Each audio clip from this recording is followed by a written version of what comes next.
Wedges! No fucking god! Oh, wedges! Oh god! Oh my god! Oh! Why? Okay. Ready? The big one. This is the big one? Yeah. Oh god! Oh my god! Oh shit! Oh my god! Ow! Oh fuck!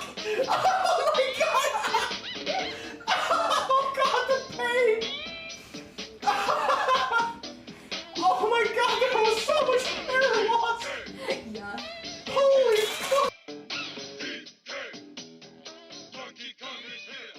Why, dude? You don't have any friends. Rivals aren't the only hazards you'll need to avoid on the road. Why do you care? Look out for cars that shoot bullet bills. Bullet bills. Attacks from Hammer Brothers. The Hammer Brothers. The Hammer Brothers. And other obstacles along the way. Try to steer clear. I clapped when I saw it. And now, get ready for grand music. He clapped He clapped when he saw it. More.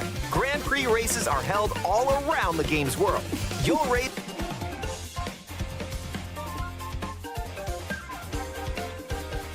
We'll kick, who's gonna kick out? We'll kick Phoenix out.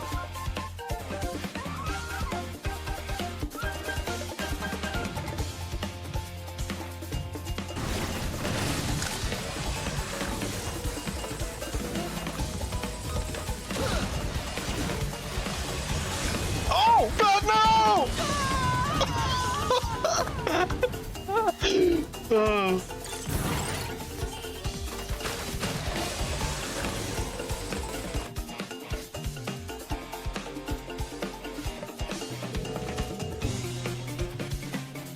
Power of friendship. Let's go ahead and meet pair. No bullying allowed here.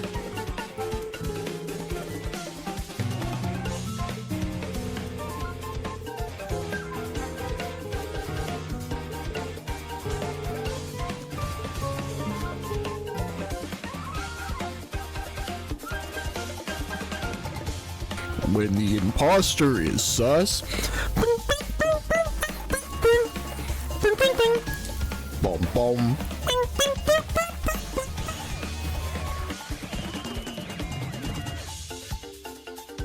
You just had a bunch of eruptions. I blame all you for that. Are you gonna blame us? Now wait a minute. I'm blaming. Now, wait a minute, man. Alright, hold on. What? Now that Riot has a stream up, let me go, Too late. The moment passed. Too late. The moment passed. You can't do it. Somebody clip that. Somebody clip it from my stream, please. No. You don't need to go.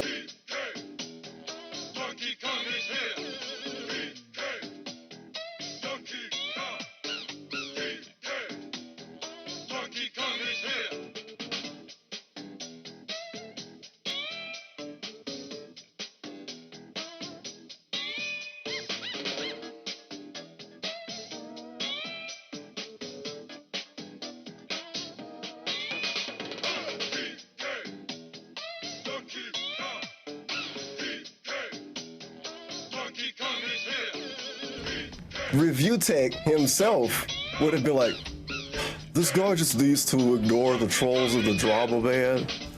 He needs to like learn how to take criticism. Like, people are gonna say stuff about you on the internet.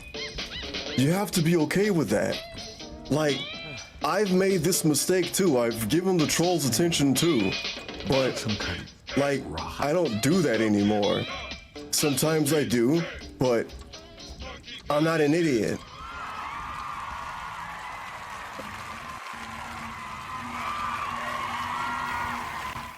Ladies and gentlemen, Garfield and friends.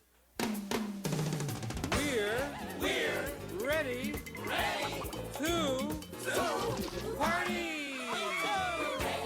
party. We're ready. I hope you bring lots of spaghetti. I'm scared. Come on in, come to the place where fun never ends. Come on in, it's time to party with Garfield and friends. Dancing, fiesta, romancing, siesta, samba, la bamba. Ay caramba, disguises, surprises, and pies of all sizes.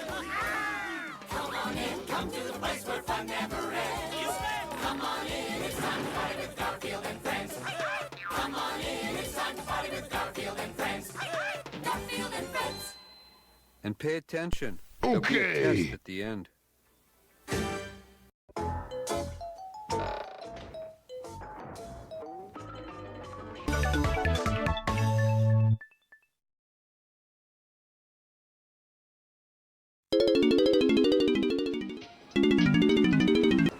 Stepping on the beach. Doo-doo-doo-doo. Stepping on the beach. Big ups. You big dinguses. Big ups. You dinguses. You ding-dongs. You dingas. You dongas. Swollen double underscore ones. To one and to all. Welcome to another, Friday evening swole situation. With me, your unfortunate host, Swollen double underscore dingus. Big ups to the swollen ones who are here existing in the now, like Chalky Milk and Izuna Drop Reel, who was allegedly the first person here, even though I recall seeing Chalky's name first. And big ups to the dingas, the dongas, swollen double underscore ones, and every swole one out there existing in the immediate and far-flung future. The journey underground continues in the deep donkey depths of Donkey Kong Bananza.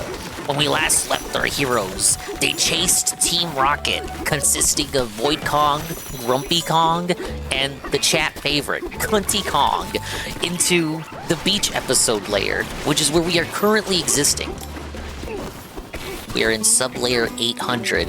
The journey continues. I just got the floaty bubble lore. It's actually called Liftoff lore, but it looks bubbly, doesn't it? Big ups Astro, big ups Rent Check. Yeah, it's time to smash, baby. He's been grinding off screen. He changed the layout. I changed it very slightly.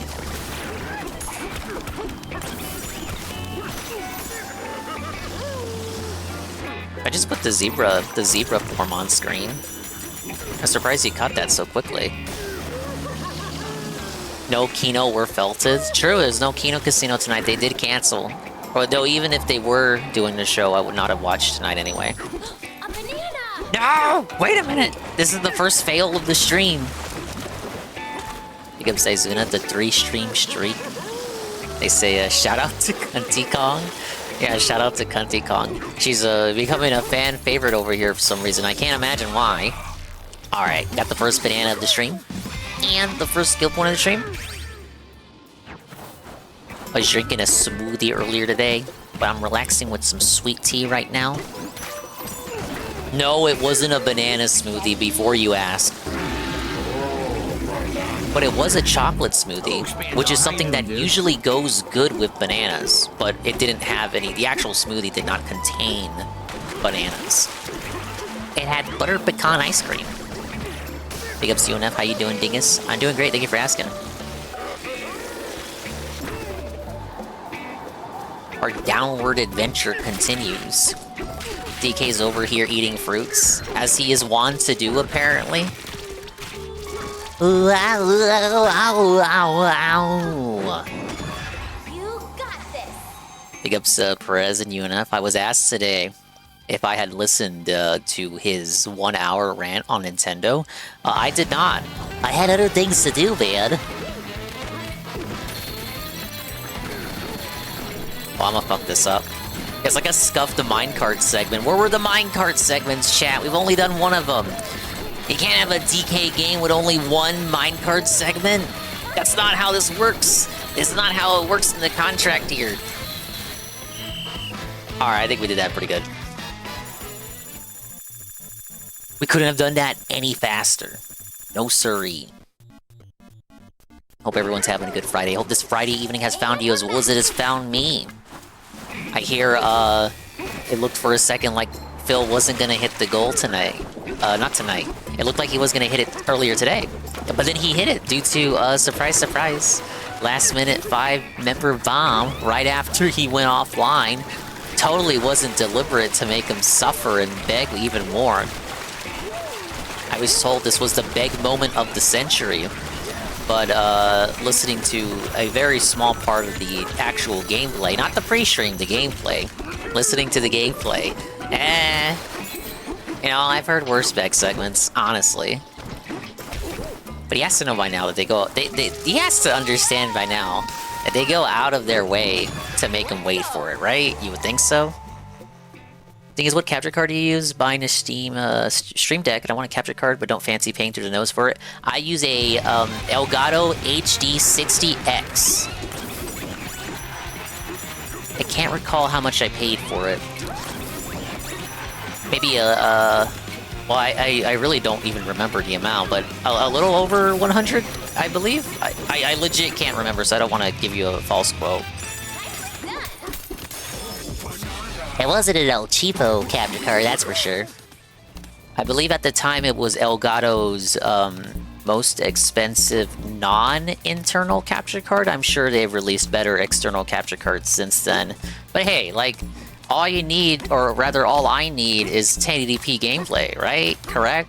I don't need HDR or 4K or none of that shit my monitor doesn't support. So as long as the game, you know, as long as the capture card works, as long as it continues displaying 1080p, it's like, I don't ever need to upgrade. Like, it works. That's Amazon's choice. It's only 110. I would go for it if it's within your means. He got the off-stream member bomb that was well after he ended. He said it was maybe 5 minutes after. Twitch's improvement notification was only 10 minutes late. Sometimes I feel like it's late on purpose. Like, it's late by design. Because if you got it immediately, and you went in the stream and it's just starting soon, it's like, okay, well, it's kind of disadvantageous to the streamer. I think it's staggered deliberately. But yeah, 110 pounds? Go for it, brother. He coped by saying he was gifted 5 subs on Kick offline after the first stream. Do you think it's fairer if he counts it toward the day stream or if he puts it toward the night stream?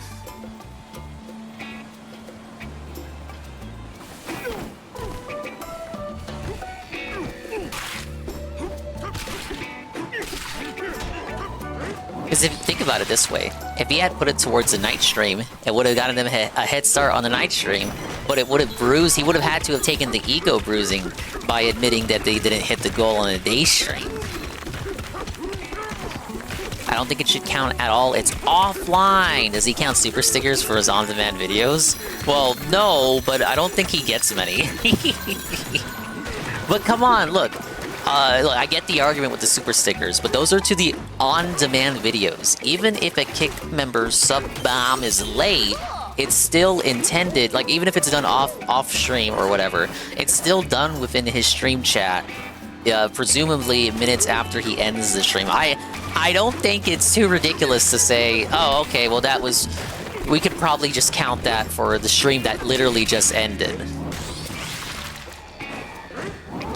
Maybe I'm over here sweeping again. I get his mentality behind saying, oh, okay, that counts for the day stream. Now, is it coping? A little bit, I guess. Because he understands, he's not dumb. He knows, because he's brought it up on he's brought it up in the past, how he knows that the viewers go out of their way to make him really wait for it. And he knows that they do it deliberately. Because it's as Jordy said, years and years ago, the prophet Nostradamus, wings of Nostradamus redemption, he said, man, if you give him the money, he's gonna go away sooner, idiot.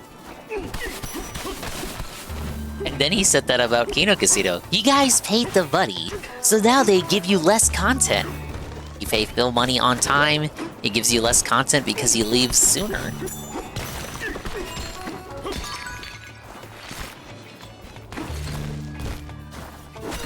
What do these guys want? Just hanging out. They got no dialogue for me. Oh, I broke the light source. I see banana, tasty banana. Oh, I do see a banana.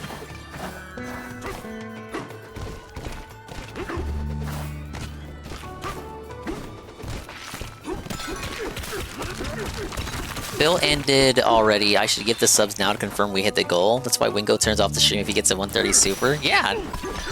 You give him money so he works less.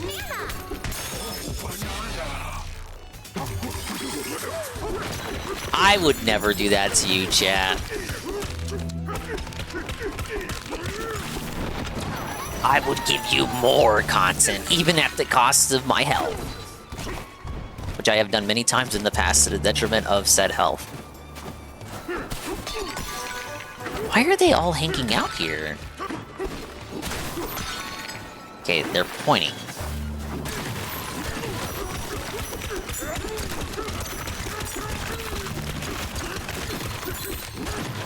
I don't see anything hiding over there.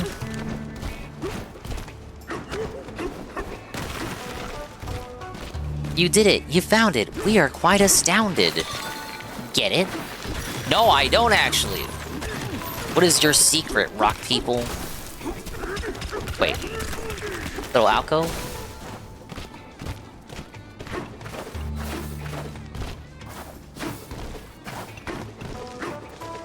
Oh, I know, this is where I just was. This is the way you're supposed to get there.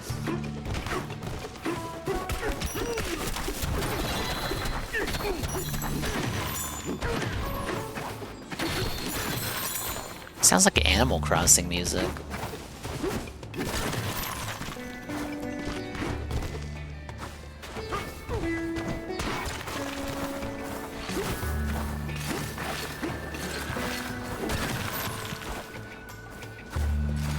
It's like these guys are teasing me. What is it that you know that I don't?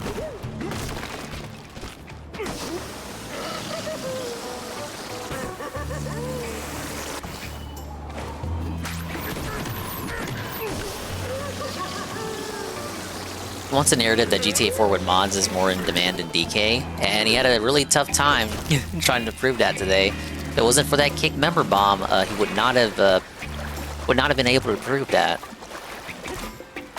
And even then, if he was in the department of trying to say, like, let's say he was trying to prove that DK is the moneymaker. Like, let's say the shoe's on the other foot. He could say, oh, if it wasn't for that last-minute offline sub-bomb, we wouldn't have hit the goal on GTA 4. You know how he always is, where he's, like, complaining about the timeline that he isn't in?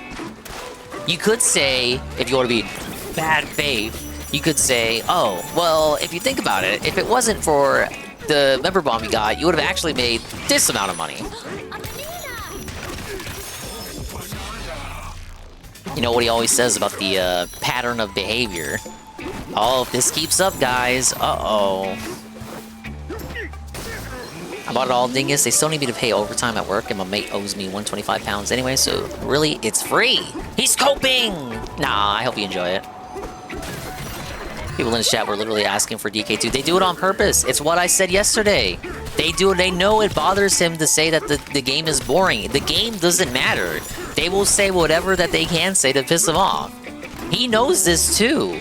And that's my schizo dingus theory, is that I think this time he's doing it on purpose. He's just going with it. He's going along with the narrative that it's a boring game because he himself is actually kind of underwhelmed with it. And he wants to be able to have some sort of narrative against Nintendo and the Switch 2 in general by calling it, he wants to be like the one guy who just doesn't think it's all that in the kitchen sink. He wants to be the guy who thinks it's not the cat's meow, the bee's knees. Like that one dude who was it? It was Christian's brother. He got like notoriety for being one of the few reviewers who said Toy Story 3 was dog shit, which is ironic now because I think a lot of people, well, I don't know, Toy Story 3 it's not a bad movie, but like when it came out, people were like, oh my god, this is God's gift to the earth. At least it's not Toy Story 4. But that's the schizo theory. I think he wants to be seen for attention. He wants to be seen as the guy who gives it the negative review, the negative spin. Actually, guys, you guys are fucking dented. The game's not that good. Like, I'm sorry, it's not. Yeah, he loves being a contrarian. Hey, Red Animator. I think he saw a Dreamcast guy's review. I do not think he saw a Dreamcast guy's review. I think I can say very emphatically he did not watch a Dreamcast guy video. But welcome in. Ugh, it says it's really boring, guys. I'm just gonna turn it off. The people who were demanding DK today, I would not be surprised if they were the people who were saying it was boring yesterday. They say whatever they can to be contrarian to him, and he deserves it because he himself is a bastard contrarian, and he deserves everything. And then some. Hey, Chrono. Dave said this game is boring and shit. I felt it, Chief. Yeah, I'm getting felted right now. Lure of an island unknown. We feel it in our tones. Is this the part where the shark comes out and bites me, like in Jak and Daxter? Or like in Banjo-Kazooie? Look at DK hold his breath. Look at him. Hello, puffer fish head.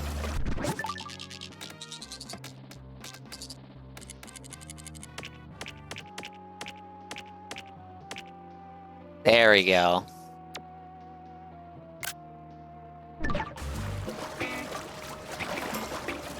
Big ups, BR Joe. Telling you now, if it was anything other than Nintendo, he would be loving it.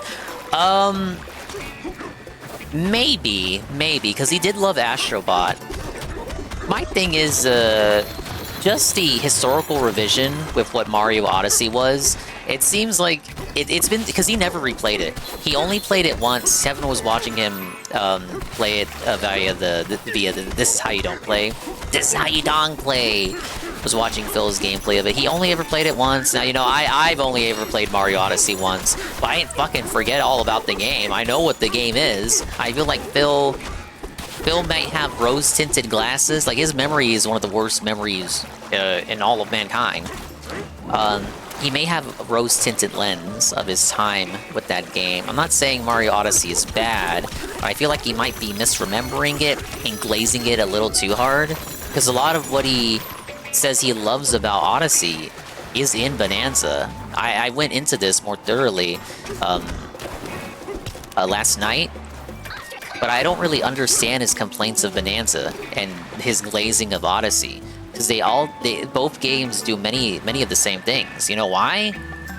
Because they're both by the same team.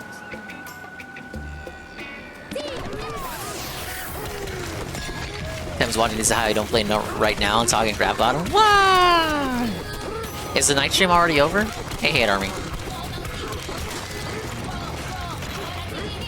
He says there's no story in DK, but there literally is. No, there's no story. He said so. Hey, Goon. Yeah, I can't believe he actually doesn't like the game, dude. He told me he was gonna like it. Wow, he lied? What a shock. I'm sorry I took him at his word. I'm sorry, Goon, that I took Phil at his word when he said he was gonna complete the game and no life it, and the trolls can fucking suck his dick if they think it's boring, because he likes playing good games. He likes playing good games, and he enjoys good games, and fuck you if you think otherwise. I guess he just wanted a Twitter clip or something. Hey, Sir Patchy. DSP absolutely decimated Nintendo. They think this was wrong. I haven't seen whatever hour rant he had.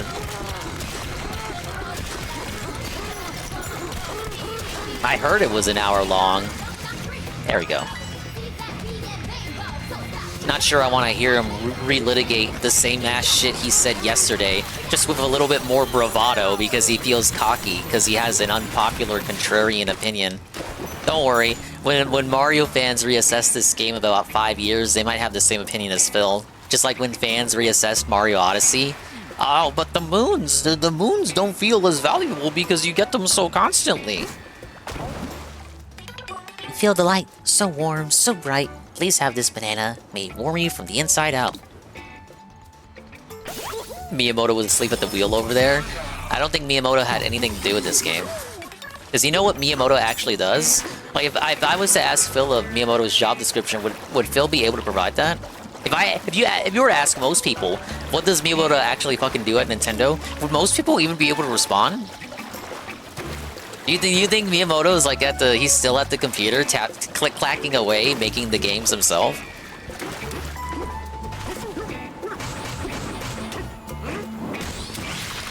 Miyamoto was asleep at the wheel. Maybe he was.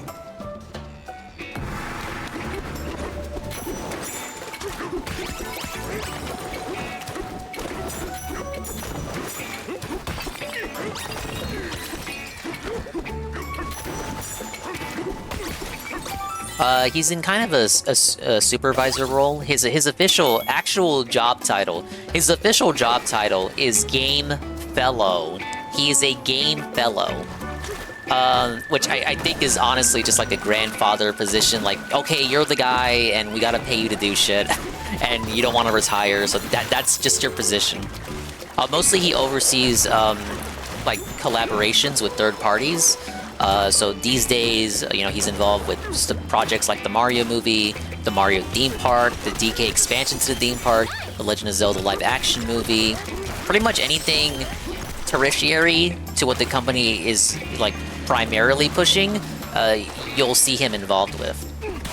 Now, Pikmin Bloom would be another example. Oh yeah, 8 Army got it. Yeah, it's like how he blames Phil Spencer for everything. Thinks he can run a company better than the executives, but can't tell you what the executives actually do.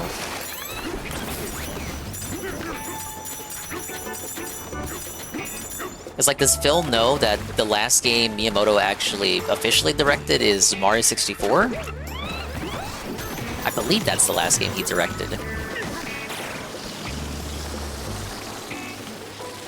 Oh, we got one over there. I gotta ferry it over here. Reminds me back in the mid-2000s, around that era, where people were just... It's the Kojima effect, where like... a creator gets glazed over the entire development team that was responsible for it. Like mid-2000s, Miyamoto. It's not so much... well, it is a bit of this effect, but also just, you know, development teams being... not development teams. Publishers and... publications. Publications being uninformed about the truth! So over here acting like, oh, let's say, for example, Mario Galaxy. Oh, Mario Galaxy is out for the Wii. It's another Miyamoto masterpiece. But actually, it's like, you know, a passion project by Koizumi, who is the current 3D Mario guy over there at Nintendo. And hey, Durkee. It's a lot like how they say, oh, Miyamoto created Zelda, and he's such a cool guy, and he creates all these beloved franchises. And yes, Miyamoto did create The Legend of Zelda, but the guy who you should be currently thanking for it, or shaking your fist at for its current direction, is actually Onuma. Eiji Onuma is the Zelda guy.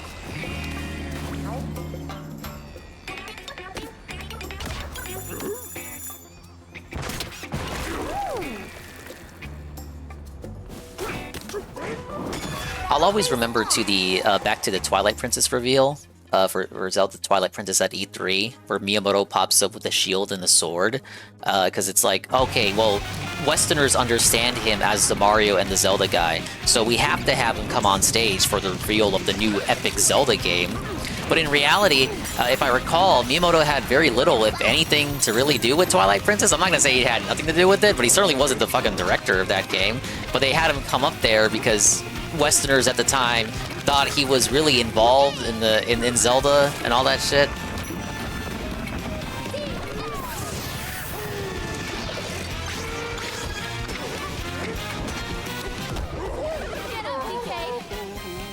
Gotta find a way to felt that Blackrock guy. Miyamoto was based and said no to the person from Blue Sky wanted as Zelda. Hunter Schafer, yeah.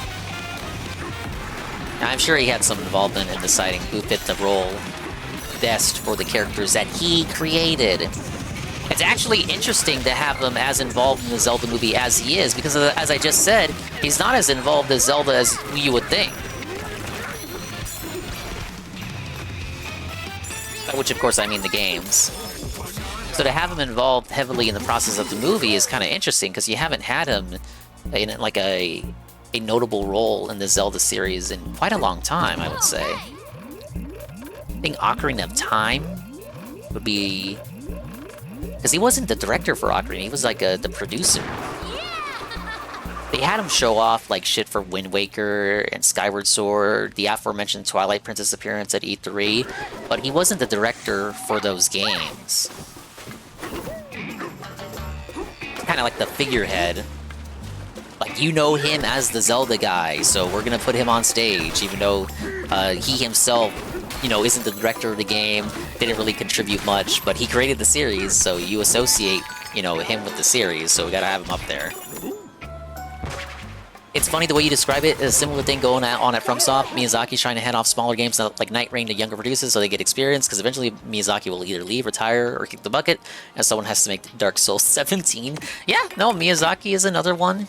Kojima's up there. It just... You have that effect, and not just gaming, but in a lot of media.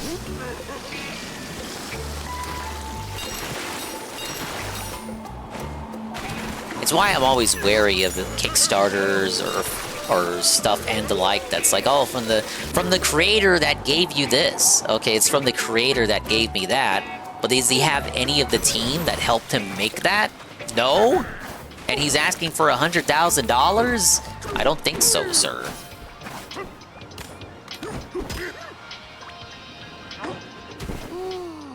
It's funny when the game doesn't make money. Bill gaslights himself into finding a reason why it's bad. I genuinely think he thinks he liked Odyssey more. He gaslit himself into thinking that Odyssey was a better game. Maybe he just genuinely thinks Odyssey is better. That's fine. He can have his own opinion, even if it's objectively wrong. Yeah, I just feel like Odyssey was the more unique game, man. It's because he doesn't like playing as a monkey. He likes playing as an authentic Italian. That's why. Listen up, DK. We've been tricked. What? That fruit outside looks sweet and tasty, but it's not. What, are you eating the fruits you don't like? She's a hater of... She's a cantaloupe unenjoyer. I don't know if it's because it's sitting in seawater or what, but I took a bite. It was so salty, I got tears in my eyes. Why is DK letting this kid eat fruit off the sandy seawater fucking soaked ground? All the other fruit down here has been yummy, you know, just like you'd expect it to be. But I'm telling you, DK, that fruit does not taste like fruit. Oh, I skipped the last line. Just what we needed. Tevin is watching him play Odyssey, and he obviously hates it. I like to imagine what Phil's takes would be if classes like Chrono Trigger came out today. I'll look no further than what he thought of Sea of Stars. Remember when he told us he was going to go back to Sea of Stars? And yeah, I was watching a little bit of the This Is How You Don't Play Odyssey segment on the Tevin stream. And a lot of the gameplay that I saw, particularly of Phil in the Wooded Kingdom, was just Phil being very quiet, kind of awkward, not really able to make commentary.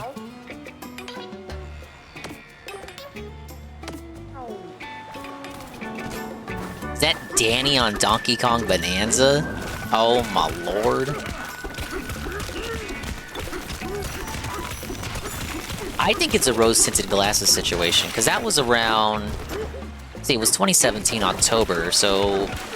I believe Kat was already in the picture, but she hadn't fully changed him yet, if I'm not mistaken. It was literally a different Phil. A different Philip Burnell played that game, and he looks back on it fondly, but I don't think he remembers the game as well as he thinks he does. Does that make sense?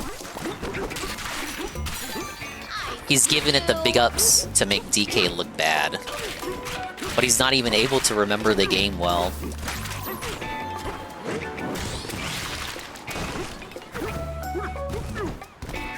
He's a monkey, dingus. He's not our guardian.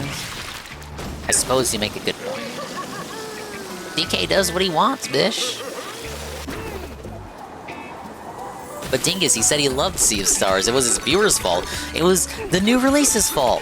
Nothing he could do, dude. Yeah. No, I agree with it. Well, it's always the new release's fault. It's never his fault. What is he gonna say if GTA ends up failing? A pattern of behavior. He's probably gonna still find a way to blame it on DK. Oh, it's Donkey Kong's fault because DK did so bad on the premiere stream. I played it all day, and the reason why no one showed up for GTA is because it was a last-minute schedule change. People thought I was gonna be playing DK again because that's what the schedule said, and even though I changed the schedule and told you all, not everyone must have seen the schedule change, so they didn't show up.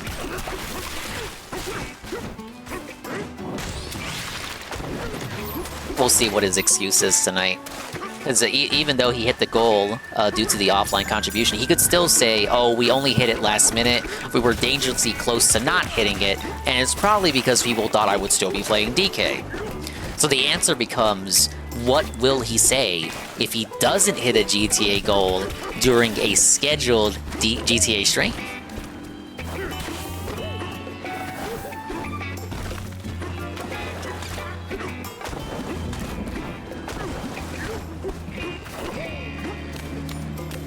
Okay, I did do this one.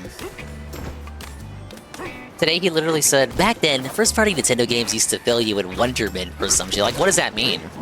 What does that actually mean? Go talk to a kid who's playing this for the first time. Maybe they played Odyssey beforehand. Like, would this not fill them with wonderment? Like, what is wonderment? It's literally just some nonsense 4chan tier soul argument. We only just noticed there are small ruins at the bottom of the ocean here. Even we do not know who made them, nor for what purpose. There's a sense of adventure and mysteries with no explanation. We'll just say that these ruins were made by our ancestors, and take no further questions. I'm sorry guys, but GTA 6 is a failure. They asked for $100 and put a woman as a protagonist, but it wasn't good as mine. Bro, you won't ever say that. Get out of here. Could you imagine if GTA 6 starts failing? If GTA 6's wage quit? No way, right? He could never. $100 game? He would have waited for GTA 6 longer than he would have for a new Mario Kart or the return of Donkey Kong. If that game fails, is that it for Philip's business if he can't even make fucking GTA 6 work?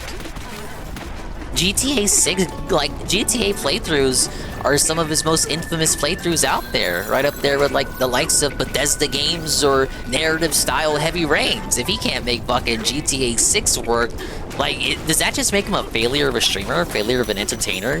You can't make one of the most anticipated releases of all time work on your stream? At that point, what would the cope be? Like, it literally has to be a problem with you as an entertainer if you can't make the most beloved, anticipated game of literally ever of all time work for you. Drag on hard, he's gonna run it into the ground. Yeah, I can already see it. It's only less than a year away. It feels like it's just around the corner. I can't wait for the streams, man. It's gonna be after his 44th birthday, too. 44-year-old man driving around recklessly in, fuck, what is it, Vice City? Yeah, it's Vice City for this one. Running over all the gator cougars. Gator! I'm sorry, Gator! It's gonna be great. It's gonna be amazing. And you already know when the game starts failing, you know who's gonna hear it? Rockstar. Yep. Oh, these guys took way too long to come out with a fucking game. It doesn't live up to the hype. What happened to Rockstar? Rockstar used to come out with great games year after year in the 360 and PS3 era, and I don't know. We waited, what, like 6 years for Red Dead Redemption 2? And don't get me wrong, that was a great game, but it wasn't as good as the first one. And then we have to wait 10 years or something after that for GTA 6? And this is what it is? Fuck you. No, really. They got lazy with GTA Online, is what it is. Clearly hyped up the game, give it an extra year for hype alone. You know, that'd be kind of wild if the game is already gold. There are, like, motherfuckers, Indian interns at Rockstar's various studios right now. Their various studio divisions playing it right now, just fucking around, maybe doing some last-second QA work before it goes gold, but, like, the game is essentially done, and this whole year, this whole remainder of the year is just hyping it up to the urbanites who will play it day one to the $200 deluxe super-duper platinum edition. Hey, Goki. Saw the most recent clip you posted. Why does Jersh refuse to interact with the Vortex in good faith? Probably because I feel like they're never gonna like him. So it's like just animosity. He's just returning the animosity that he believes he's being given back at them. But he definitely can't act like he doesn't go out of his way to antagonize the sector on purpose, because he had no reason to call detractors retarded in that clip, but kind of just went off. He went off the handle multiple times for no reason, when all he had to do was talk about how Phil went on vacation, and then talk the legal mindset, more like legal dick sucker. Yeah, if you check the Dingus channel, there's a new clip up from Josh. Just covering the legal mindset thing, and him being away for a week.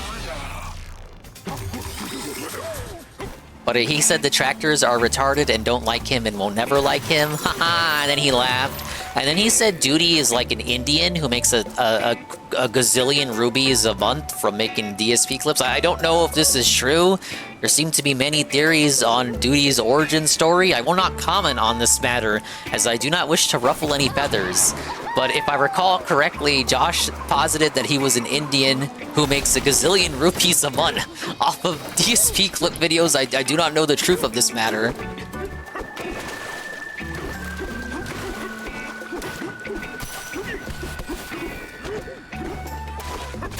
It's like Juice Shot the King arc was real. No, come on, he's good friends, in quotes. He's such good pals with Triple P. I think what it is that he knows more than what he lets on in certain situations because he's so close to Triple P. They have admitted multiple times that not only are they in DMs with each other, they have each other's phone number. Now, he doesn't talk to Worski anywhere near as much, but he does talk with Triple P. And I'm all but certain Triple P was giving him the deets during the King arc, and they've said as much. I just wonder what the extent of that was. How much did Josh know, and when did he know it, is what I'm asking. They've confirmed they're in each other's text messages, but how much did Josh know? How much did he pretend to not know, despite Triple P giving him the likely history lesson? Which itself might be pretty inaccurate because Triple P is not even that much of a DSP lore historian.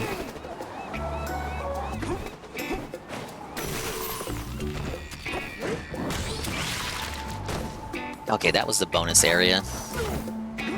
Didn't he say they didn't tell Josh about it? No, they talked about how they would tell each other about what's going on. I think if you go back to a couple of my clips, Josh talks about how PBB told him about this about Phil, this and that. And if you go back to some of the Kino Casino clips after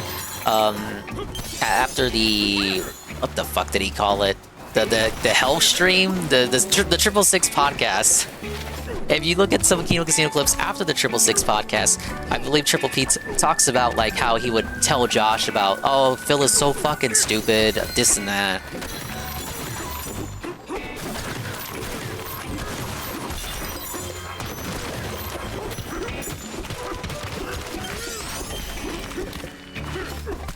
The level 666 podcast, straight from fucking hell, bitch.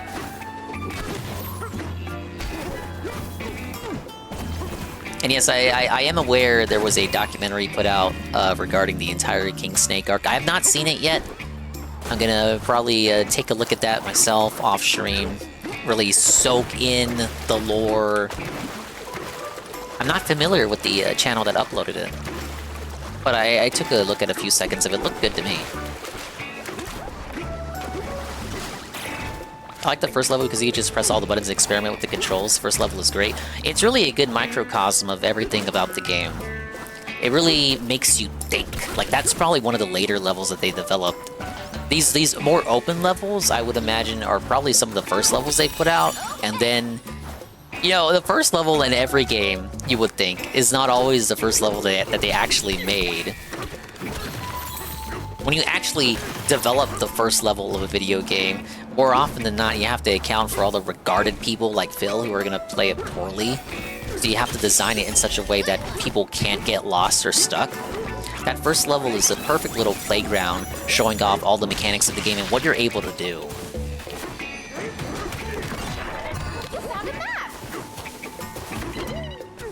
It does a real excellent job of grooming you for the rest of the game. Arlo did return, but I will not be watching Arlo for a minute. But if you're so curious, Arlo's time with Bananza, do you want to know why Arlo hasn't put out his Donkey Kong Bananza review yet? First of all, yup, we're right. I was right. You were right. Guess what? Arlo got a review copy of Bananza. Womp womp. After sweeping for Nintendo during the Pikmin 3 fiasco, Arlo conveniently managed to secure a copy of their next first-party title release. What a coincidence, Arlo. He didn't have to pay for the game. really makes you think, chat. But if you want to know why he hasn't put out the review yet, despite getting a review copy, it's on his Rambling channel. The first video of DK Bananza content that he has put out post-release. And that content is... Guys, help! I can't stop playing the tutorial of Donkey Kong Bananza. Yup, that's right. Arlo can't even exit the tutorial area because he's just like Phil, and he can't stop punching and breaking everything in the game.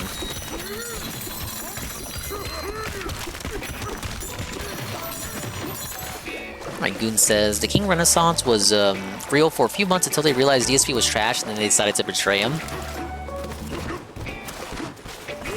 There's always that thought of whether, oh, were they gonna actually suck his cock for real, and make him out to be an unironic king? Or were they actually always gonna betray him the whole time?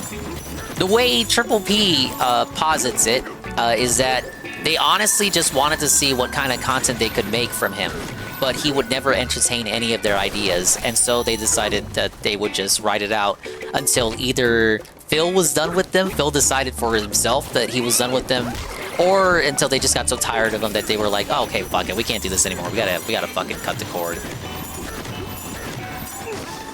Kazuna says, Casino were LARPing from the beginning, I honestly believe that. I think eventually they were gonna burn the bridge, but they didn't think it would last even for a year.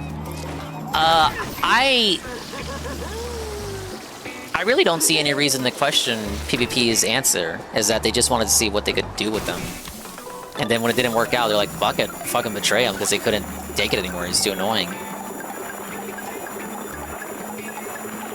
I don't remember how long that was, but realistically, no one is doing a fake friend troll for several months. The first clip I put out was last July? And when did they betray him? It was like 8-something months, wasn't it?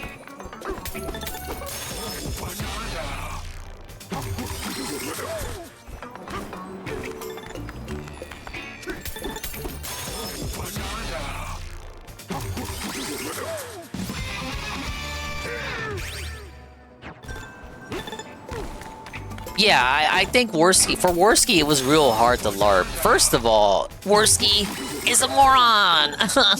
He's autistic. He's an idiot. He's not really as much of, you know, PvP is the fat showman. Worski is like the fuck yeah, the hype man, the kind of tech support hype man guy who's just there to clap. And, well, I shouldn't say that. He does do all of the research, or majority of the research for the topics, and he does all the clipping, or a majority of the clipping, rather. I don't know how much PvP he clips, but they have gone on record saying Worski does all the tech, and he does the research and the clipping. Sometimes PvP will clip something, but it's usually Worski's job. So when you look at you look at the show and you're like, well, why is Worski there? What does he contribute? It's pretty much everything but the actual showcasing of the segments, which is usually left to PvP's loud ass to do. But yeah, Worski's not as good as a LARPer as Triple P is. So Worski, I could tell. I think it was during one of the Banjo-Kazooie streams. I was like, you could really tell that Worski has kind of checked out. This was before any kind of signs of betrayal. It was Worski throwing Triple P under the bus and saying that, or was it Triple P goes throwing Worski under the bus? It was... No, it was Triple P throwing Worski under the bus and revealing that Worski had ghosted Phil.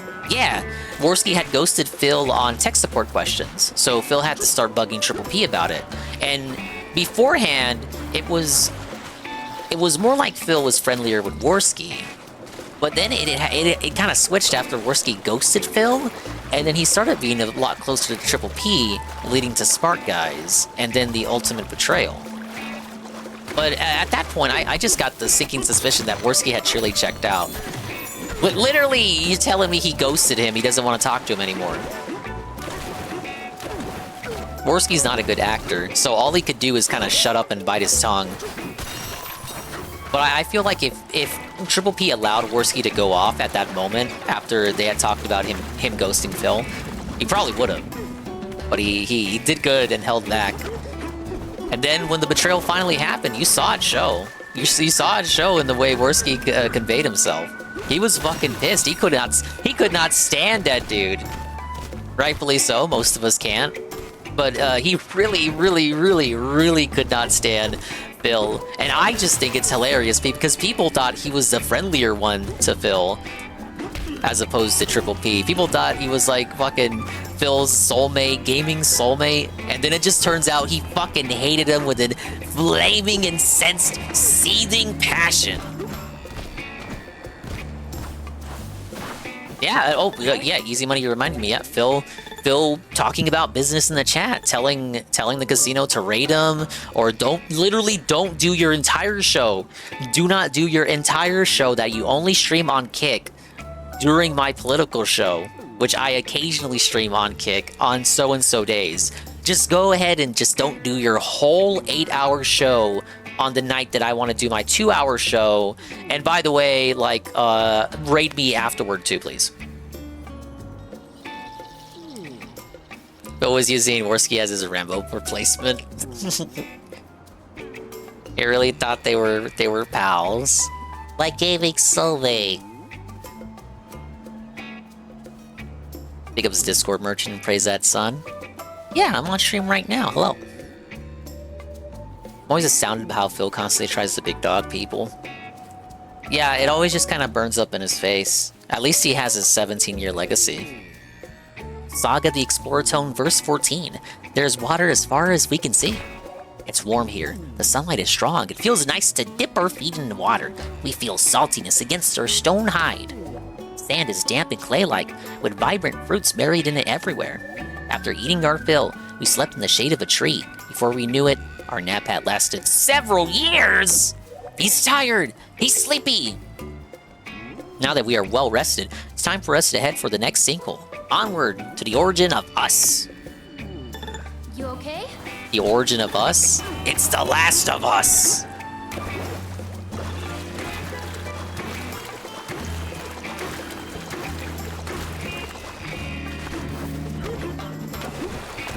Worski's defenses of Phil always kind of amounted to, oh, he's a nice guy, he fucking plays video games, the tractors are fucked in the head. Fuck no, bro.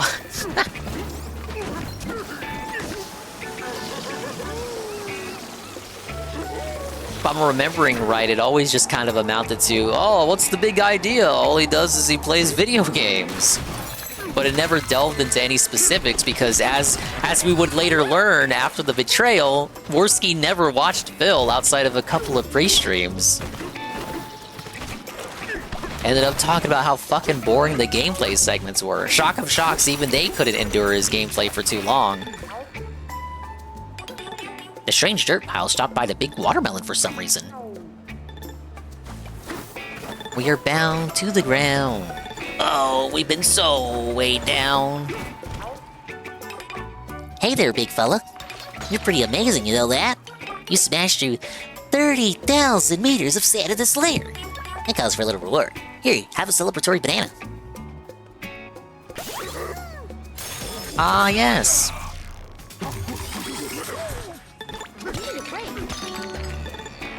Gonna give me something else?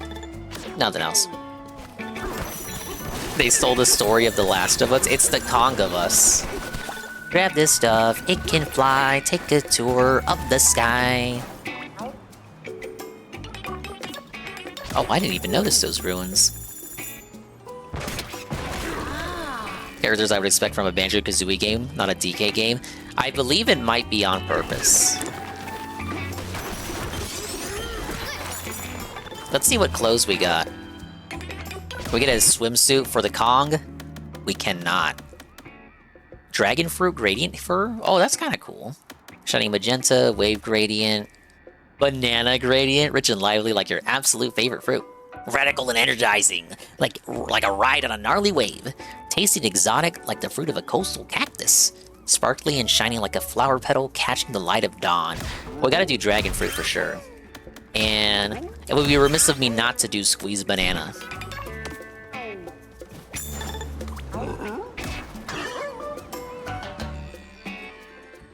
Yeah, bro, I love how he says DK is boring, but then he plays GTA 4 and it's just him quietly driving, loud car engine noises and awkward commentary being the only things you hear, along with occasional character dialogue because he killed all the music because he's lame and he can't risk his buckets of pennies of ad revenue.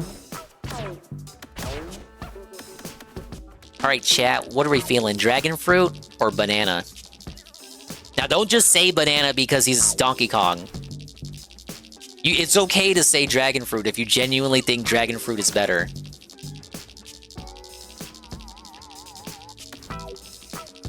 Yeah, remember when the scorn bag was something rare? Fuck, it's like we have the scorn bag every day now. That was like a year or two before Kino was even a blip on the radar. I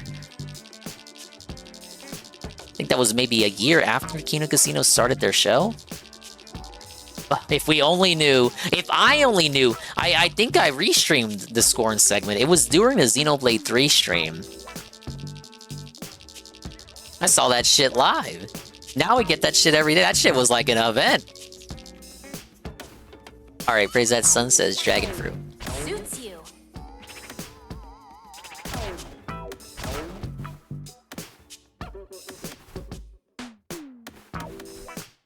Oh, I don't need the ice water one anymore. Let's go for... yeah, swimming speed.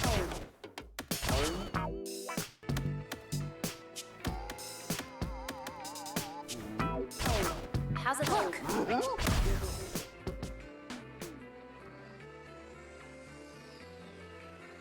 Easy now.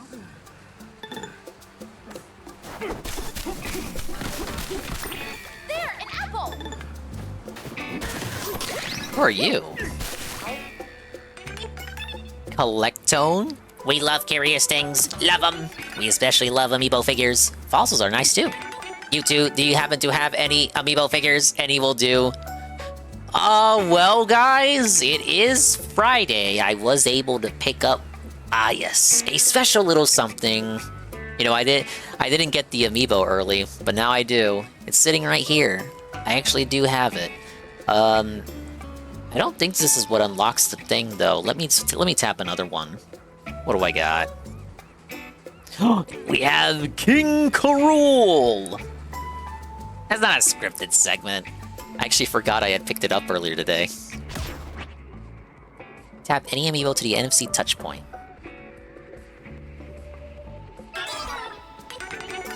Goody Gumrocks, what a dynamic amiibo figure. So energetic. As thanks for showing us, we'll give you these cool tiles just for you. Oh my lord. Because I scanned King Karul, I get the Kong letters. You can scan an amiibo figure anytime by pressing plus, selecting amiibo on the pause menu. We appreciate it.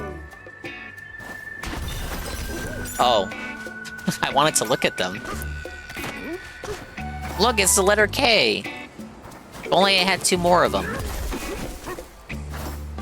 What does he say if I scan the Donkey Kong one?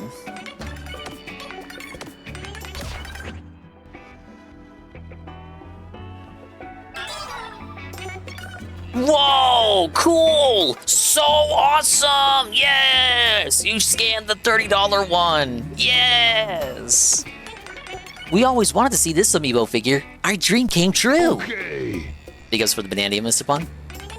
In return, we'll give you a present we've been saving for a special occasion. You deserve it. You got a new outfit for Pauline!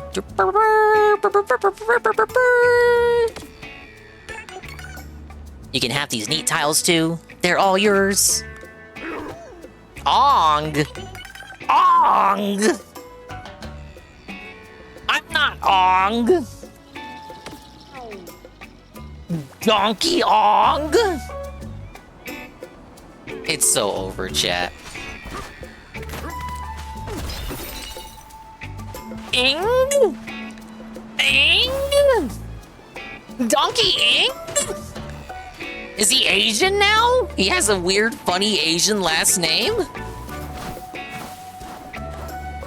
Like that reporter, Andy No? I don't know how to pronounce his name. I just say Andy No, like everybody else. Ong. That's if DK becomes like a gameplay streamer. Ongi plays. Banana. Checking into the tropical retreat. Oh, let's what am I doing? Let's see the costume.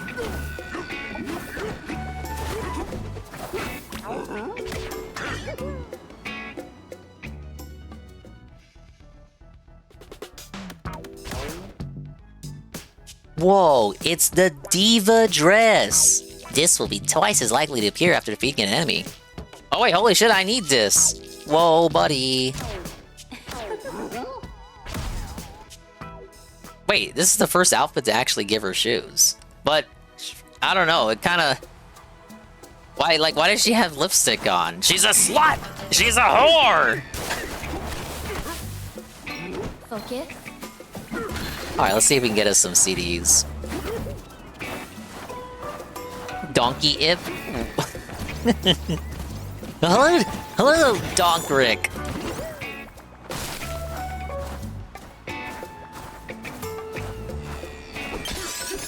Look at that fossil. Oh, we got a quiz guy. It's supposed to be like the Swanky Kong analog.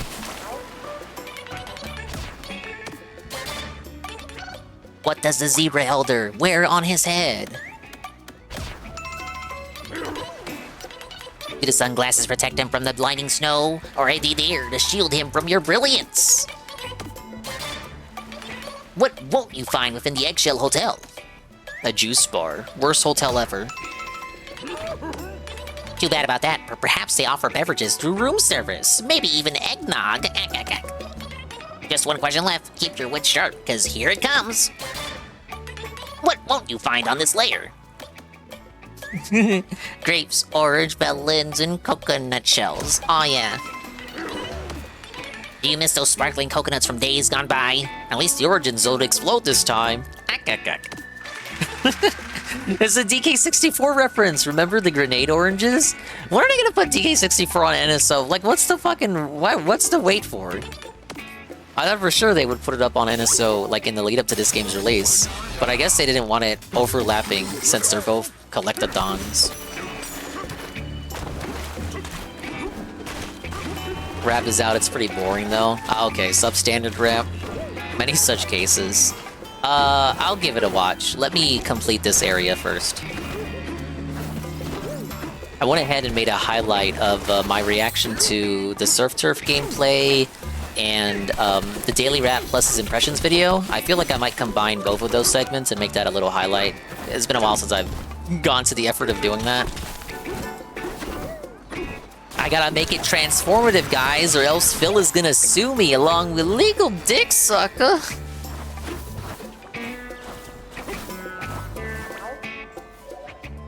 Ever dreamed of soaring through the open air? Liftoff ore can make those lofty dreams of flight come true. Grab hold of some and you'll launch straight up just like a rocket. Please note that any chunks torn off from us fractones will function more like rock than rocket. Maybe Nintendo realizes how horribly DK64 aged. But they wouldn't, like... I feel like if they genuinely thought that, wouldn't they just memory hole it? Like Metroid Prime Federation Force. They're truly, truly awful games. They just don't really bring up. Like, even they can't sweep for that Metroid game. But this game's littered with DK64 nods. So they have to have like a kind of like a little sweet spot for it. Let's do this. But I don't want DK firing in spurts. Please keep DK's spurt firing mechanisms away from me. Hear that music?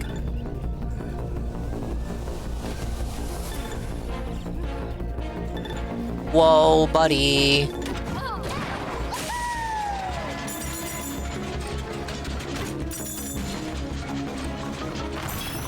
Alright guys, can I do this with 1 HP?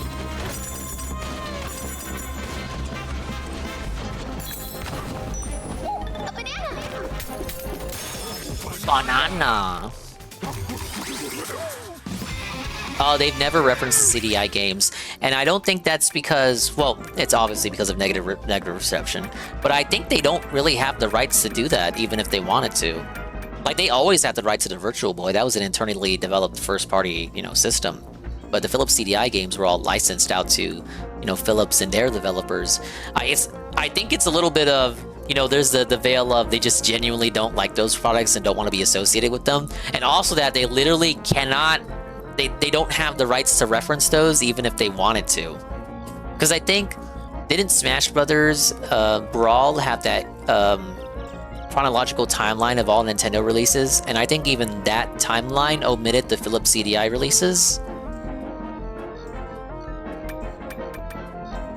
But yeah, the Virtual Boy gets referenced nowadays in their stuff, and it's looked back on fondly. It's like, it's looked back on as like a red-haired stepchild. Like they know it was bad, but they're kind of in on the joke with Nintendo fans. Like how they'll sometimes tease Mother 3 on their social media. What do I want to buff? Social media. I got everything maxed out almost. That is an HP. I don't want to touch HP. You can't make me. I could just save up for the next Bananza, but I don't know how far off they are. And don't tell me. I want to be surprised, you guys. Let's do Punch. And then we'll save up for Fast Charge. Yeah, I think it's what it is. It's like they legally can't do it, and it doesn't matter anyway, because they're better off not referencing it, because they're truly bad games that make the franchise and the IP look bad, in their opinion. I think the fans would pog out if they were to reference those games today, in the same way that they pog out whenever the Virtual Boy is brought up. You need a break. Right. Easy Money's right. They didn't develop any of the Philips CDI games, and they don't have the rights to them. It's less that they're embarrassed by Hotel Mario. I'm sure they are. I'm sure Miyamoto doesn't want to be reminded of fucking Hotel Mario. He probably had nothing to do with that game other than looking at the cover art of it and signing off on its existence. It's less that they're embarrassed and more that they can't even poke fun at it for a joke, even if they wanted to. Damn, that should have been longer. That was good, but it should have been longer. Oh, there should have been one more banana in here. Wait, what if there is? No? Aw. We got our 3 bananas.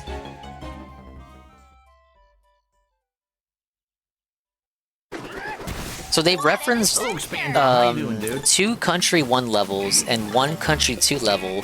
We have not gotten a Country 3 level yet. Is Country 3 gonna get faulted again? We got more DK64 references here than Country 3 references. Hey, Capitalization. How you doing, Dingus? I'm doing great. Thank you for asking. I just scanned my soy lent amiibo. I'm soy mouthing here. I mean, it looks pretty good. It's an amiibo of DK punching. I'm gonna actually enjoy this amiibo. I'm not gonna have it on my setup background and occasionally whip it out when I'm talking about how Nintendo screws their customers over.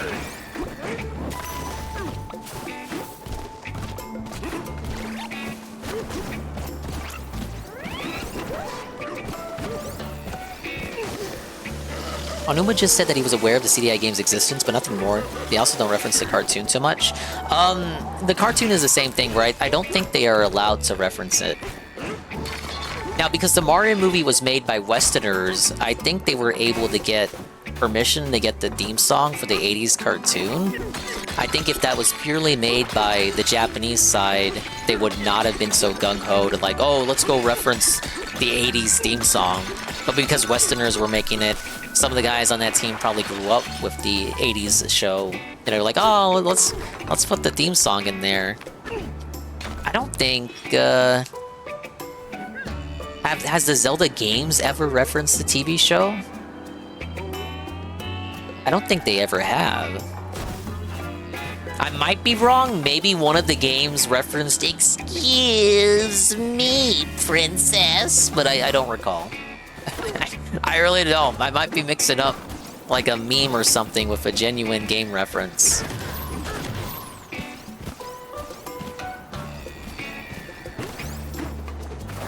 Where's your other pieces at, guy?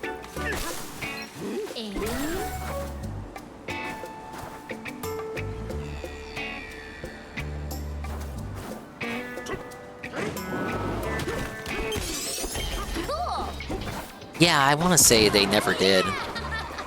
They never did.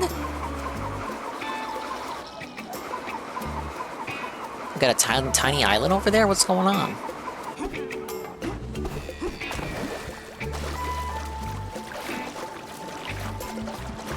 Is that island on the move?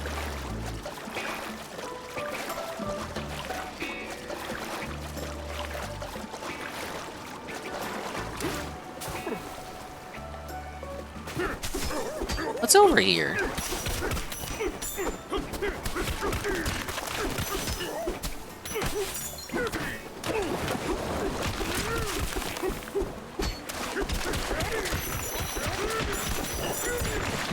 Alright, I'm exposing you. There's something wrong with this little island.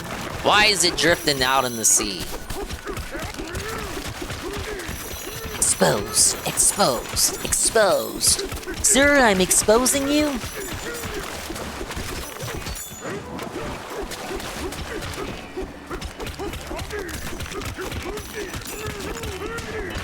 Yeah, just a floating hunk of stone out in the middle of nowhere. Likely story.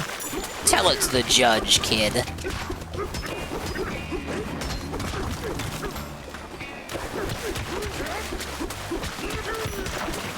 Damn, I can't punch anymore.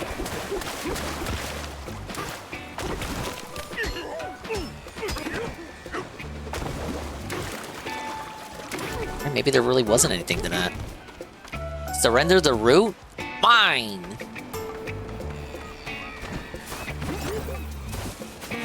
Ugh, it's fucking mine, guys.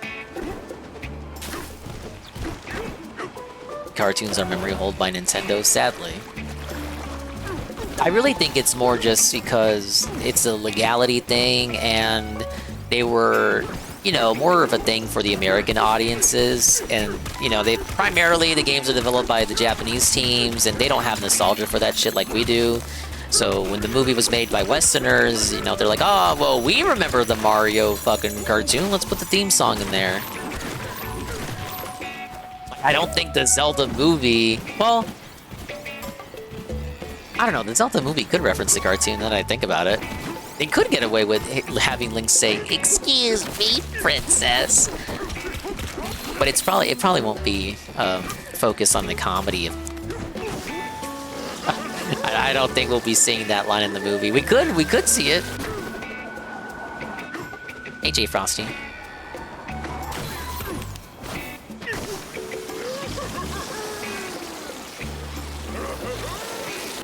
I gotta get up there. Speaking of Zelda. No! Why did I roll? We're doing a Tears of the Kingdom style here with the Sky Islands. Wait a minute.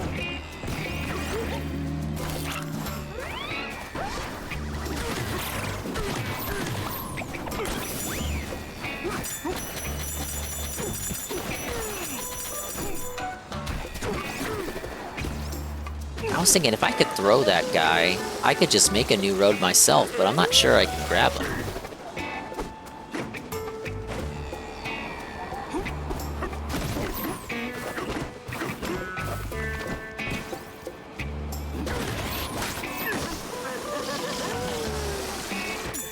Yeah, they might just shoot it down because they're not familiar with the cartoon. Like, what the fuck is that?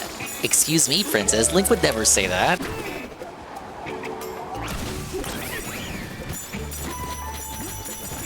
Like, something like that probably would be okay for the Mario movie because it's like a goofy kids comedy movie.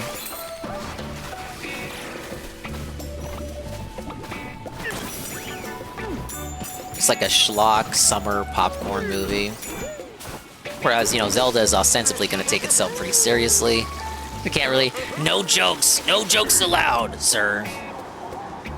Maybe one joke if we can have Tingle in there. I don't think Tingle is allowed to be in Zelda anymore because he's toxic. And people don't like him anyway.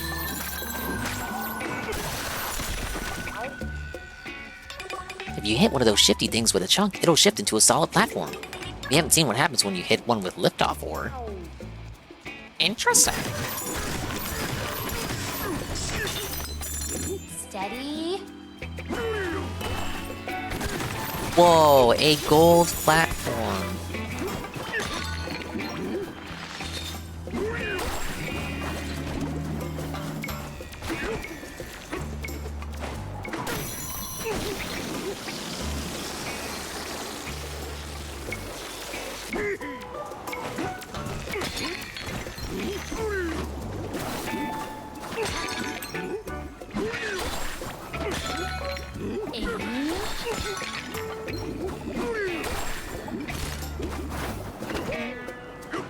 Gotta get up there.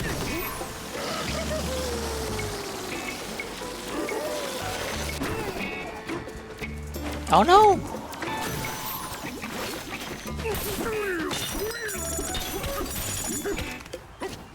Ron Perlman can pull off Ganon, TBH. I don't know shit dick all about movies. I don't know who could play Ganon.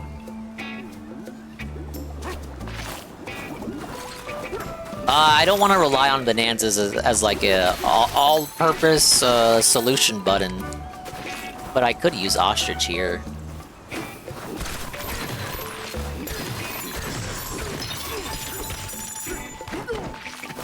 Is the idea to get the liftoff ore up here? But every time I grab it, I automatically start using it. Oh, okay, don't want to fall.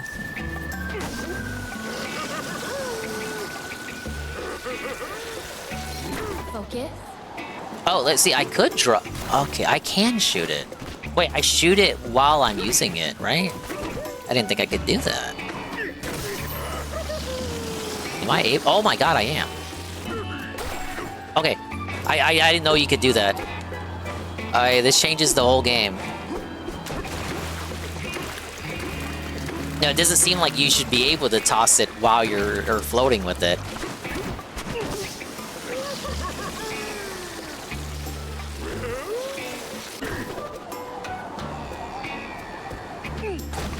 I feel like they're meant to be used for movement more than anything else. I don't disagree. I was saying that yesterday, that I'm trying not to use them, but at the same time, they're positioned as though they are like a special power up, like an all-purpose solution button. But you're right, and that's more like they're for tech and movement, or they're just like extensions of Donkey Kong's arsenal, rather than just a puzzle solution button, instant win button. That the way they're presented, I can't help as though but feel that they are. Oh, push this button if you just want to like sidestep all the game's obstacles.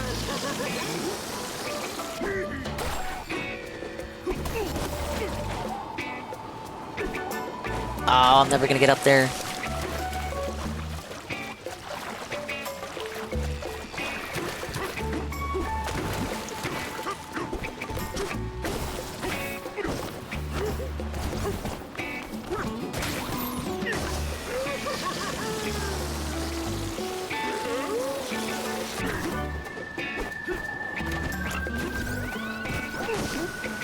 Good music. Reminds me of something you'd hear in Animal Crossing. Or at least the new one. I'm on my Animal Crossing Isle and all of my Animal Crossing pals, man.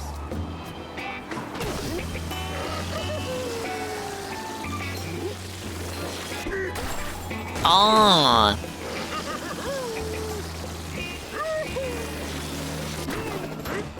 Ba-bum-ba. Banana.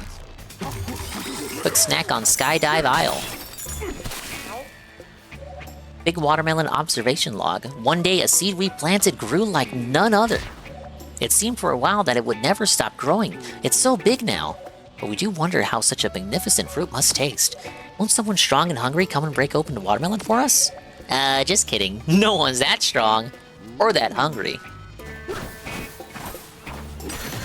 Daily wraps up. Okay, let me I should be done with the layer. This layer seems short, like this, like the hilltop layer, and then like the next real level will be after.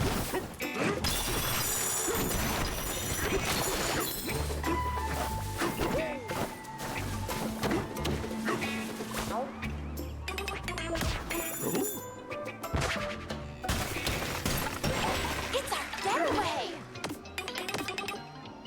Comfy level 3. Ridiculous.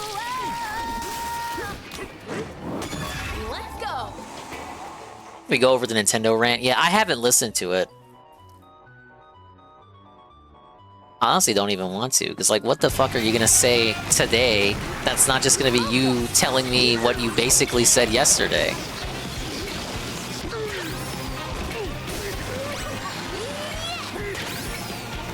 I don't know, some people were telling me a little hints of what he had said. Then it seems like it's just him recapping what he already told me yesterday.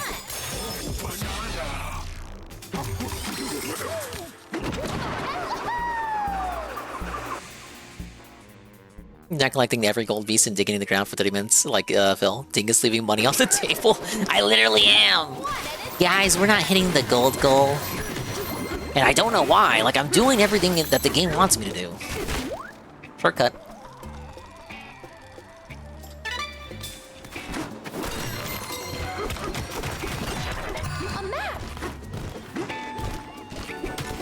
The layers as long as you want them to be. Yeah, that first layer, like Goki was saying, I spent so long in that first layer, just like doing everything. It really is a good first level. It's a shame that Phil couldn't appreciate it.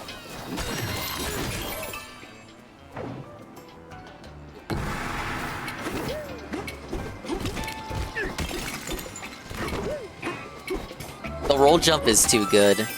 It's like the Odyssey cap dive. Right?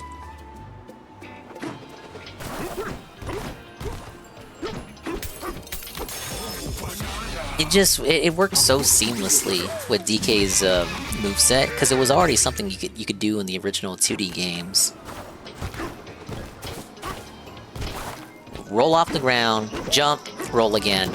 It's literally the cap dive from Odyssey, but it works so well in 3D. It doesn't feel out of character for DK to do, because it was something he could already do. But we gotta give props to Chopper Kong. Come on. Chopper Kong is go. Great job reaching the top. The big watermelon is so close, you can almost taste it. You've come this far, so why not go even farther? Those in the know will tell you the best way to conquer the big watermelon. Get way up high, then take a dive. Oh no. We gotta do it the cool guy way. I know what he's trying to say.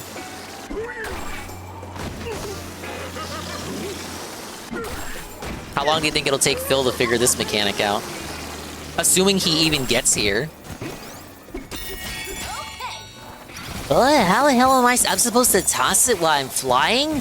Why the fuck would they make it like that? What? Ooh! Gotta shake a leg.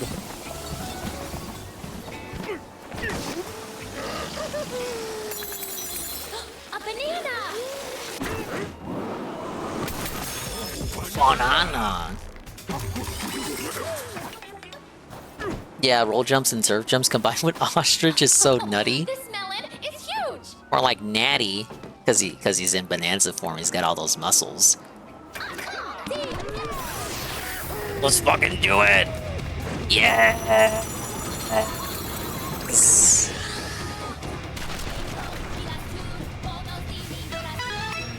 Watermelon, what are you doing? Dig into the big watermelon? No way! No! No, it tastes like seawater, DK, don't do it! Didn't you listen to the lady? She told you not to eat it!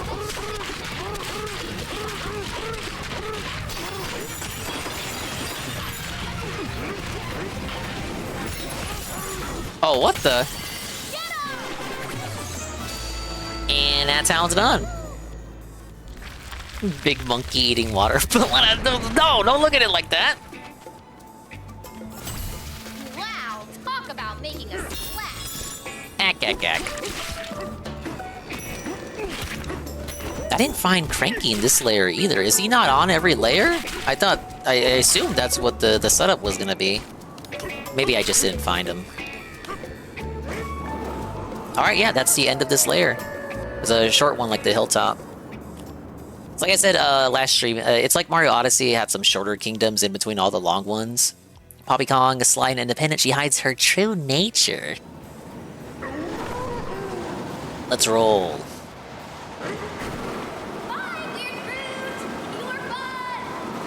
They had so many back-to-back battles. It was nice to relax for once. That huge watermelon was so cool. Too bad it wasn't a huge banana, right? Dude, the whole game's about eating huge bananas. I think DK will be fine if he eats a huge melon instead for once.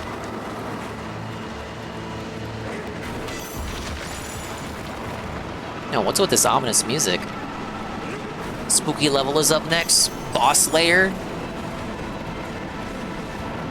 I'm kinda scared, you guys.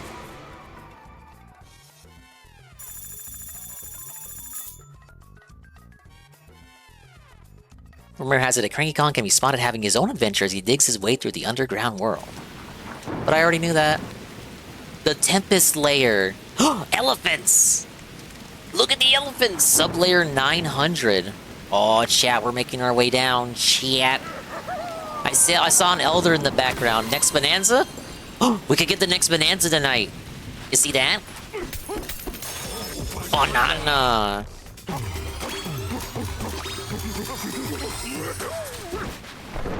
Alright, I saw elephant NPCs. This wasn't spoiled by any of the marketing. I saw an elder. There he is. Oh, wait. DK turns into an elephant? Dude, it's like Mario Wonder. They're stealing ideas from the other development teams within their own Nintendo divisions. What? Alright, that's pretty cool. Got an elephant. What is he gonna? He's gonna have like water powers and shit. Yeah, there he is up there. Or is it a lady? It might be a lady.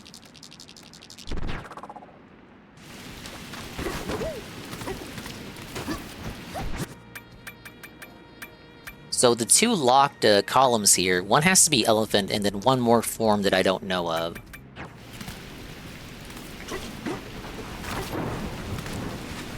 And it's gonna be on a layer with animal NPCs instead of the rock guys. They look pretty big, probably because they're elephants. But I did promise to wrap, so before it gets too late, some of you fall asleep, I will I will listen to the viewer feedback and poison you with the daily wrap.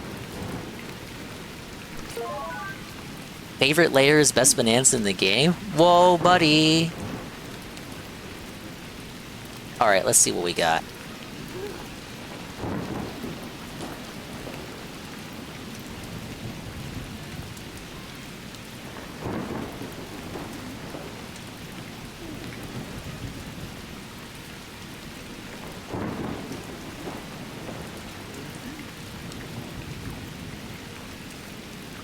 Load, subbox, load. Here it is. Alright, 8 minutes, not too bad. It's right next to the Arlo video here. Help, I'm stuck on TK Bananza's tutorial. Great GTA 4 fun and best night ever in CVS 2. Great week. Daily wrap, July 18th, 2025. Yeah, great week other than the absolute failure of a Donkey Kong premiere you had. No, it wasn't that bad. You met the goal on the first stream.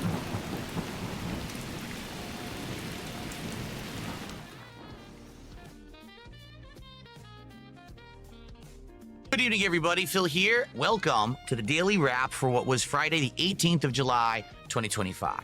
I'm not going to lie. Pretty exhausted. Why? Well, it's been 7 straight days of streaming for me after having you took a week 7 away that days was off. no vacation, but instead a lot of stress. But I'm just here to tell all of you, thank you. It was an absolutely outstanding streaming week. I said this to the stream audience, and I feel like I owe it to the on-demand audience as well. Yeah, You know, low when you're energy rapid unexpectedly feel, it sounds away like. against your will, and you don't know what's going to happen. People had planned on me being here. I wasn't here. What was that wording? Let's see. no vacation, but instead a lot of stress. But I'm just here to tell all of you, thank you. It was an absolutely outstanding streaming week. I Thank you for what was an absolute streaming said week. this to the stream audience, and I feel like I owe it to the on-demand audience as well.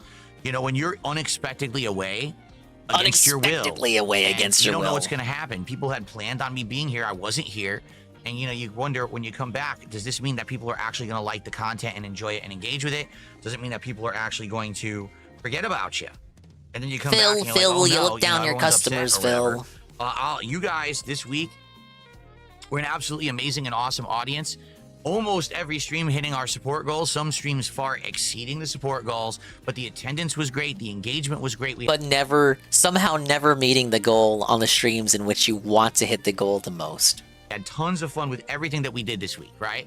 So thank you for You that. think this motherfucker Let's hit no recap goals what with we how much did he on cries this about final it. day of this 7 days of streaming. Today, there was a level 1 podcast. I'm surprised he hit any and I goals had because he one sure as major shit don't topic for the behave like it. podcast. What's going on over at Nintendo? Oh boy. Yeah, I don't want to look, guys. I know it's gonna hit me hard, but I kind of heard enough. I'll put up the highlight of how I fucking debunked him and felted him last night. I'll put that as its own highlight on the Dong channel. But I think I just said my piece.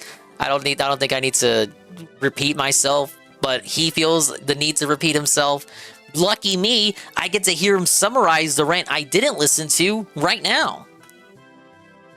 Because after having purchased the Switch 2 and then playing the 2 first Nintendo exclusive launch titles of But why was the quotes needed? Are they not exclusive? Mario Kart World and 6 hours of Donkey Kong Bonanza, I just gotta ask, what is going on over there? Because it doesn't seem like it's the same company that I grew up with and the same company that I'm used to. I'm so used to. It's like objectively not like the torch has been passed to the younger, newer generation, like Splatoon, for example. Splatoon's like 10 years old at this point, by the way. But Splatoon was made by the younger generation there. Like, you're kind. I know. He's coping. He's coping because he's old. It's the real answer is he's old and he's lost his sense of wonderment. It's not that the game changed, Phil. It's that you got older. But if we humor him, yes, objectively, it is a different Nintendo than the one he grew up with because different people lead it. You know, Iwata's dead, right, Phil? You wouldn't know that because you shat on him when he was alive. Nintendo having the absolute best exclusives. And I'm sorry, at least now, at the point I'm at, especially in Bonanza, the games are feeling underwhelming. It doesn't feel like it was worth it to spend $450+ Why did for a you? console where I beat one game I told in you 3 not hours to and buy the the other game Switch I'm 2. bored in 3 hours. You told me I was stupid So and I talked that about why this wouldn't and you I went buy back and it? forth with the audience. We had some Why good wouldn't- back and forth Yeah. conversation today about it, and I feel like it was good, so I'm glad that we did that. That was the major focus of the podcast, for the record, all right? Then, excuse me, after the podcast ended, we actually continued with... I'm 6 hours into Bananza. Okay, but yeah, you made it to the start of level 3. The start of level 3. It's not so much, again, I don't want to repeat myself. It's disingenuous, I think, to say, oh, I'm 6 hours in, nothing's happened in the game. Yeah, it's 6 hours in, but like you're at level 3. Bro, like I could spend 12 hours in level 1 and then say the game sucks and nothing's going on in the game. And is it the game's fault or is it my fault because I spent 12 of my hours in level 1? Because you say I'm 12 hours in or I'm 6 hours in, you don't specify where in the game you are. People will hear that and think, oh, if he says he's 6 hours in, well, he must be all the way like halfway down to like layer 8 or something. No, he's in layer 3. The Grand Theft Auto 4 with mods. Well, why? Well, why not more Donkey Kong Bonanza? Because after yesterday, everyone, both the viewers and I, were bored of the game. Now, I'm not saying that I'm never going back to it. I'm just saying if I played it again today, I probably would have felt like it's way too much too soon. Let's give it a few days rest and come back. Why did you give it a whole day of gameplay then? Maybe I'll like it more again. Okay, so today, GTA 4 with mods. What did we do? Well, we started doing missions for Banana game that Brucey, doesn't which cost introduced you to the $20. vigilante missions. So we actually did the 10 most wanted criminals in Broker and Bohan. They're like the eastern islands of Liberty City. We did all those. That was fun because that was another interesting side quest. Then we did a mission or two for Brucey. We did more missions for Faustin, then for Dimitri, and then the big plot swerve happened and we ended up being thrown into Bohan. And now we're kind of on the run and doing a few missions there. Because so of the that's where we Vanadium. ended. It was good progress, a good mix of story and side content. Everyone had a great time. But the weird thing, Yeah, I don't give a shit about him playing any we have now GTA that played isn't top-down for 3 to GTA, 4 streams, which he'll I think never it's been touch. 3, it might have been 4, okay? And each time we're having a great time with it. It really is one of the best playthroughs I'm doing right now, especially. So here it is. Here it is. He was big upping GTA as the front runner, big dog playthrough. He put up GTA last night. You were here. Most of you, if not all of you, were here last night. We were listening to him put GTA up to put down Donkey Kong.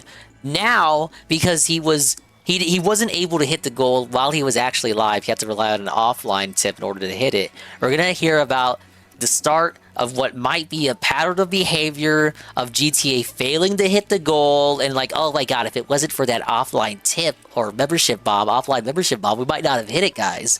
I hope this doesn't continue because GTA has been doing great so far. We've got the momentum. Like, I don't know why you guys are like starting to fall off on the GTA support. I hope this isn't a trend. And what's the reasoning for this? Like, what's the origin for the $30?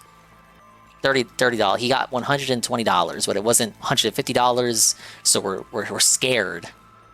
Or it was still made over 100, over 120, but it's not good enough because we need 150. We're doing this over $30.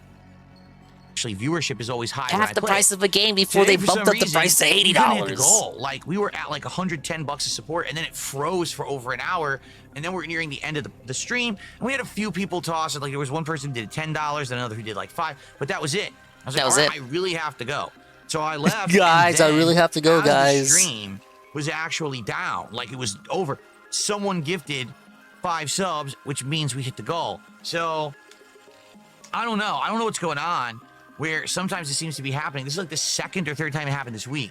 I'm grateful for it. Because you made a meme about it, the withholders. You memed it into reality. You inspired people to do it because you made so many jokes about it. Now people actually do it to get you scared and anxious and nervous. You see this behavior? This is the reaction you're given. They like to see this. Okay. They do this on purpose. It's like Jordy always said, if you give him money early when he wants it, he leaves sooner. And then Phil ended up agreeing with that mentality when he was shitting on Kino Casino for taking so many vacations. Yes, because having a good work-life schedule is actually toxic because it gives your fans less content. Phil would know this as he's the king of quantity over quality. But it sure would be great to get that during the stream, so it's not like, oh, people think we didn't hit it and they're kind of upset or deflated by it, and then we ended up hitting it after the fact, right? But we did. So thank you for that. Hey, Billy. Great stream, good gameplay, give it a look. Tonight was the return of Friday Night Fights. If you're not aware, I haven't done Friday Night Fights in 3 weeks. Because 2 weeks ago, it was Thursday Night Fights because Friday was the July 4th marathon. Oh my God, like, fuck you. You're still playing fighting games. It's 3 weeks since Friday Night Fights, because last week I actually did Thursday Night Fight. Like, what does that mean? What do you mean? If I played Mario Odyssey on Tuesday, and then 3 weeks later I played it on Monday, and I called it Mario Monday, and then the week after I played it on Tuesday, and I told you guys, oh, it's been so many weeks since we last did Mario Tuesday, but it's like, brother, you played Mario Monday, you did it on Mario Monday last week, it's the exact same game. What do you mean, Phil? The game doesn't change just because of what day you play it on. And then last week, I wasn't here. I ended up doing fighting games on Saturday night. So this was Mario the big Monday return. on a Tuesday is what happens when I start the stream at 11:59 We had a good p.m. amount of people watching both on YouTube and Kick. The support was outstanding. We had regulars and people who say that they're longtime fans and haven't been around. They came by. Everyone was really enjoying me playing Capcom versus SNK2 tonight. So I played on PlayStation 5 tonight, not PC. I'd started off at Super Actually Platinum. fired up the PS quintuple. Playing, okay, and I take that back. I Oh, started off as inspirational. Ultra Platinum. My bad. I was Ultra Platinum. Started playing and immediately started playing Diamond players that suck. They're Diamond. They're supposed to be better than me. Beating their ass.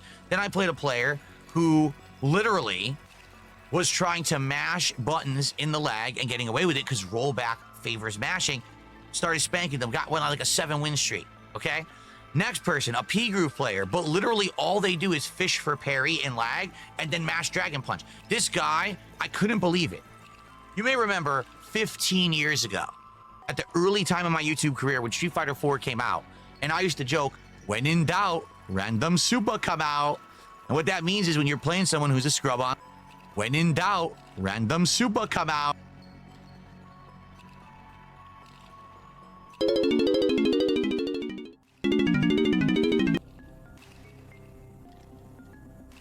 I'm gonna give you a second to get your screen caps.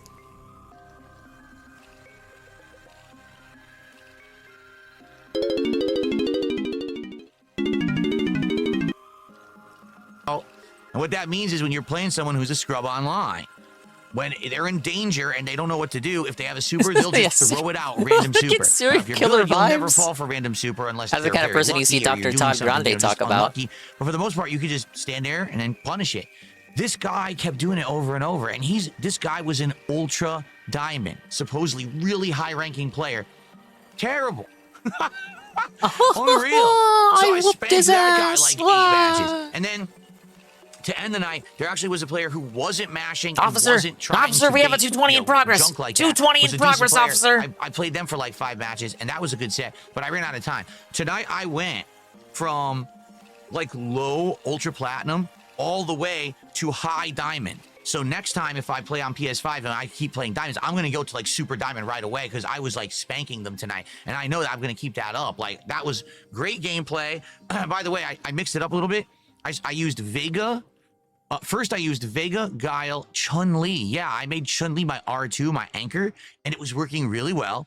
Then I swapped and I went to Cammy, Chun-Li, Blanca. Eventually, I picked my old school main team, Vega, Cammy, Blanca. That used to be my tournament team back in the day when the game was like new in arcades. And I gotta be mixed it up honest, a bit Phil, I after- don't at the care. end, I did more Guile. It was great stuff. that I had a mean? great time. The audience loved it. And some of the best CVS2 gameplay I've put out. I hope you'll give it a look. It was great stuff. That's the I kind of hope stuff you can enjoyed watch it, and man. Enjoy as I'm spanking the people who are ranked higher than me and I'm just destroying them. It's absolutely hilarious how they have no concept of actual fundamentals in fighting games and they get destroyed because their gimmicks don't work on someone who's actually good. All right, dude, like get on All with right. it. So anyway, Holy it shit. was great. Great night. Ultra support. Yeah, you're the Everything best. was We good. love you, man. I'm not here tomorrow. Okay? It's Great. my day off. Oh, After 7 thank straight Christ. days of streaming, I need a day off. I hope you understand. All right? I'll be back on Sunday with a level 1 podcast. What if in he the doesn't morning. come back Then again? the continuation of Death Stream. What if this is the pattern going forward? He takes a full week off, then he does a full week of streams. Full week of streams, takes the week off, alternating whole weeks off. This is the pattern going forward as he grows older. For his health. Ending 2 on that first stream. We just finished a major story segment, but there's much more coming, supposedly. There's a lot of good story elements coming, so don't miss that if you want to see some good story in Death Stranding 2. And then Hey, on the late Sarkar. stream, He had to use his main team just to beat scrubs, but also I don't think you lose points in those collections, so Ultra Diamond or whatever doesn't mean they are good players, but that they have played a lot. I don't know how online works in that, so I won't push you on that. I'm just going to accept that what you're saying is totally true. So they just grinded matches since they got to that level. So there's not really any risk involved, right? If you don't lose any points, you can never demote. It's just like in Splatoon 3. American Truck Sim Chill streaming with, yes, some alcoholic beverages, so I hope you'll join me for that, okay? Alrighty, everyone. Next week is a 6-day streaming week. If all things go according to plan and there's no problems, we'll see. But what does he mean by that? Is his dad gonna die too? No, more legal problems arise. Maybe the theories about him spending a week talking to legal mindset were actually true. It should be a good one. What does he mean by that? If everything goes well, is his dad gonna die? Is his mom gonna like kick the bucket for real? Maybe she really is. She hasn't died yet. Maybe she really is in hospice. We didn't see any obituaries. Maybe he suspects that she might die next week, and then he'll have to take another week off. Thank you all for an outstanding return week. Let me hear that one more time. What does he mean? Like, Yes, honestly, think about and then that. on the late stream, American Truck Sim Chill streaming with, yes, some alcoholic beverages, so I hope you'll join me for that, okay? Alrighty, everyone. Next week is a 6-day streaming week if all things go according to plan and there's no problem. What's the plan? What does he mean? Just the schedule? The plan is his schedule, or is he talking about real life? This tells me there is a chance, a non-zero chance, something he is banking on does not go well. Legalities involved? His mom kicks the bucket in hospice and he has to go back and set up for the funeral? We'll see, but it should be a good one. Thank you all. What is for he an talking outstanding about? return week. Have a good Saturday. I will be back on Sunday morning. Everyone have a good night and peace out. See you then. It was quite a curious ending. I'm not quite sure what he's planning on that. Well, who knows? Maybe something really will come up and he'll have to take a whole nother week off. Go all the way back to Connecticut to get the funeral in order. Papa Dave can't do it all on his own, you know? Maybe he didn't travel anyway and something happened closer that required him? Could be, could be. Some people were theorizing that it was stuff with YouTube and that he could not stream for a whole week or something. But I feel like he would just, like, there would be a sign of that, right? If he physically could not stream for an entire week, like, oh, you can stream for an entire week because of this or that. I feel like there would be there would be some sort of sign that we would be able to look at to make that indication.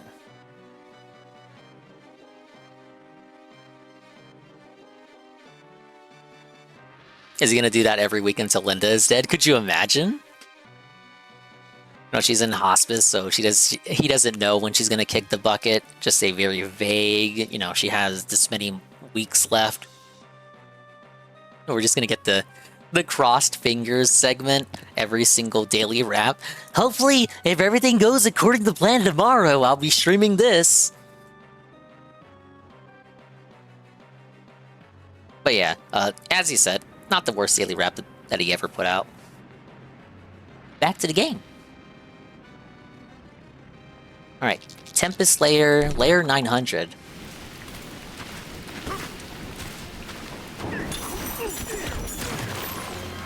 Linda better not fucking die. He just took a week off of streams and got back and missed several goals. Like, this bitch needs to recoup everything. She better leave.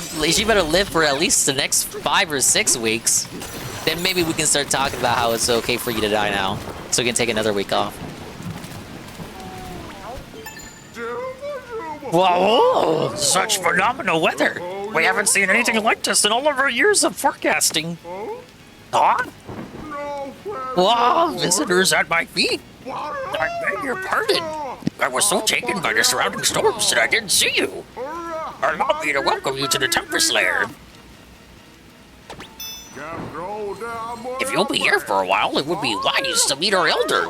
She's the top weather forecaster in the underground world. Oh, okay. I was gonna say Mediker's the top weatherman, but you know he's the top weatherman on the surface, not underground. Find the elder. They already found her. There she is.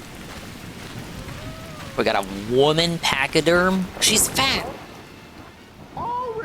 If you need to cross, the lift platform is a fantastic way to do so. Just throw a chuck at the underside of the platform to weigh it down. Whoa, they're mixing the mechanics, you guys. Well, guys, as you can clearly see, the gold line here indicates the y-axis upon which the platform will sway. Why the hell isn't Phil's axis line visible? Imagine if we could see like Phil's golden axis line upon which he sways on the x-axis. If only we had elephant powers. This tornado's twisting. Shiny's hide inside. Oh no! DK's afraid of wind.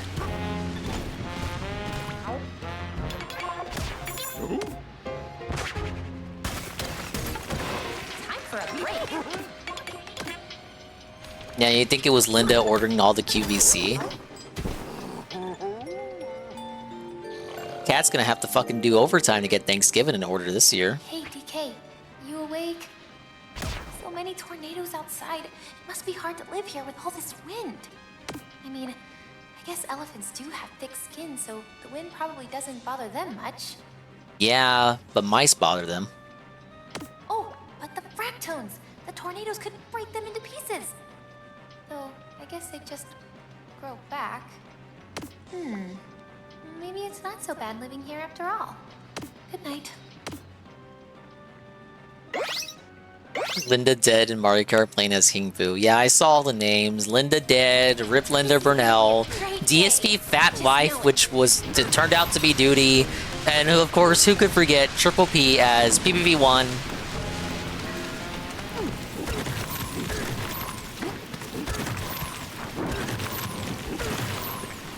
Well, I don't want to go back here just yet. Hey, look, it's an elephant trunk. Very cool.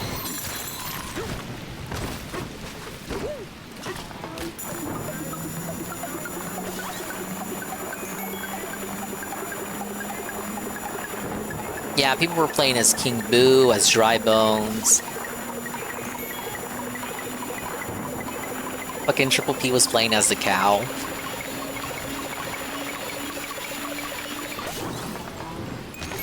If I had gotten, I probably would have picked Peepa.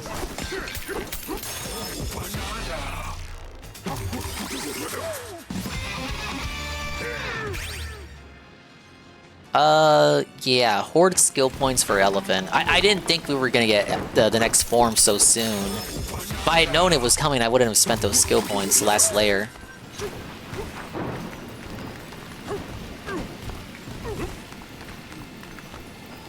Oh no, I'm blind! I have no depth perception.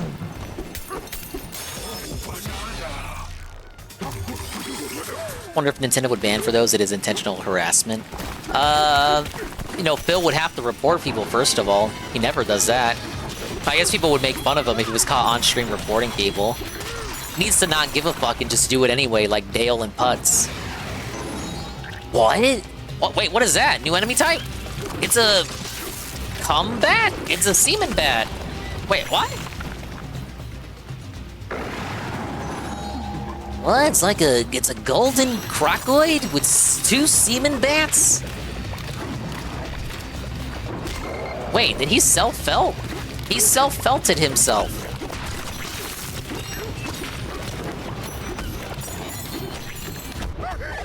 No!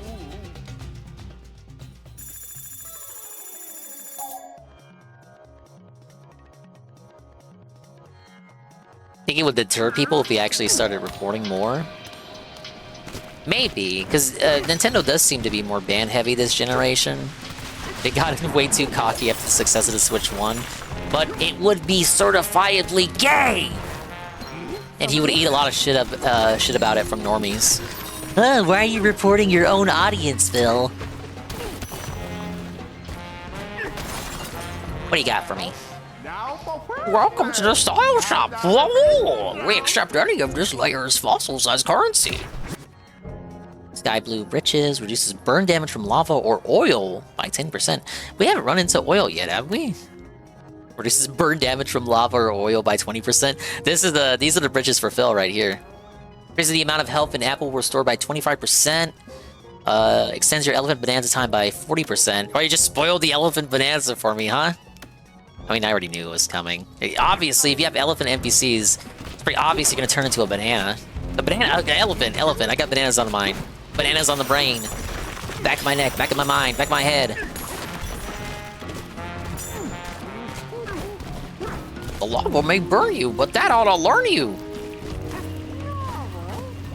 The Elder is preparing her latest forecast. There's some Goron City-ass tier music. I like it, though. Ah, soon these clothes will be nice and dry. I'm taking a load off from forecasting. Where do they come up with these ideas, guys? Let's make a level full of forecasting weathermen elephants. Once I'm done watching today's weather, I might fancy a dip in our hot springs. I need to warm this chilly hide of mine, and a warm dunk sounds fantastic. Get it, fan? Because they're elephants. Very cool. Anyway, what you got going on? Oh my god! Guys, she has banana tusk. She has a mushy, rotten, brown, aged elephant tusk. Hey, Knock. Is that Elephant Genie from Diddy Kong Racing? Well, it's a woman, so I don't think so. It could be a reference, the fact that they're using an elephant at all. Well, I see we have visitors. Welcome, little lost clouds. You braved some unwieldy weather to come to make it here. In my younger days, I rose to become the top meteorologist of this village. Now I watch the weather as the village's elder, and blast thunderous beats as a fan favorite DJ. Tell me, What do you see in your own forecasts? I think I answered bananas last time. Dark clouds will persist within the planet core. No sunshine in that forecast, I fear. Any folks down there would welcome a change in the wind, I'm sure. Big ups to Baboku and Babimi. I'm in an important story cutscene, you guys. Welcome in. DSP told me this game had no story. Wherever you're heading, you'd be wise to prepare for severe weather. I suppose I could teach you how to use my elephant Bananza, which is great for navigating nature's wrath. If you retrieve my ancient record, I'll be happy to spin up a lesson for you. Did it break into 4 pieces this time? The young elephant over there will give you all the details. Twinge in my knee. That means strong storms are on the way. Be careful out there, little clouds. It ain't nothing DK never seen before. Let's do it.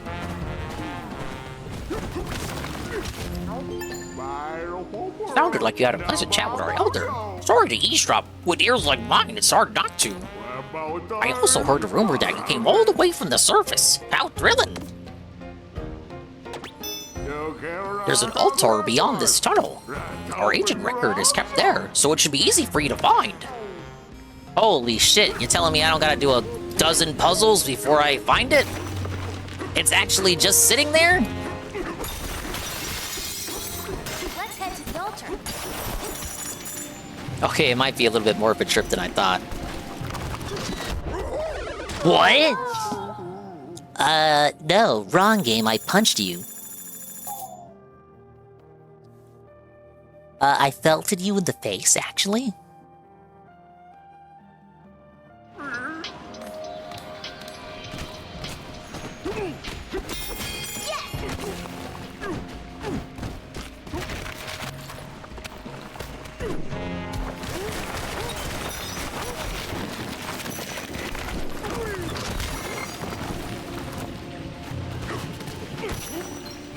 Steady. Oh, okay, he's made of the same material as the glue platforms.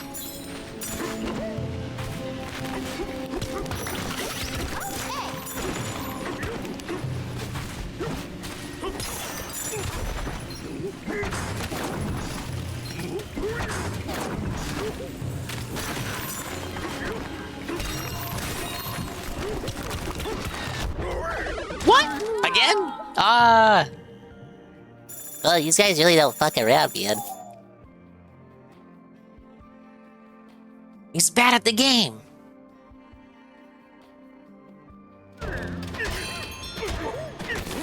Belted, bish. They start doing more damage here. Oh, is that what it is? I thought I only got hit twice there. Aim. Game started to bug me to really up that HP, huh?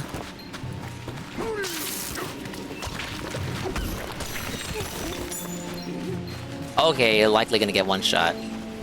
So it's not that I'm bad at the game, it's that the enemies are doing more damage on purpose to felt me.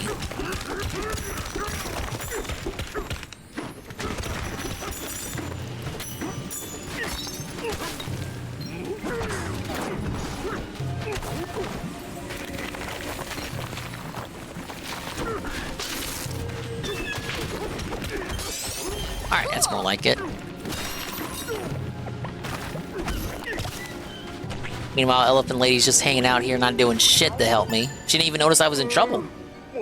Oh, a puzzling predicament. The Caldera altar is supposed to be right here, but it's sank into the lava.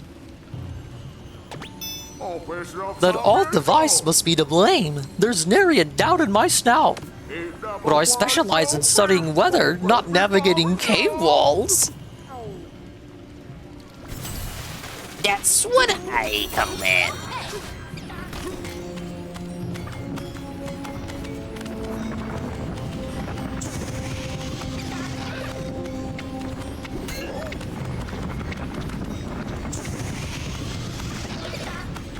Alright, wait for him to go on the ground. Move over him. Easy.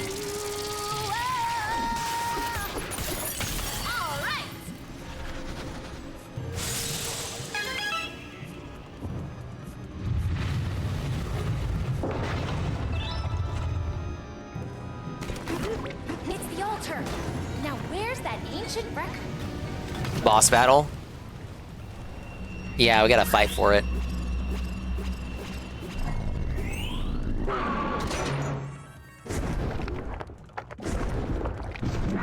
What kind of Zelda boss is this? Sinister Blusterwing? Oh my god, it's coming from its mouth! Gotta weigh it down. We must prove our worth to the elephant people by saving their little humble abode.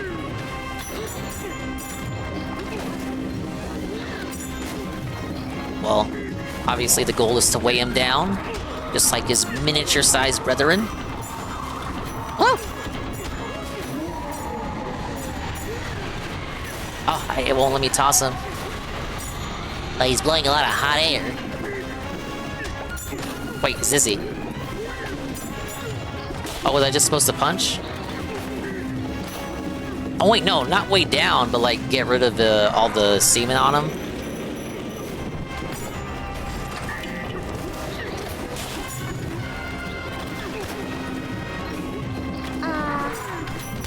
Hey, GBM. I'm working on a boss here.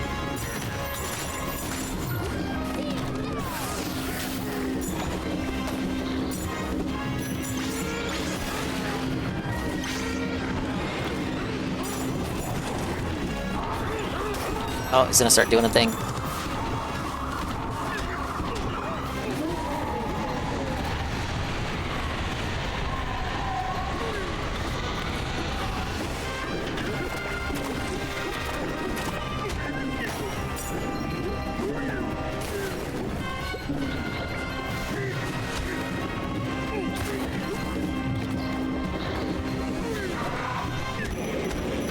Kill him good? I'll try GPM.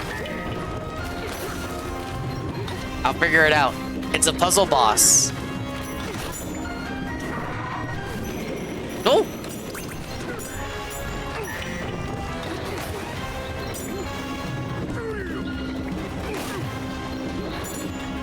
Oh, maybe I hit behind him?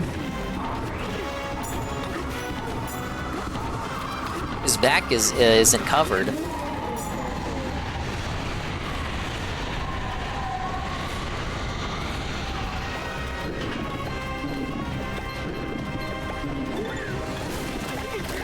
Because it doesn't let me punch while he's dizzy. But I can't hit his mask.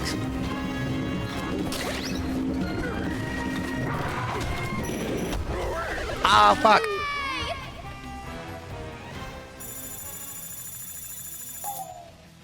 Belted, bitch.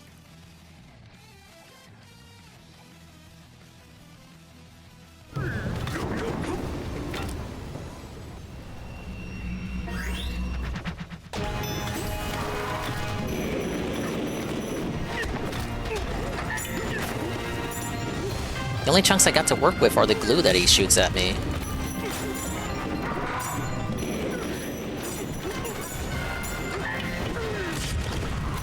Wait, now it's hitting him? Wait a minute, that didn't happen before. Was I just not aiming right? Alright, phase 2, I guess. You saw me talk shit at his wings earlier. It was just clumping up on him. No phase 2, he runs away? Rematch later. Or no, chase him.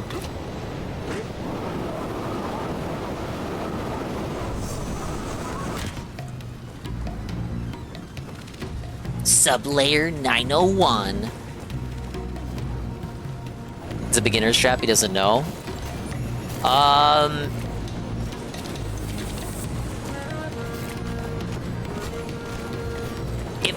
If the fight continues and the mechanics don't change, tell me. Tell me what I did wrong there, because I felt like I was tossing it at his wings, but I thought it was you toss it at his wings, it adds more weight and then weighs him down.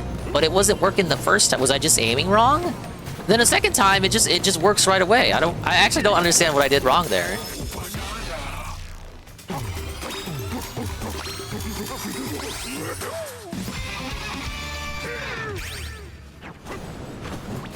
Whoa! We were on top of a huge cave.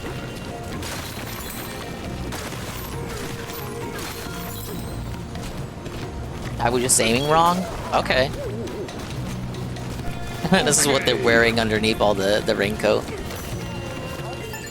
Hey, Aqua. Oh, dear me. I apologize for my shock, but I was quite startled just now. Some sort of terrifying bat crashed in from above. Did you see it too? I watched it open its maw wide and spit out our ancient record. And even worse than that, our poor ancient record was broken in two. It's always broken in 2 or 3. I don't suppose you'd be up to the task of retrieving both ancient record pieces, would you? How delightful! I'm positive the 2 ancient record pieces landed in different spots here in Hot Shower Cave. You know how to survive this cavern's fiery rain? Indeed, and there's a handy trick to help you spot this cave's safe zones. Before you step out, check for grass. Where there's grass, there's no fire, therefore safe. No grass, fiery rain, not safe. That's how you remember. Indeed, you can hold a chunk of terrain over your head like an umbrella.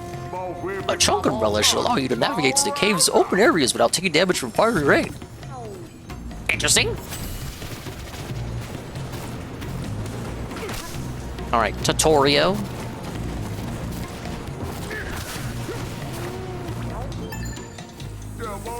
Foul! A bizarre-looking creature broke the ancient record into 2 pieces. But I believe I found the location of 1 ancient record piece already. There it is! An ancient record piece is sitting over there. Alright, speedrunners are gonna find a way to face tank the fiery rain to skip and roll jump over there. I'll go the long way.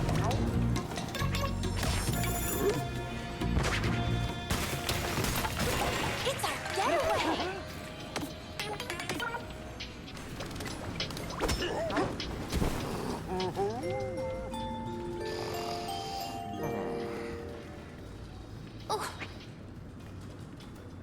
Fell off the bed.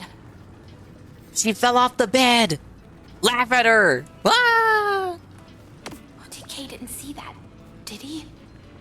Oh, how embarrassing.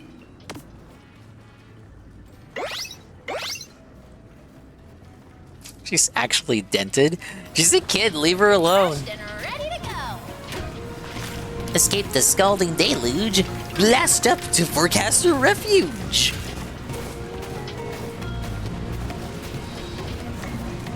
I don't know if we actually want to go that way, guys.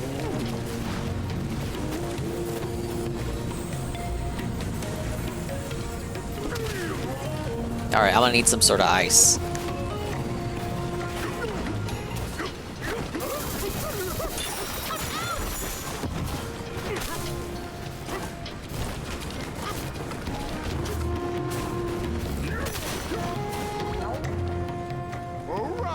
These zip lines were designed to work with chunks of terrain. Grab a sturdy chunk, then press B to jump on the line and ride it. Whoa, buddy. This game keeps getting cooler and cooler. Oh my god. Look at that! That looks so silly. Wait a minute. Gimme, gimme, gimme!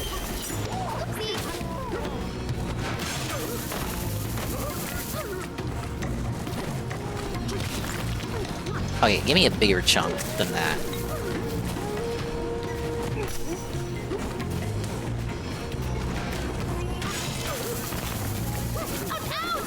Wait, wait, wait, wait.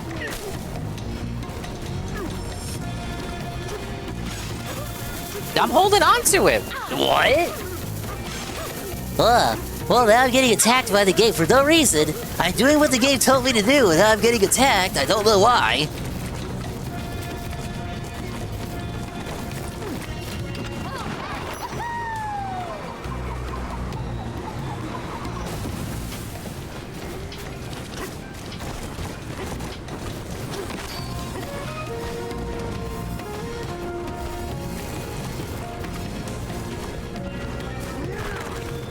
Wait, is it the little windsock has elephant ear? Oh, dude, I actually like that. The windsock with the elephant trunk and the little elephant ears.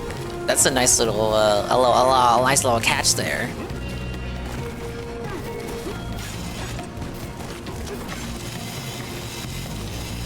Okay, I just gotta hold the... Thought it was like automatic. Dented. Fair enough. These big ears hear an ancient record fragment is near.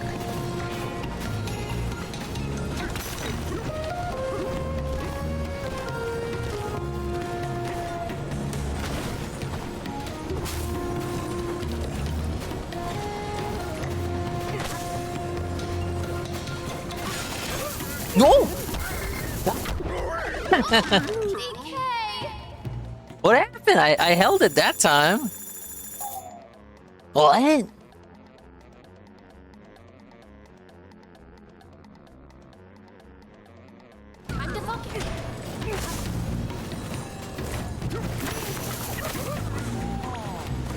Oh wait, yeah, it sent me closer that time.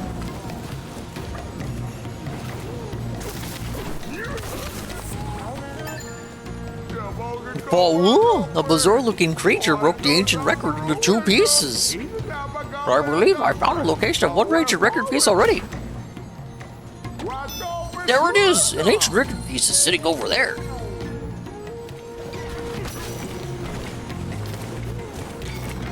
Okay, I don't need it here.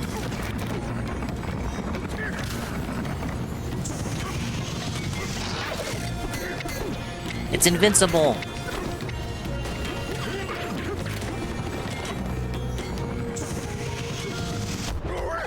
No!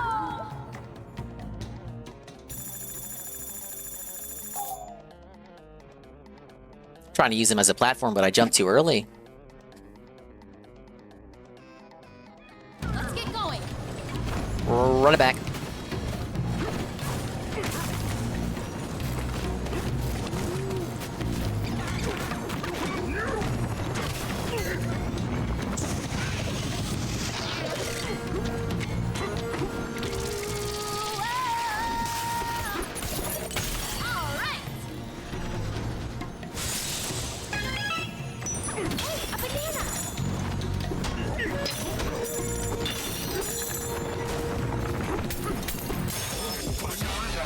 Unbothered by burrs? Actually, I was truly bothered by burrs, if you want to know the truth about it. Wait, bubbly ones.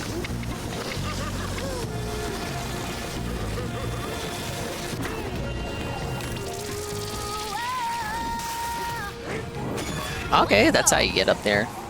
Pick up Eddie B43, Banjo music in my DK Bananza stream. Sacrilege? What's wrong with that?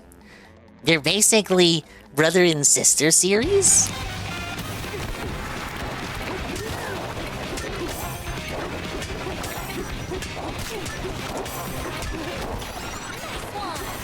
Oh yeah, I gotta knock him in the lava. Sumo style rules.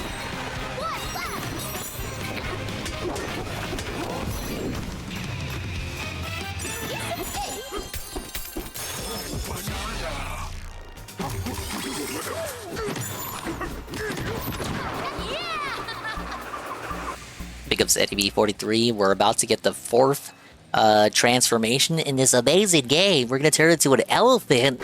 We're in Elephant Land with all the big fat elephant cougars who are all weather forecasters. Weather whammon, you might say. I don't think that's a term that's people actually use. The weather woman. It just doesn't sound right. The weather person? But even that doesn't sound right. It's woke!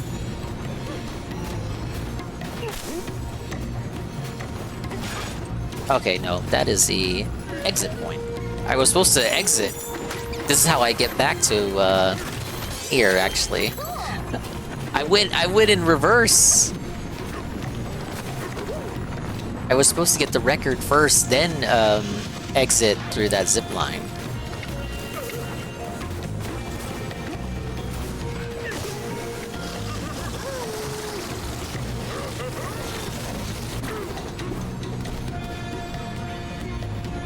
Or wait, no. Okay, I see what they want from me, rather.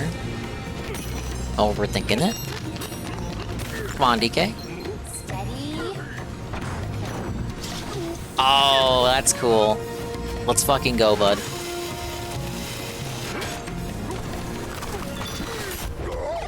Shit. Maybe I should up my HP. No, I didn't sequence Roke. I just figured out what I was supposed to do there.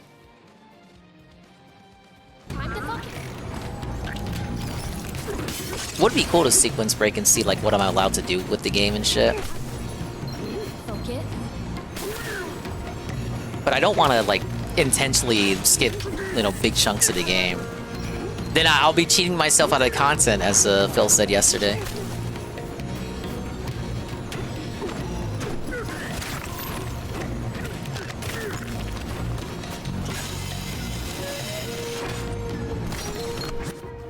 Okay, I got 5 pieces. I wanted to save some for the elephant. 4 points for Egg Bomb level 3. 3 points for the Charge Dash. Pretty much all I need left for the Zebra and Oshit right there. All just Fast Charge left for the Kong Bananza. Every other actual ability upgrade I already have, with the exception of the better punch powers. Further reduces the amount of time you must hold L plus R to activate a Bananza with the drum beat. This is just so negligible. I think this might be the last thing I do. Bananza will last 70% longer. Increases the maximum amount of melon juice cans you can carry to 2. It can be upgraded 4 times total. Really? Thank you everyone for that. Like, how many apple juice and melon juices do you need? Use your maximum health to 4 hearts. Alright, the game's begging me to do it, and the enemies are starting to, you know, really felt me. Something fierce. May as well. Use your maximum health to 5 hearts. Oh, look, now the game's okay with it. Game's okay with me having 5 hearts.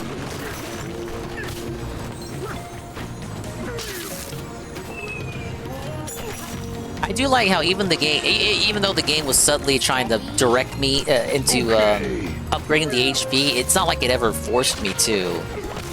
I feel like I got pretty far not touching any of the HP upgrades. Got up to, this is layer 9, right? Got to layer 901 without having to upgrade the HP even once. Probably do the whole game without upgrading. But I'm not trying to suffer too hard, bish. I just want to play casually and have fun. You know what I mean? Get it? Thank you, Tevin, for the Banandium. Almighty Tevin! Guess what? I am going to get another animal transformation. I believe I will turn into a giant elephant. Yes. It's gonna be a lot of Elefun. Remember Elefun? If you're watching Cartoon Network, seeing non-stop commercials every other commercial break for fucking Elefun. I think my, was it cousin Dingus? Or sister Dingus? Sister Dingus had Elefun? That shit sucked. Wasn't anywhere near as fun as the commercials made it out to be.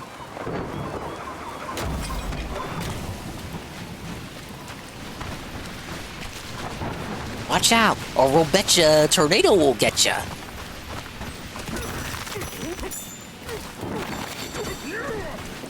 Big ups, Tevin. I did not listen to his 1-hour Nintendo rant, and I don't think I want to, because it's just gonna be a recap of what I ranted about for an hour yesterday. I'm gonna make it a Swola 5 highlight.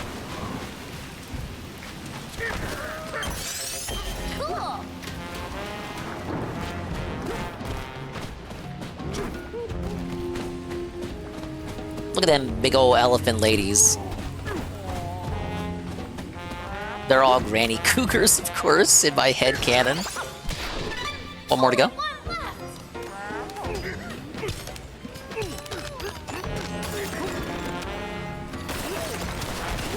Pick up spray for rock. Thank you.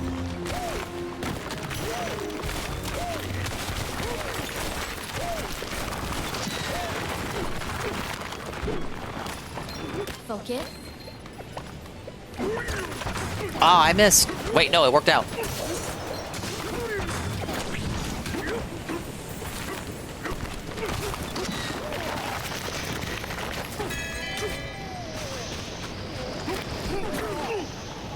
She blowing hot air?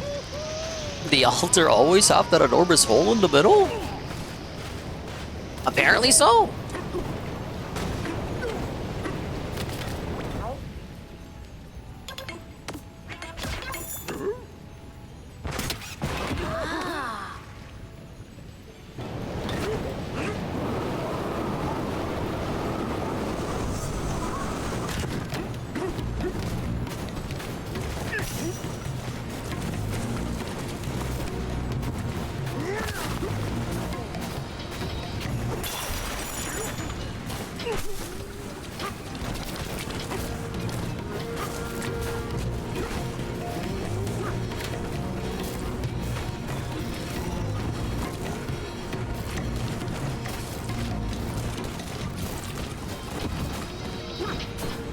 Saying the next one was this way. Okay, that is hot gold. Do not want to touch that. Can I just surf over it? Isn't there rain pouring over it? Will I be okay? I see a zip line. Probably something I gotta do first.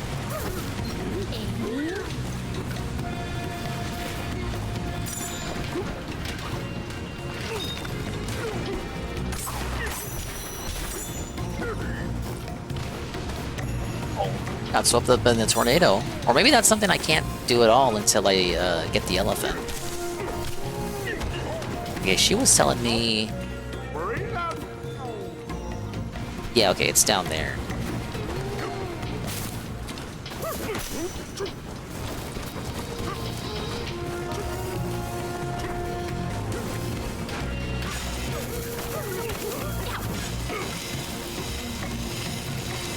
Nintendo have upset Arcane for the last time, guys. Let's make sure we hit our tip's goal to say fuck you to Nintendo. We won't buy DK Shark Bananza. You wouldn't call it that.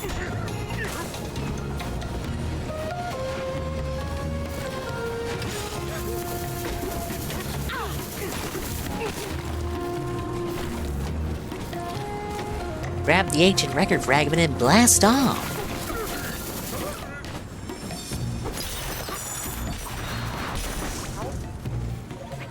Keep your nose in the know. Facts for weather forecasting. Permanent fiery rain adversary. Warning, because this cavern is below a bed of lava, it seeps through the roof as fiery rain that falls on this entire area. It shouldn't be a surprise, but when the drops of lava make direct contact with your hide, it hurts. A lot. We may have noticed some grassy spots that remain unburned thanks to natural rock formations providing overhead cover. Recommend staying within these zones for safety, but if you have a need to explore the larger cavern, simply hold a chunk of terrain over your head to stay unscalded. It's like nature's umbrella. Sorta. There's a record piece. Got it. Alright. Let's have some Ella fun. Oh, I see a secret area down there. Should probably get the form first, because it might be locked to me having it. Let's roll.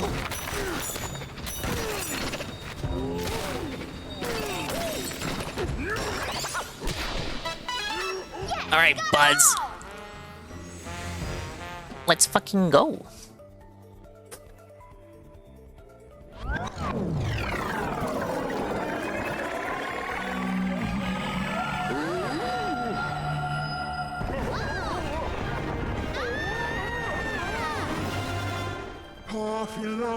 That power of yours, rain it down on us!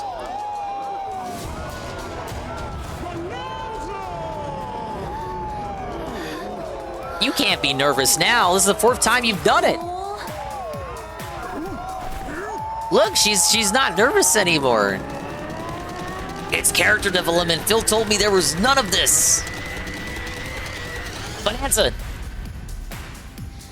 All right. New song incoming.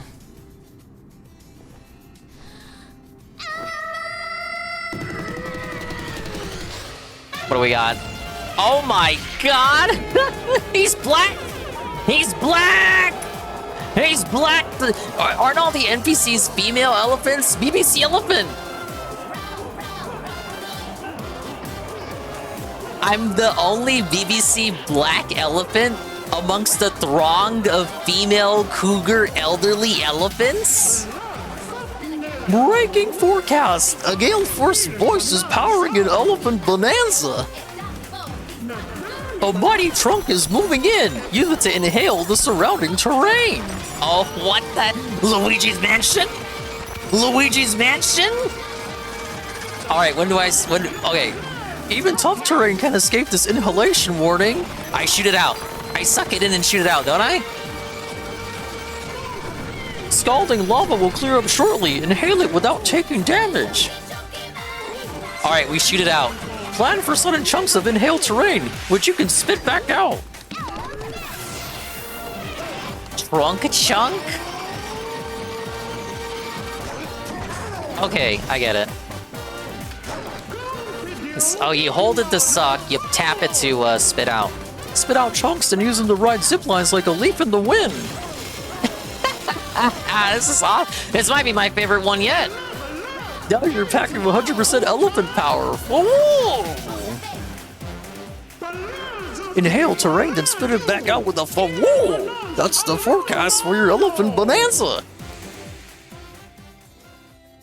She's singing in Japanese or something. No, Phil. Everyone knows she's singing it in Konglish. The elephant bonanza. Now we gotta head to the planet core. Yeah, it's very, so Kong Bonanza, you know, you get that as the first one, so it kind of colors your perception of the forms as being, oh, this is going to be like an invincibility power-up or something, the puzzle solution button. But, you know, this one is very utilitarian, I would say. Same thing with the ostrich and the zebra. Now I'm convinced that these are less so like a power-up, but more so like just an extension of what Kong can already do. Yeah, zebra is situational, but elephant's got some utility to it. Whoa! This just in for the little girl with the lovely singing voice. I have a breaking forecast for you. The winds of fate will be at your back as you journey to the planet core. And there is a 99% chance that you will find the Banandium root. Banandium root? Whoa, this is the first time we're hearing about this. Phil said there was no story, no lore, nothing to the narrative. Wait a minute. Was he just lying because he only ever made it to level 3? Oh, you seek the planet core, but you don't know what awaits you there? It is the Banandium root, a mysterious entity with the power to grant wishes. Those who obtain the Banandium root can make any wish come true. It slumbers far below, deep within the planet core, ripe for an awakening. So once we reach the planet core, we'll find the Banandium root too? Got it. Wow! I have no doubt that the two of you will find it down there. As a next step, the Elephant Bonanza will let you breeze through the rest of Hot Shower Cave with little trouble. Now off you go! Continue your journey, and make your wishes come true! Thank you, Elder!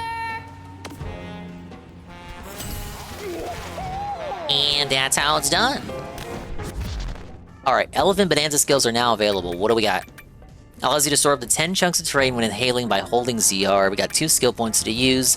Increases the range and distance of terrain that you can inhale by holding ZR. Increases the amount of time that you can continually inhale by holding ZR. Allows you to store chunks of terrain more quickly while you inhale by holding ZR.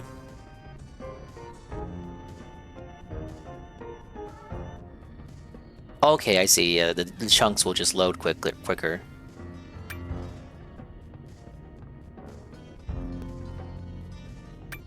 So, load the chunks quicker, inhale longer, increase the general range and distance. I think trunk room is probably the most important one, obviously. Simple as.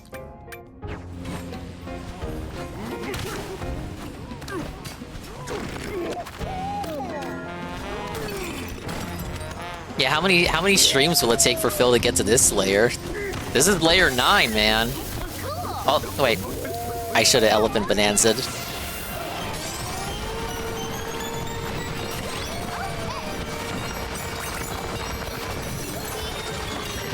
I'm undressing all of them. I'm the male BBC elephant, and I'm undressing all the cougar elephant ladies.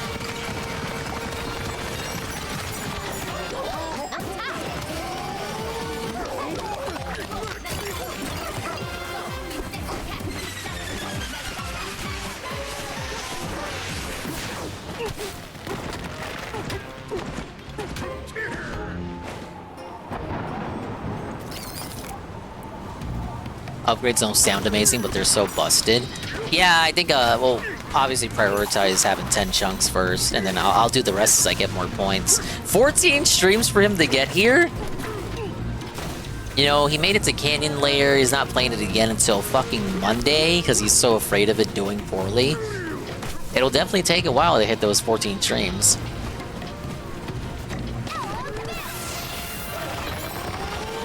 Goal Switch 2 is donated right after that order number fiasco. It's been speculated that someone helped them acquire it. Otherwise, how would he have acquired it, you guys?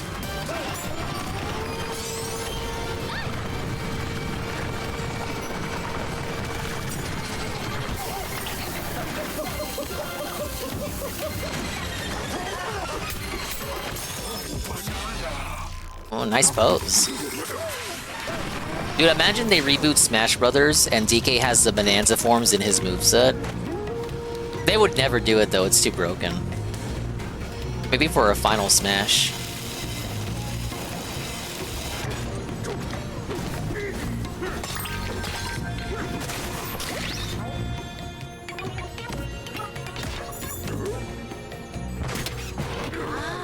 He tried the 100% Mario Odyssey because the Switch 1 gifter required him to do that.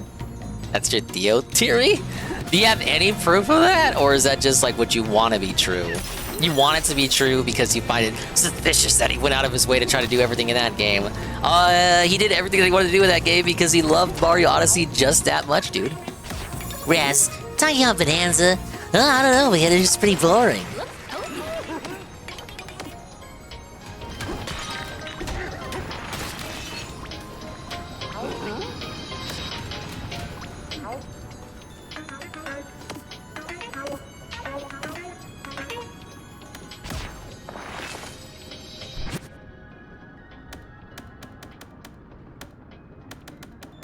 I should probably be smart and go for reducing burn damage, right?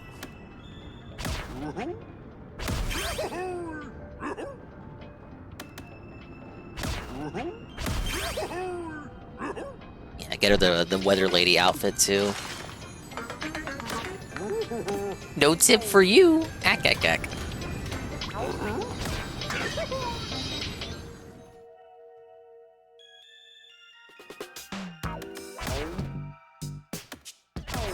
How's it look? Looking good.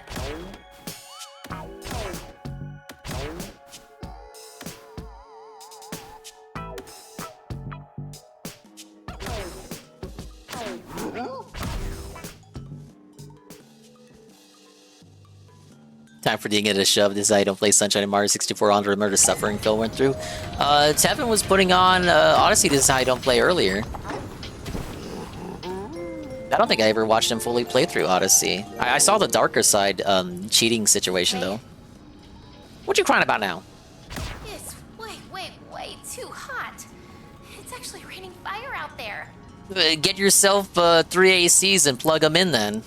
I wish it was another cold rain shower instead. That would feel so nice right now.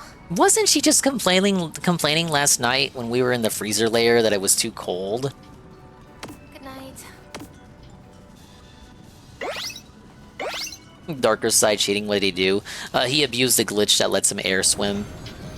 So rather than do the whole challenge room, he just air swam to the very end and he cracked jokes the whole way. I'm not supposed to be playing it this way.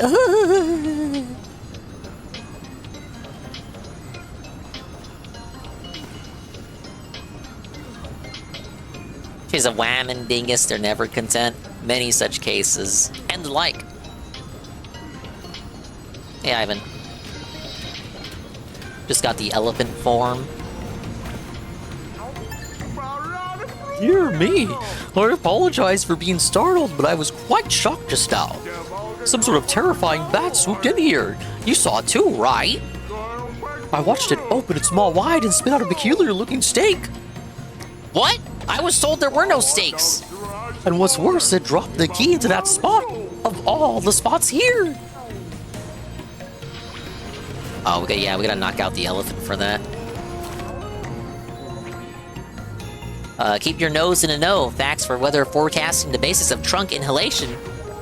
Experienced elephants know how to convert any inhaled terrain into ready-made chunks in their trunks. Expert inhalers can even convert terrain like grass or lava into helpful tools. Inhaling and storing water is especially tricky, but if you can learn how, you'll be able to fully cool down lava. Whoa, just like in Mario Wonder.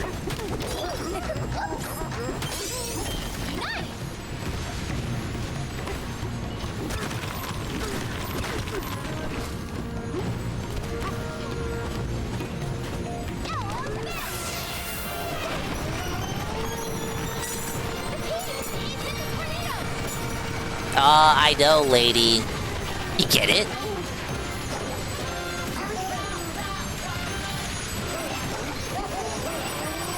I suck in the key? There it is.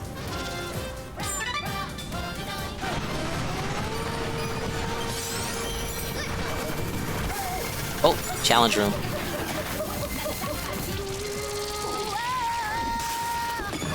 Let's go. Rah, rah, rah, rah.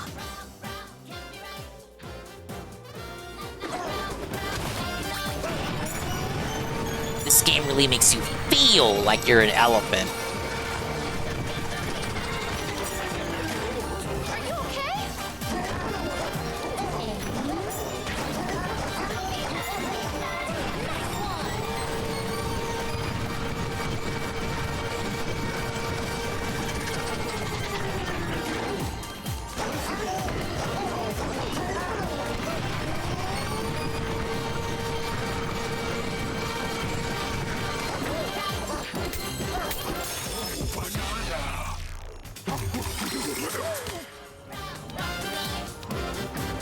Okay, there's gonna be a couple more up here, right?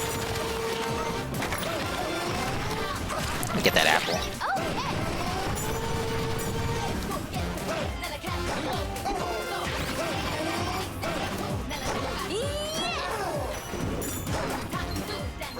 Focus. Hey, got him.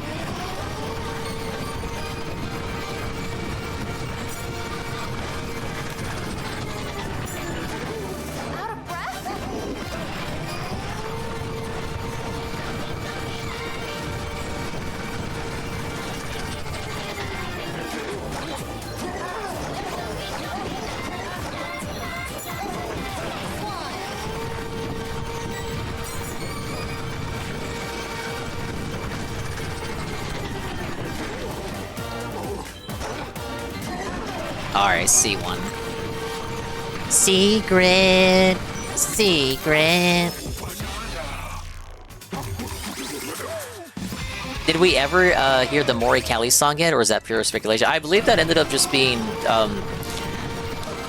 just a coincidence that she was doing a game based off. She was doing something for something that was based off Journey to the West that would bring a lot of kids to her channel, so she had to, you know, not swear as much.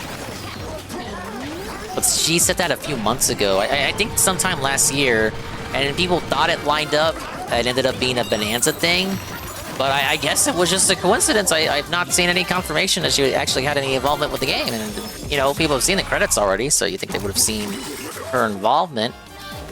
You think if she was in, they would have promoted her involvement, because wouldn't that be the whole point of getting a VTuber to sing a song for your game?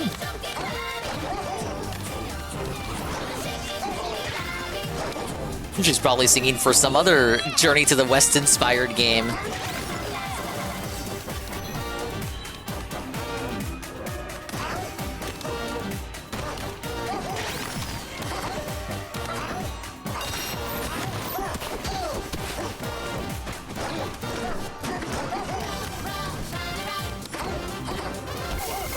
No!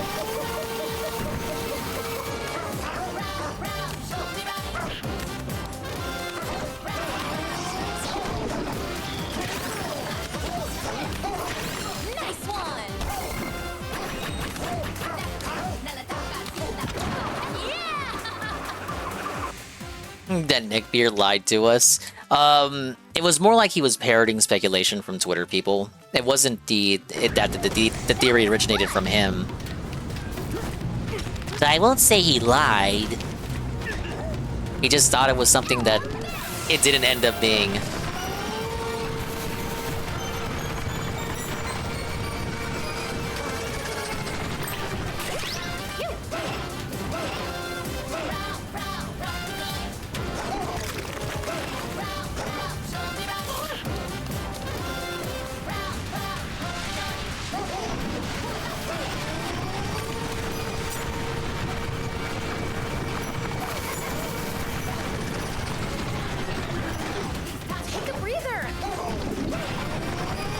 Get it? Take a breather. Duh.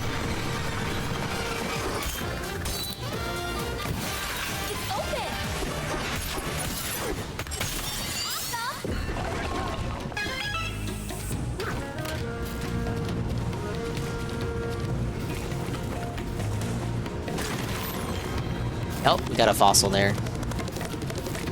No, I don't have enough power.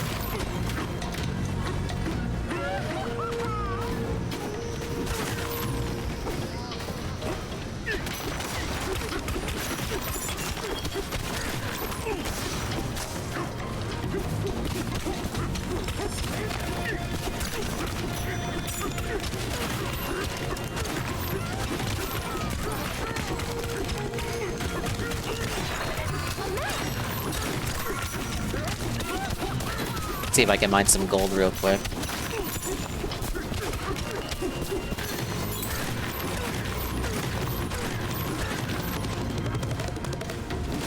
It's not enough.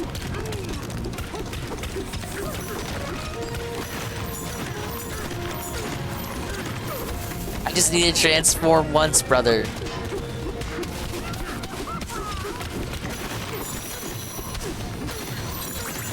There we go.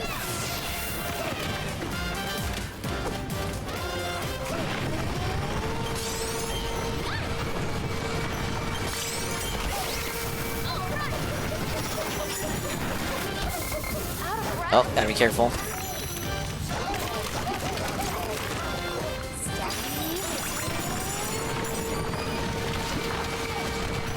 Up, bonus. You got this. Pick up Zitra's LSE. Remember when I said how quick the meter filled? It was something I was thinking about as I was grinding for gold right there. Was I wrong though? I was just hard pressed for gold right there because there was so much lava surrounding me. But look, I made it happen. The game spawned a giant gold chunk for me.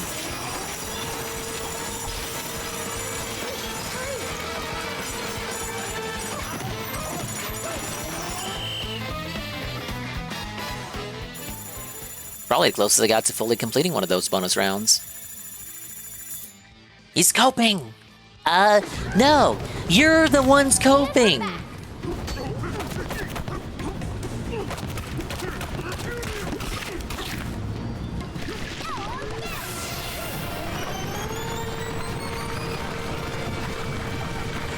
Alright, we got way too much lava here.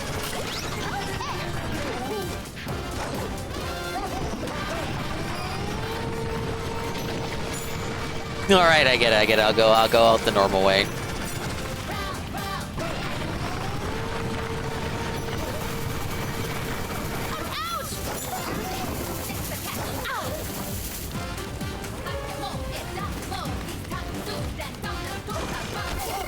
Oh, wrong button. Ah! This is a really bad cope, DK.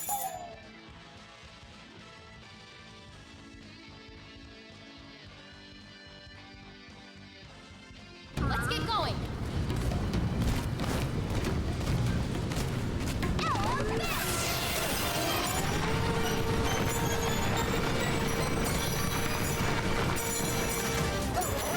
boss time? Yep. Something's down here. Rematch? There he is! Now we actually get to fight him. Using the elephant form, I bet. Alright, round 2, baby. He's going faster now.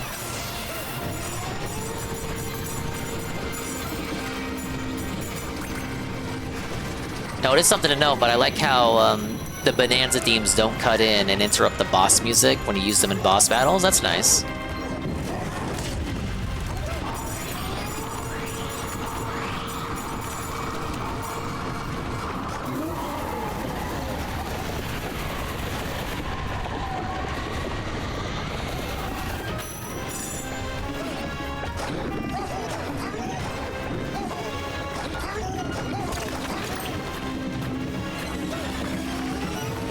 Wait, can I suck up his wings? Oh god! He knocked me out of elephant form.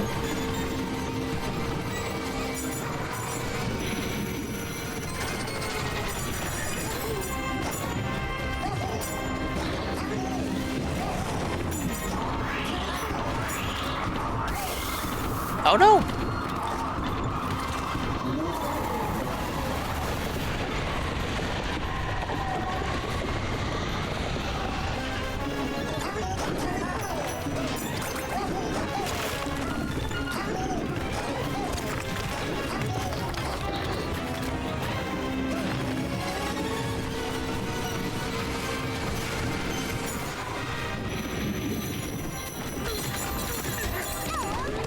Wow, you're basically giving me back all the gold I need to transform again, you fucking idiot.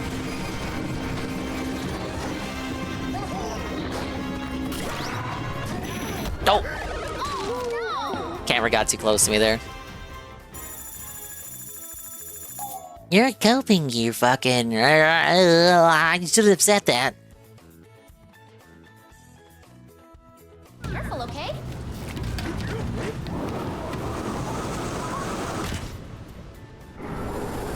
Is that a gold statue of DK?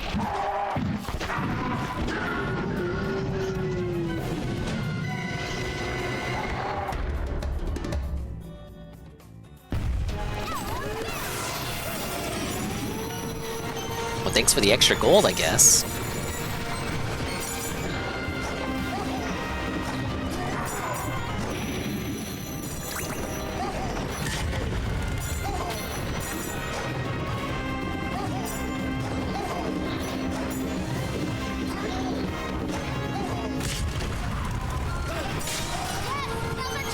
Oh, it still has his HP from the first phase? Dude, it really was round 2.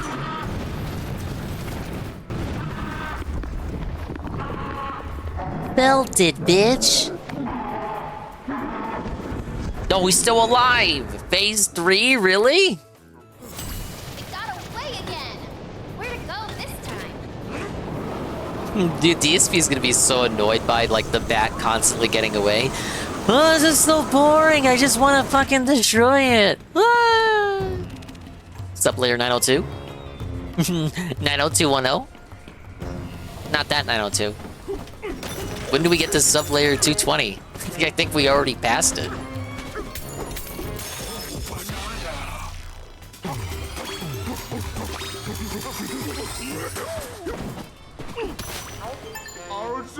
But that bizarre bat is now been our beloved boss Blusterwing?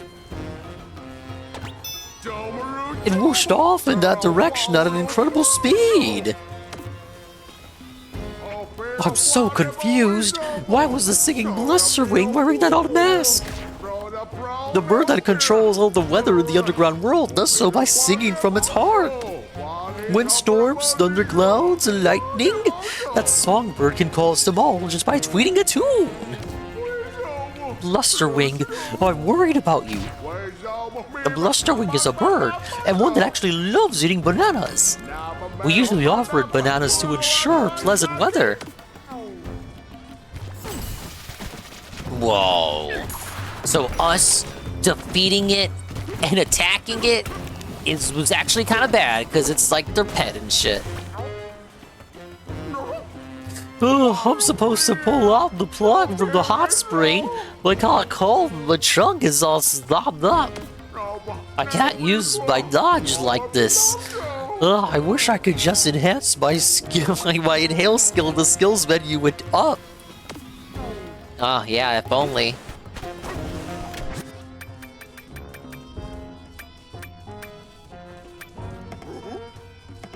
I need more points. What? No hot water is coming out. Hey, a banana! Look, I'm gonna show you why the trunk inhale skill upgrade is not needed.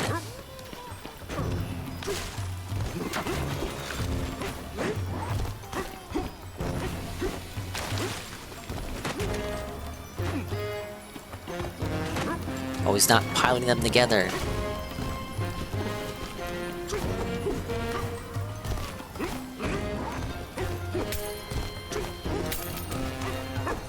There it is.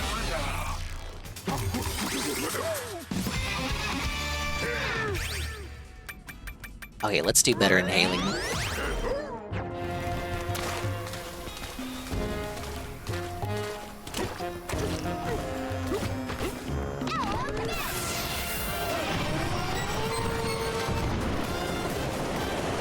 I want to give you a banana for that too.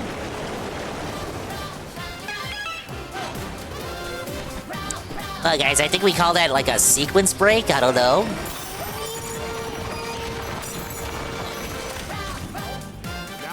Welcome to the style shop. What do we got? Got a few more Winky fossils here. I guess that's Winky. It's a frog. Let's see. How many cat jokes will be made when DSP gets to the elephant? I think that those jokes will be made when he gets to the zebra layer with all the zebras. And of course the layer with the pig fossil. The pig fossil. It even has glasses, like the glasses he's supposed to wear whenever he goes outside on the highway. Frog fossil, identifiable by its red on green mottled skin. It can leap startling distances in the wink of an eye, even with a passenger. Get it? Because it's supposed to be Winky the Frog. Alright, I gotta get over here. Okay, seems like one more layer after.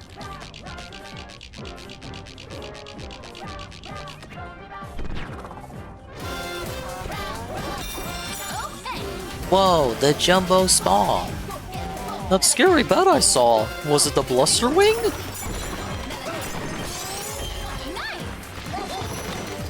How lava is cool when you know what to do.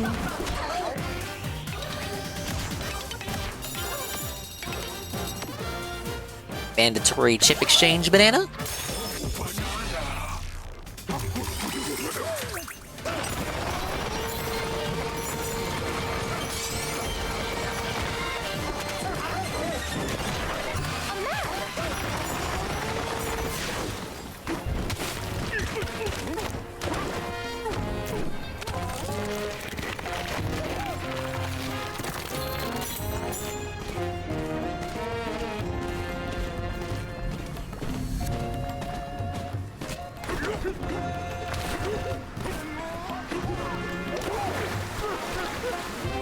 This Trunky tap delivers spring water straight from the source.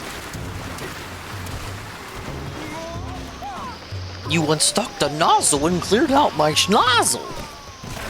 Did I? How did I do that? I just... What, the hot water cleared up your nose? Minor meteorological musings, the Trunk Dunk Hot Springs. The heat from our layer's lava keeps Trunk Dunk Hot Springs at a blissful, rejuvenatingly warm temperature. A good long soak has been known to soothe aches and pains and may help you work up an appetite for bananas. Simply slip into the springs and remain perfectly still to enjoy a soothing soak. Its healing effect should kick in shortly. Whoa! Just like in Kid Icarus. The hot spring heals ya. The hall leads outside, go cool off your hide. Nothing refreshes like a cool dip following a sit in the sauna. Cold water, so still. This bath is real chill. Secret?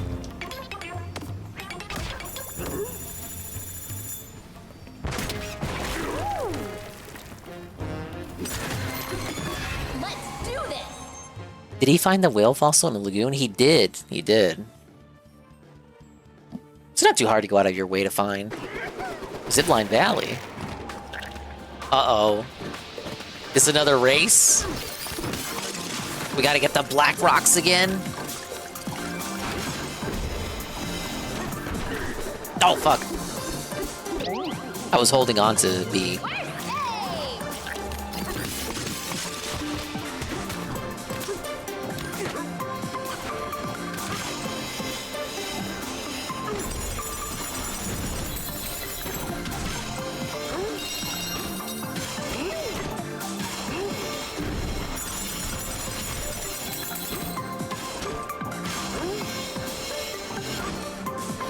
Easy. Zip through the valley.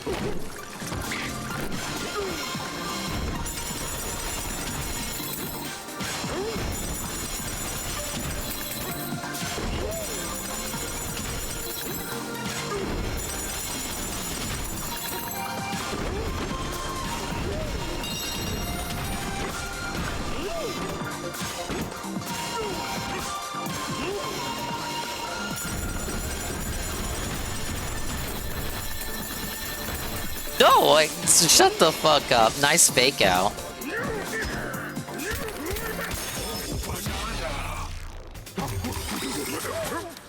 Alright, now where's the one I missed?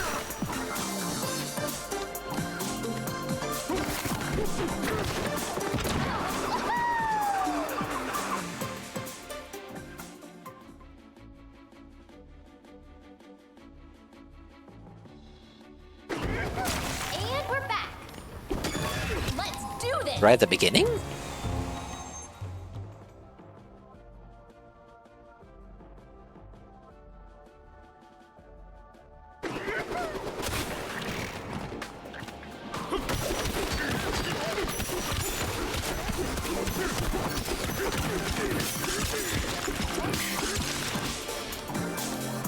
Oh, what the hell?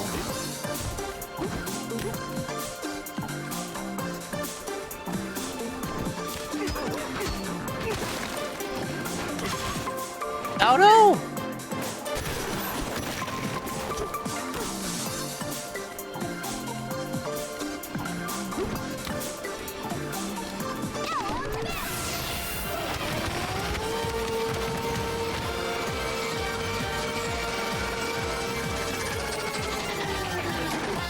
Take a breather.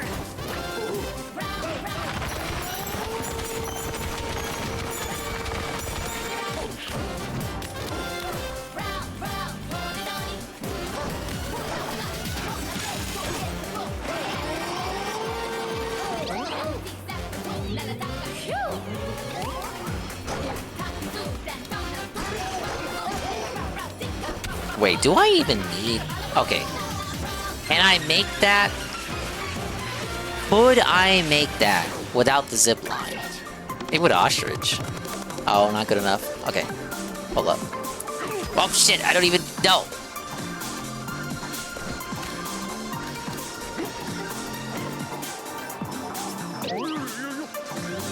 That was close. I don't think I can make that. I just wanted to see if it was possible.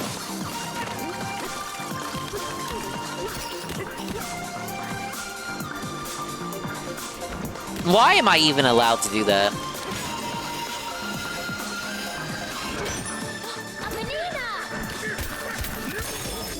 Oh yeah, I could have chunk jumped then super rolled. You're right, you're right. I didn't know you could climb...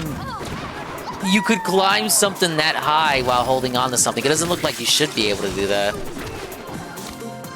The game's so amazing, dude. The possibilities are endless.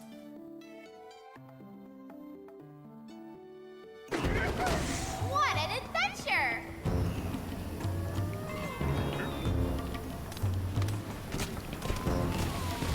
the game's so imaginative with what you're allowed to do that you don't even consider certain things. Like, oh, I could probably just climb up the wall while holding on to something because you think the game wouldn't allow you to do that. But it totally does. You can totally get away with it. Not that there's anything wrong with that.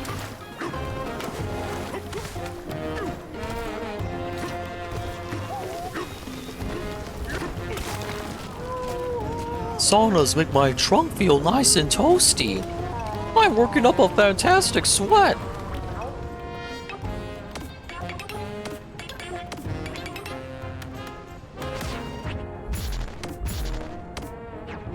Alright, gonna smash through some more lava, then come back and talk to that guy.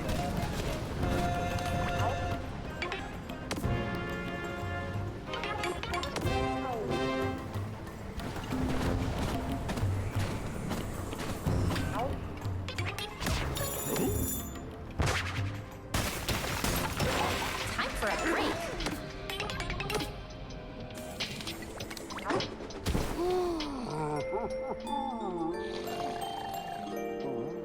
Hardbound will come out on the Switch too? Hell no. Are you awake?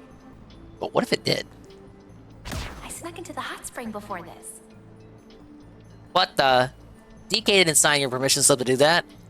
It was so warm. I'm all cozy now. You should try it.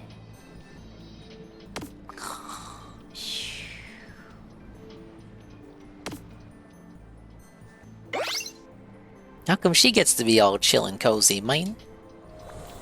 Refreshed and ready to go. Ooh, shortcut out here. It looks pretty dangerous. I'm kinda scared, you guys. Oh, melon juice.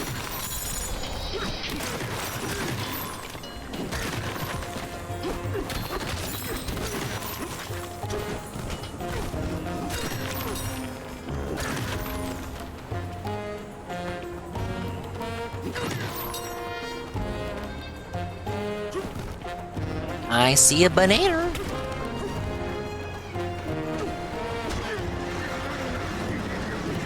How am I gonna get up there, you guys?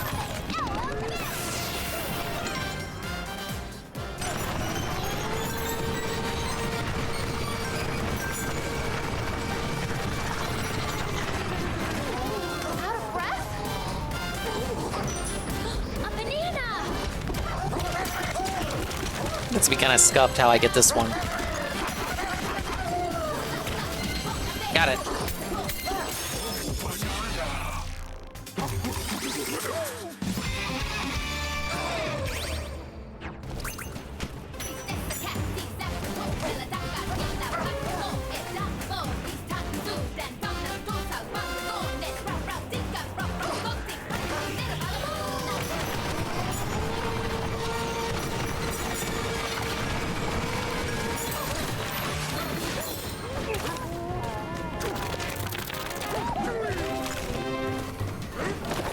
Fossil? Yep.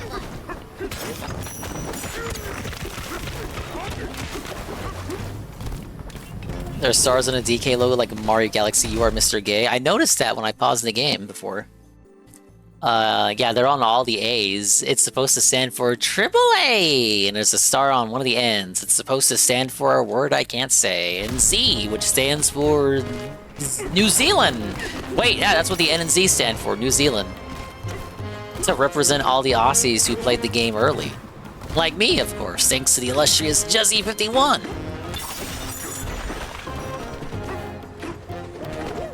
An asshole. Ack.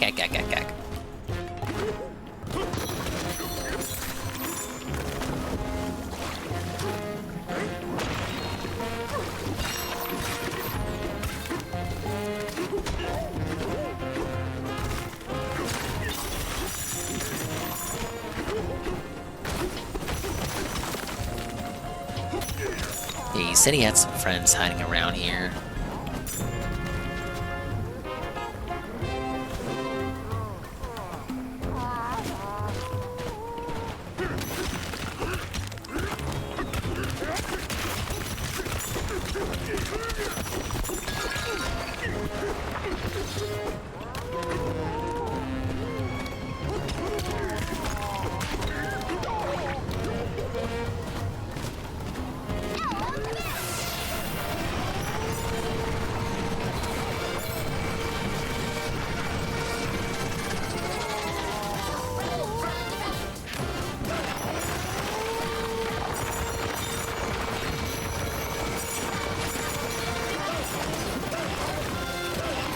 Must have suck up all the terrain to look for these guys.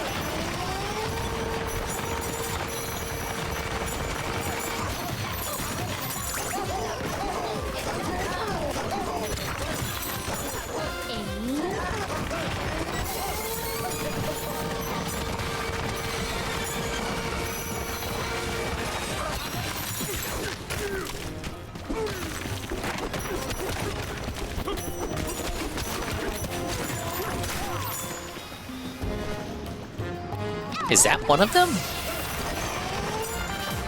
Yep.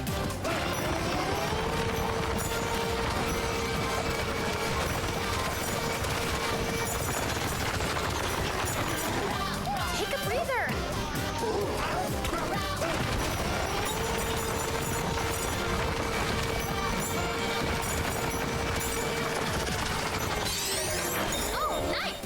Oh, another one. Is that's Glimmer from DKC2.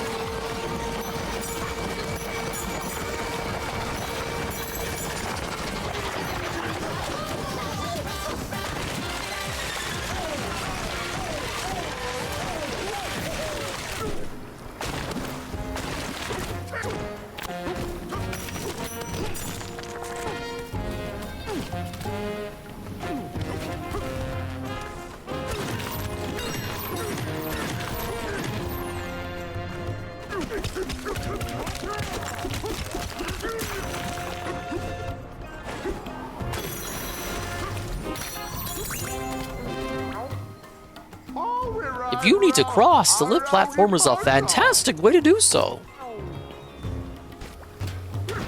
Well, makes sense to me. Oh, okay.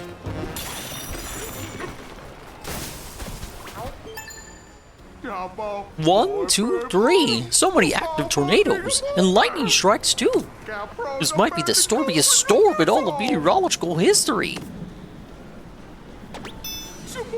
Stranger still, the blustering had on a sinister mask and it headed toward a research outpost to Stormy Station.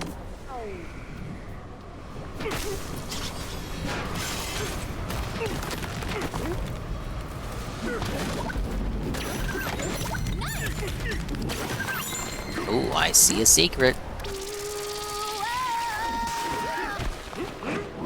Battle face on.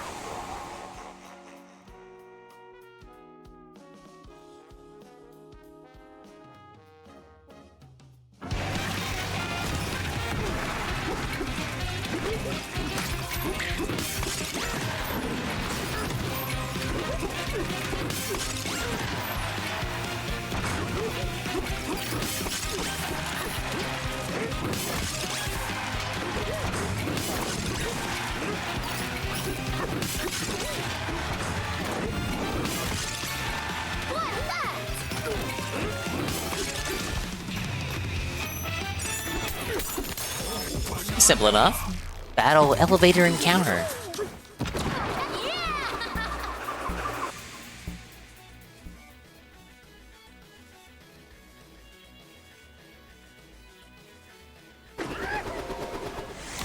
What an adventure!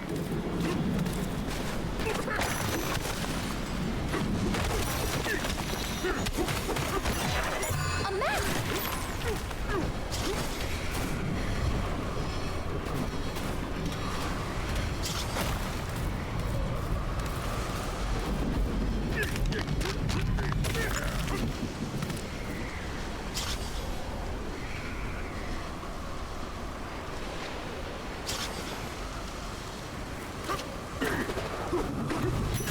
No zipline needed, baby. Blusterwing flew to Stormy Station. Ooh! Wait, let me quickly get a refill of water. Since it's the last segment of the layer right here. Assume that's the boss layer down there. Okay, yeah. Quick refill of water as we approach the end of this layer.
Alright, sorry, a little bit quicker.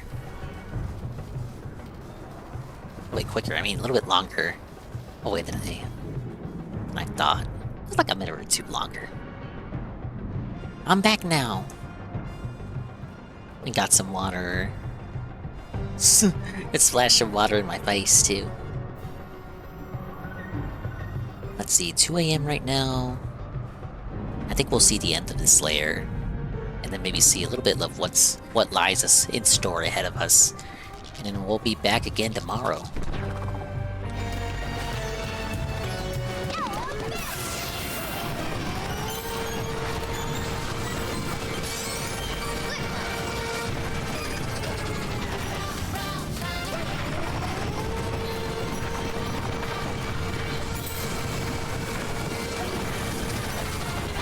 Lightning! No! Just like that one DKC3 level. You know the one. Actually, one of my favorite levels in Country 3. For as annoying as it is on like a first time playthrough. Inhaling hot lava. I do that every day, Buster.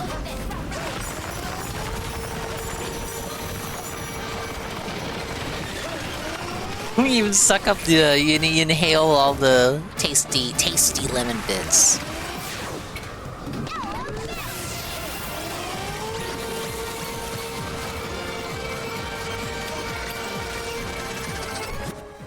Oh no, we're felted. I don't have enough skill points for better inhaling.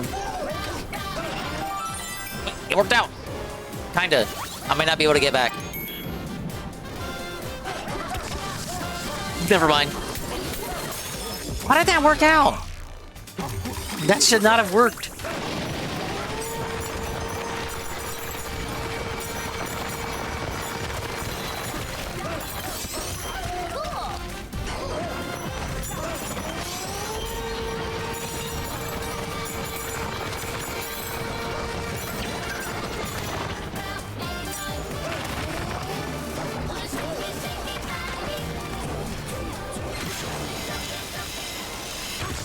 No, no, I need a bigger chunk.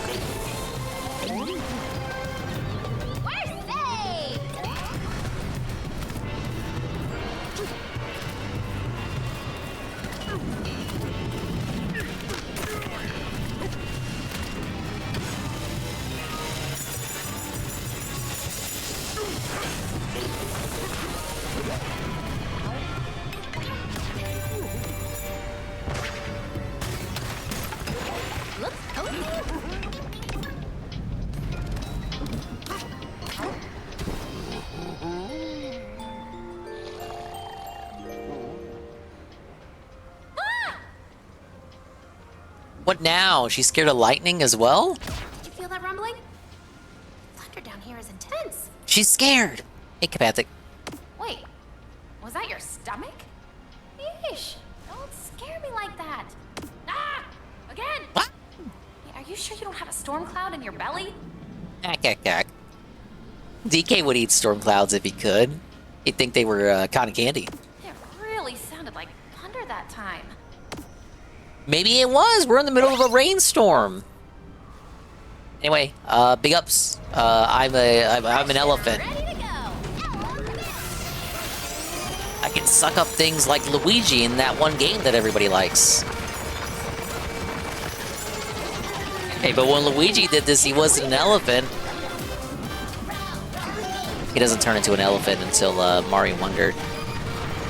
Fucking Mario was an elephant first, dude. Banana?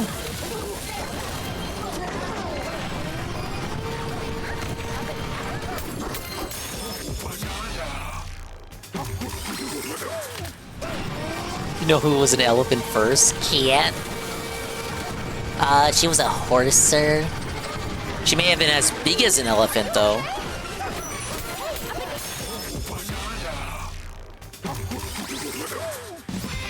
I'm not sure people would want to poach Cat like they would poach elephants, though. I'm not sure if she would be as, you know, desirable as an elephant. Let's do stronger lungs.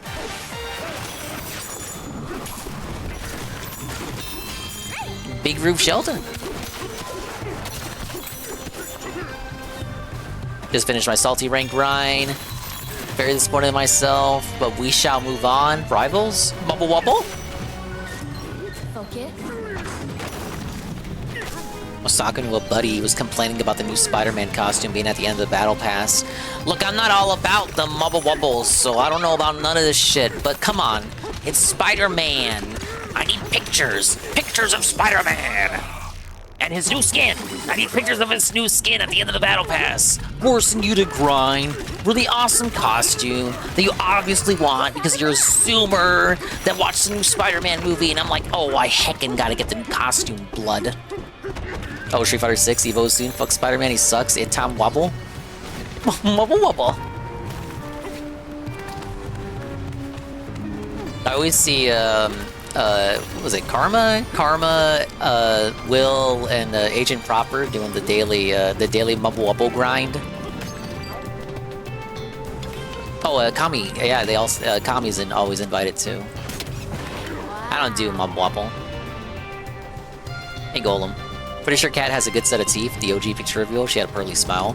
But that was ages ago. They've since deteriorated, more than likely. No different than Cobra. Probably not as bad as Cobra's teeth. Second year in a row, I missed Evo. Last year, my car blew a valve.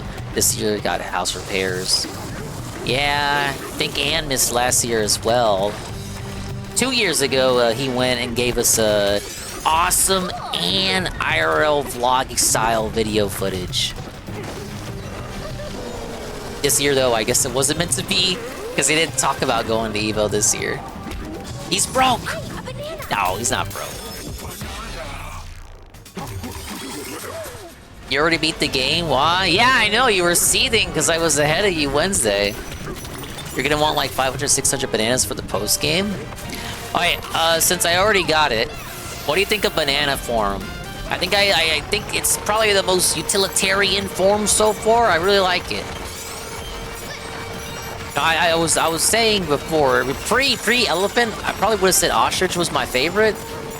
But post elephant, I don't know. Elephant's kind of winning me over here. It's average.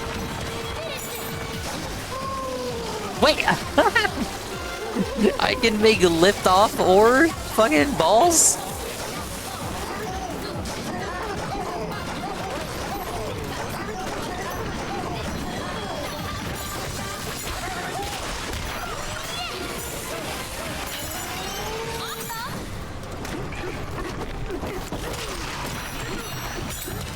I think my favorite is the basic SDK form. I used it most to smash shit. I do love smashing shit. Oh, I can't stand around or I'll get shocked. I think elephant falls off in use compared to others. Well, I did just get it, so maybe it might be the honeymoon phase. And then there's one more form yet that I don't have yet. Don't spoil it. I want to be shocked. Well, it shocks me. I feel like I've done a good job staying away from spoilers.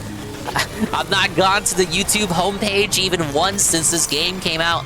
I don't want that pro Sapia idiot linking me at all. Because I know if I click that homepage, his fucking all bosses video will show up and I'll be linked to the here and back.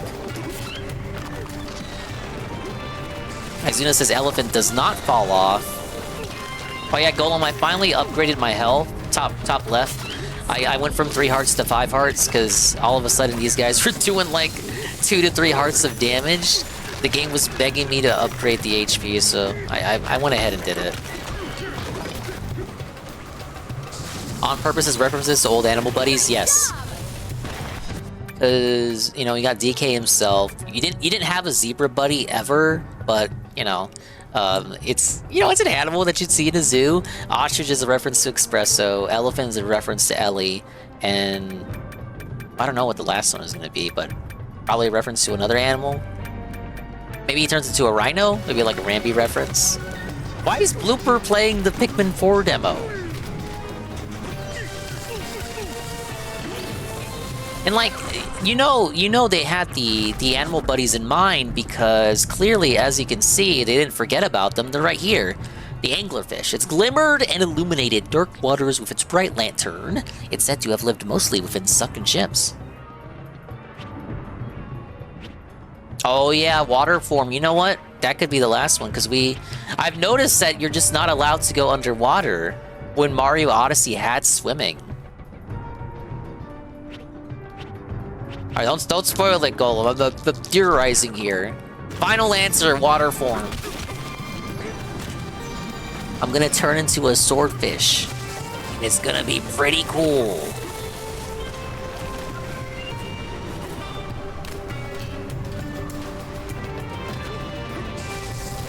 Okay, so it's not a spider form from what you're saying.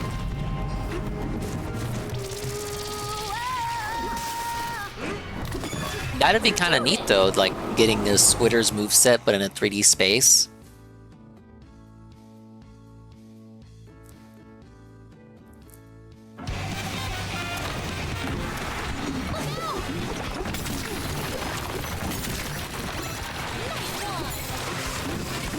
But yeah, as I had said a few days ago, turning into the animal buddies themselves rather than just riding them, that was in the old school Donkey Kong Country games for certain levels. Like the pirate ship level where you turn into Rattly the Snake for the whole level.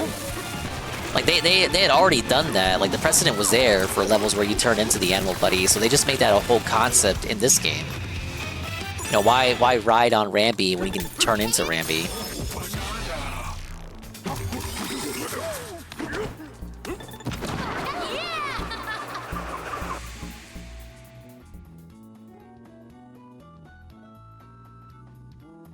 Remember that one Squidder, the spider level I was losing in? Was it like Web Woods when I was playing Country 2? Imagine that level in 3D.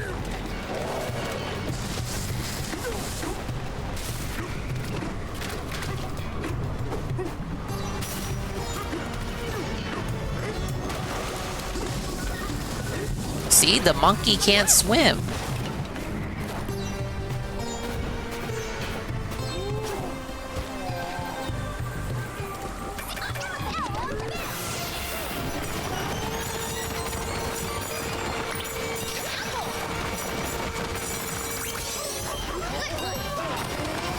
Person taking a mud bath right now?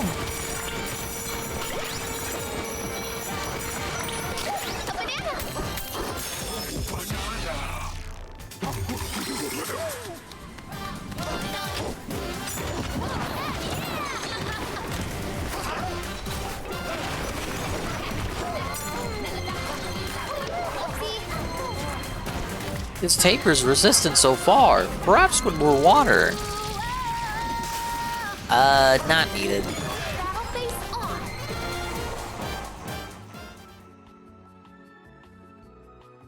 The bird race at the end of the country too. A classic level. There's no wait, you're forgetting the all animal level from the end of 2. There is the Squawks the Parrot race, but also the one where you play as all the animal buddies all in one. Leading to the Squawks the Parrot segment in the Bramble level. Where you gotta navigate with the wind gimmick.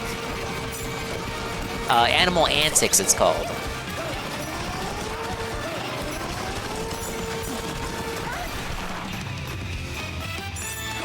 Don't remember that one? It's a secret level. You gotta unlock it by getting the DK Hero Coins. The ones that are all hidden once per level. What do we want to do? Quick storage. Oh, fuck that parrot. Controlled so poorly. Spider levels were solid. Yeah, except for the part where you try to 100% them. You play the game normally, they're not so bad. Wait. Water, you know? Shut up!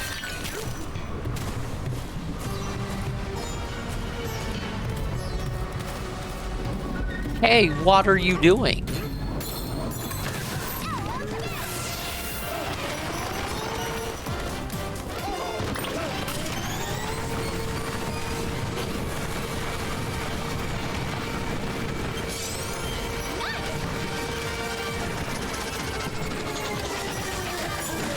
It should be okay for the babies to come across.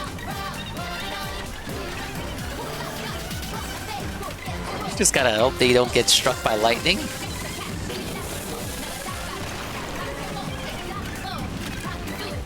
Dude, that seared all the terrain off. Mamma mia. Run, run, run! Holy moly! That thing is dead.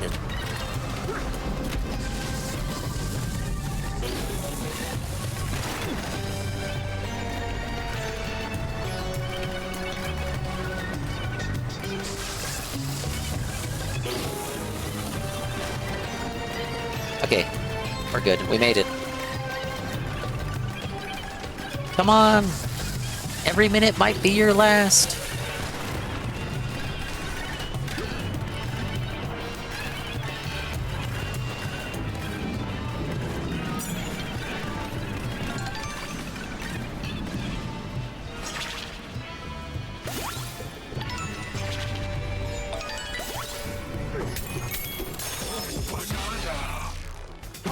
This game does have a moment where you have to pay to progress with your goal, like the last level will do. Okay, so there, your kind of progress vault then, because up until this point, I haven't seen anything like that. Besides certain segments where you gotta pay the construct tones to make a shortcut, or to open access to a special level or bonus area. Like level in DKC3 sucked ass. I think it was DKC3 at least. I sweep for DKC3. I love that level. I heart gimmick levels. Do you understand? You get it, Chief? And yeah, you're right. It was DKC3. The vertical scroller level should be Rockface Rumble, I believe. The first level was the barrel level boss is Belcher's Barn, the first boss.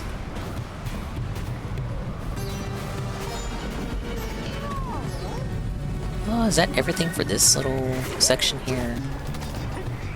I think it is.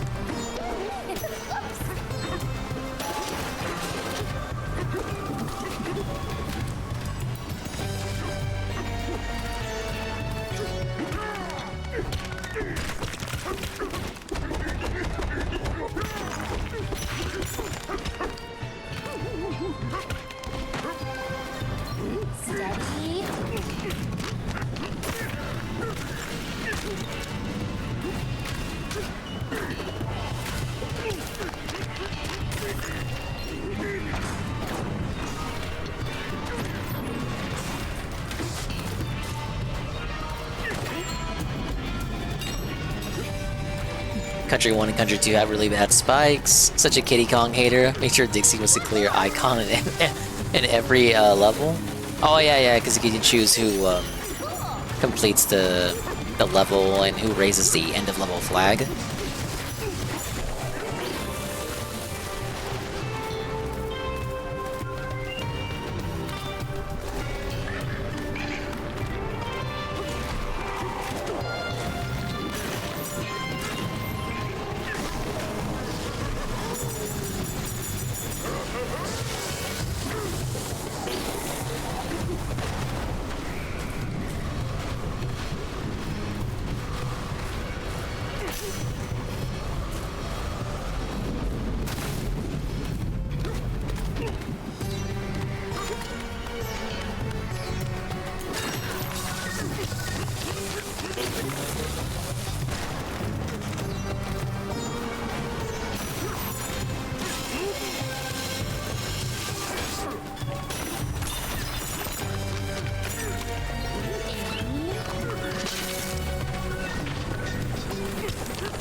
Different RoboCop game or DLC? Wasn't it DLC for the one that came out? Hey Gondola. Sequel to a game that's standalone. Ah, yes! But it does take place at the first. Bill said he was interested in playing it. I think he will get around to it. Should just drop Donkey Kong. Drop it and save me the trouble of having to pay attention to him playing it. At least I'm not racing him in it. It'll take him 15 streams to get to where I am.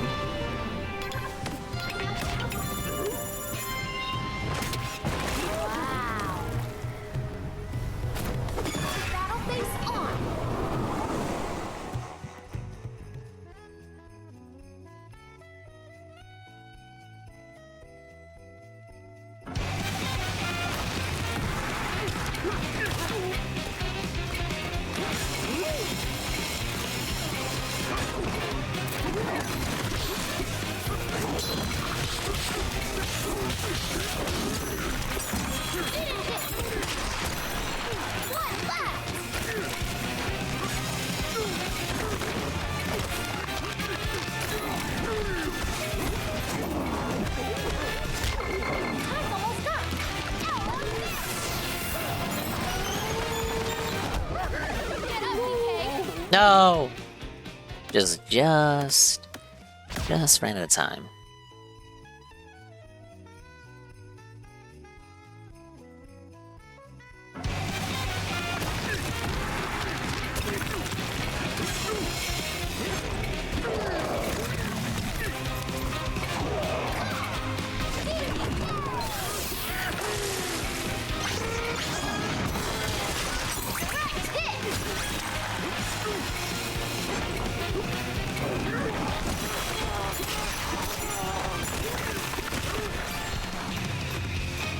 How far did he flew? He didn't instantly die.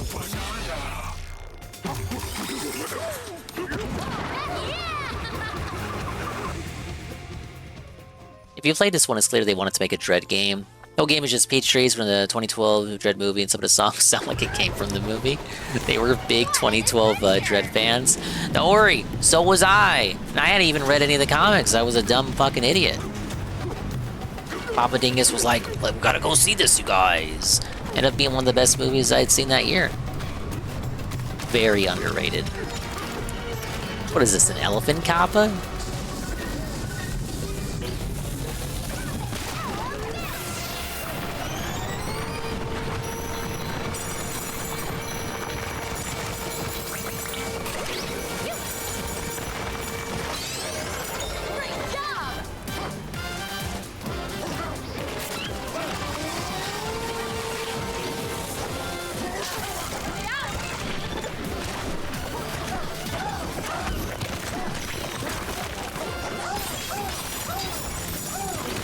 All this lightning reminds me of Tears of the Kingdom, guys. I don't know why.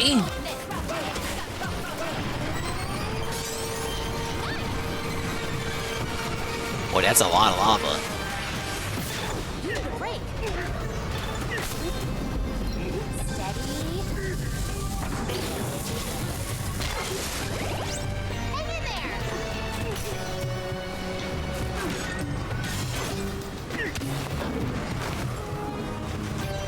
Uh-oh. Where am I? Wait, kinda worked out.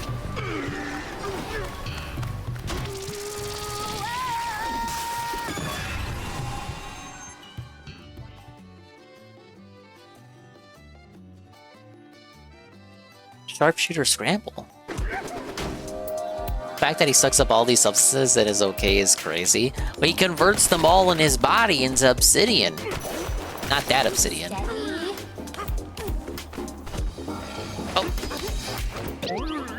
Oh, I thought I'd be the one shooting.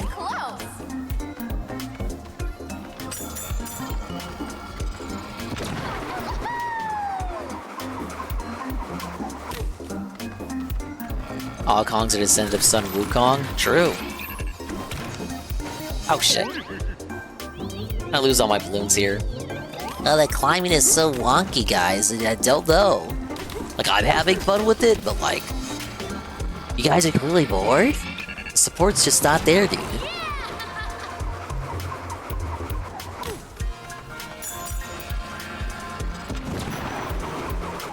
I don't know, man. It was really disappointing. I was really looking forward to this game.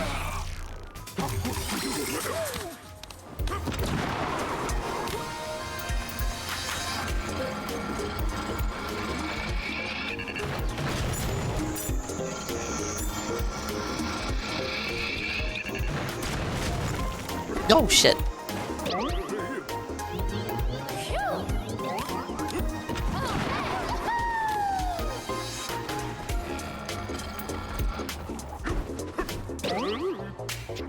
Every time I move down, it thinks that I want to, like, move away from the wall, and I'm just trying to move down.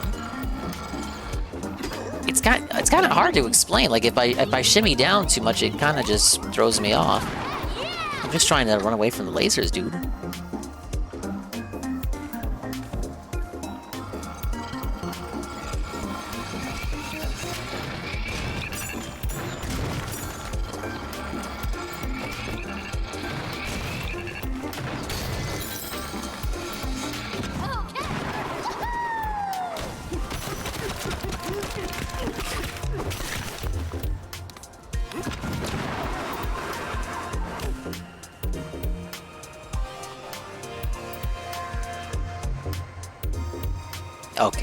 See where the other banana is.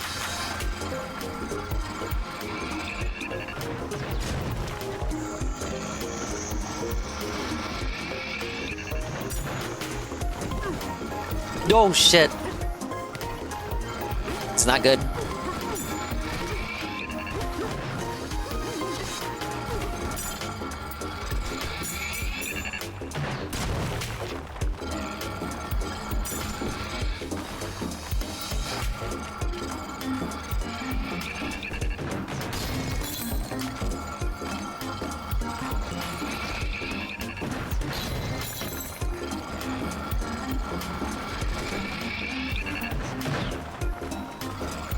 Now you could go YOLO crazy.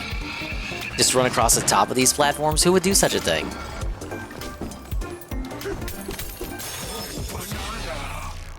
Sniper free, safe spot. Alright, save on those skill points. Who would do that? Who would do such a thing? Who would skip the barrel shortcut just to go back the hard way?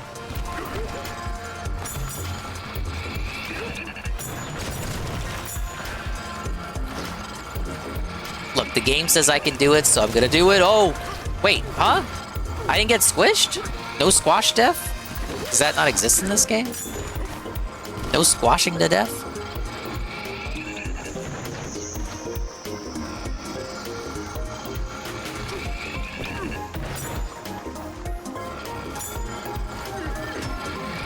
No, shit. DK was kind of shook there. It looked like he was gonna get squashed. Oh fuck. Okay, calm down, calm down, calm down. It's your last balloon, chat.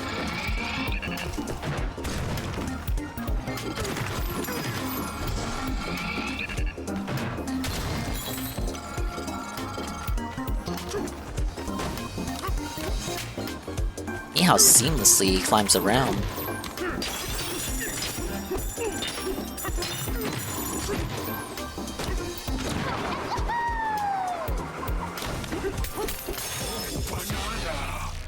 That was pretty good.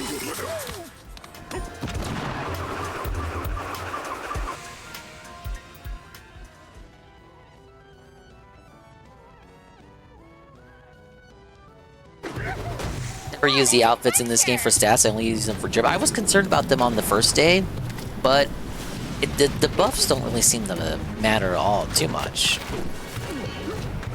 Like they don't make and break, you know? You can still put on the clothes that you want to wear, but the buffs aren't, they're not stuff that you need to be overly reliant on. Just helpful little boons.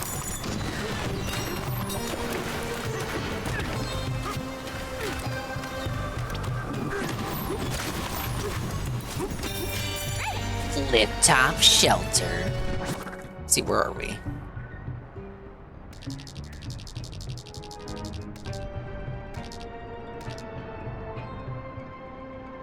We're getting close.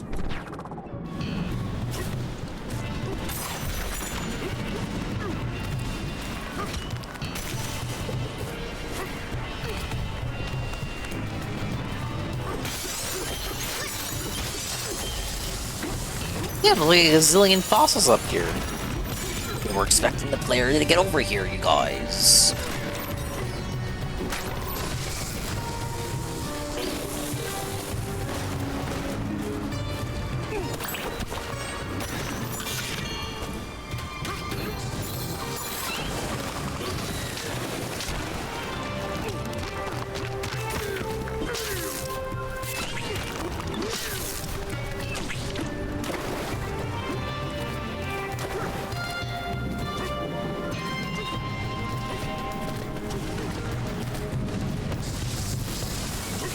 I think this will have DLC, or is the team working on production for the next 3D Mario game? I think they've actually split the teams after Odyssey. Portion of them were working on DK, the other portion's working on the next 3D Mario. Like that is in production. They're making it as we speak. Team on that will not be the people that worked on Bananza. That's okay, you guys. It showcases the other developers. It allows them to bring their own talents to the table. And if they're talentless, well, I don't know. We can offer them a good severance package, I guess.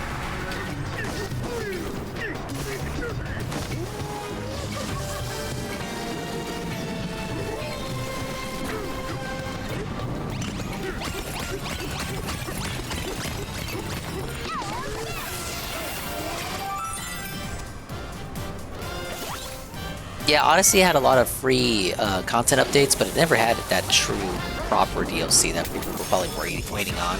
We're waiting the whole Switch's lifetime for a DLC update like that, and it never came. It never did.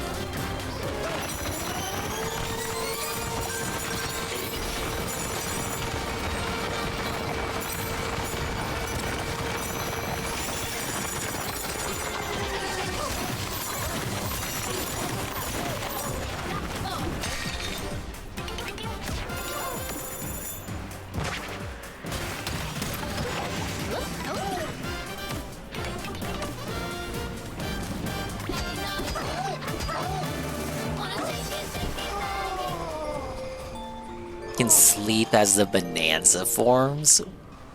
Why would someone do that? Just see the unique animations, of course. You're a sound sleeper, huh? Between the sound of the rain and the constant thunder, I feel like my ears are going to pop. Well, okay. There's more to it than that. The truth is, I'm a little scared. Would you mind if I sleep a little closer? No. Stay away from me. Call the police! Thanks, DK. Good night. I need an adult! Alright, 4 bonus hearts. Okay, we're near the next big encounter, methinks, you guys.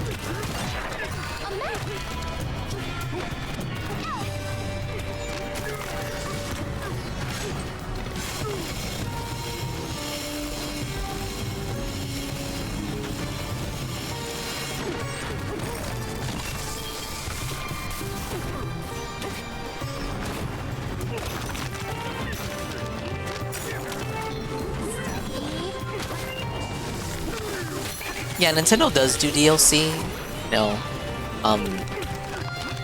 but lately, and I think it's the result of Switch 2, they've been overlooking opportunities where it would have made sense for them to do DLC, and just didn't do DLC.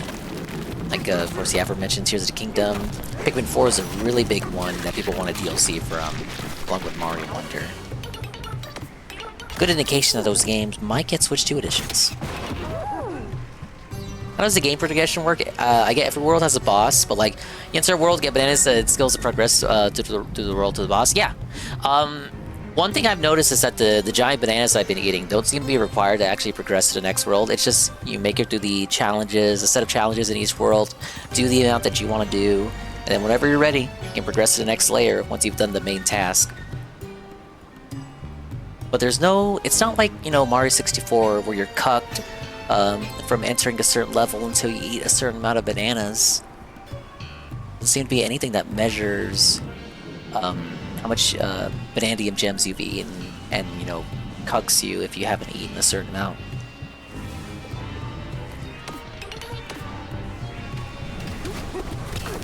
Yeah, I think they handled it well. Like, if you want all the Bananium gems like me, like, certainly you can go for them, but you definitely don't need, you don't need them. Which is strange for a plot MacGuffin, you would think that you would need them. Saga of the Explorer Tones, verse 17, with umbrellas held in their trunks. The elephants guided us to the sinkhole. The weather and scenery has changed constantly since our arrival. Sometimes it snows, sometimes there is lightning. When we arrived at the sinkhole, the skies were completely clear. Whoa, the lore.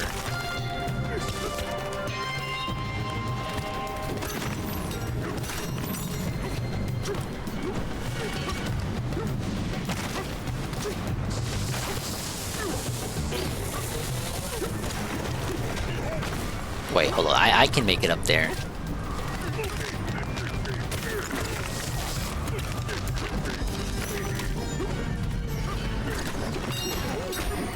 See?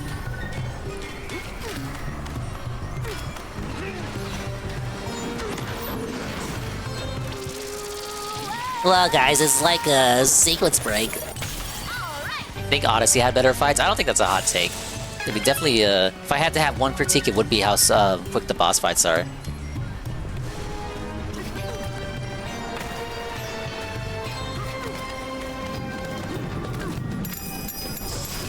See one big open world and you're just breaking stuff. I'd say the levels are a bit more segmented, like Odyssey's presentation with its world. It's not like all open world interconnected like Breath of the Wild and Tears of the Kingdom. Like there are loading screens between each layer. It's a lot more comparable to Odyssey than like a true open world.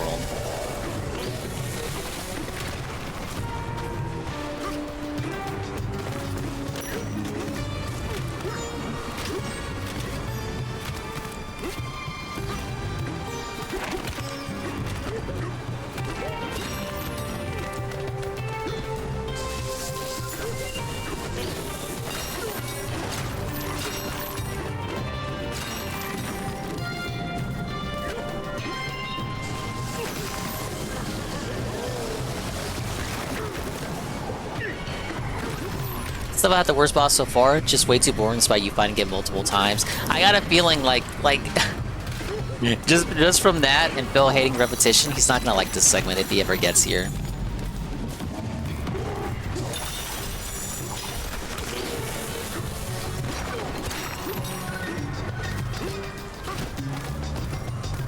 Country 1 reusing the bird boss for that fight where you fight two of them. That part was funny because Cranky lampshades it. He's like, wow, these game devs sure are lazy to be reusing bosses already. Back in my day, they wouldn't do that shit.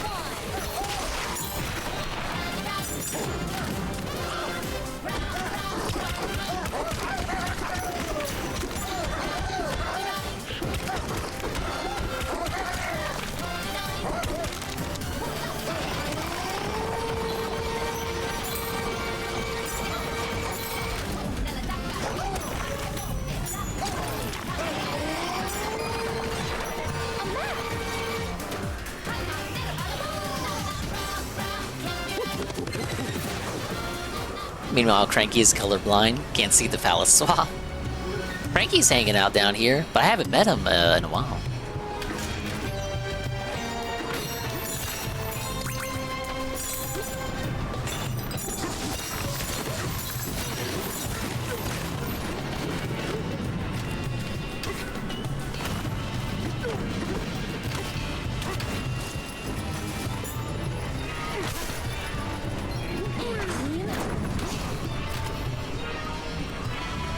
Oh, okay.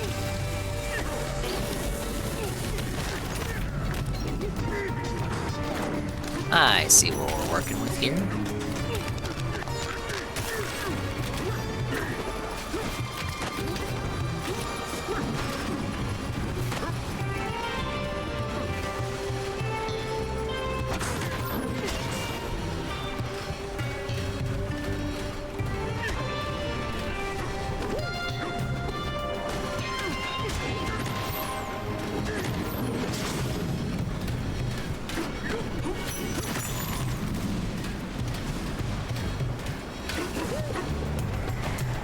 Got everything here.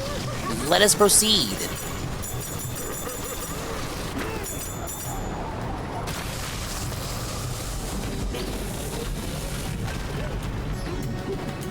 Oh, fuck. Dude, I could totally make that.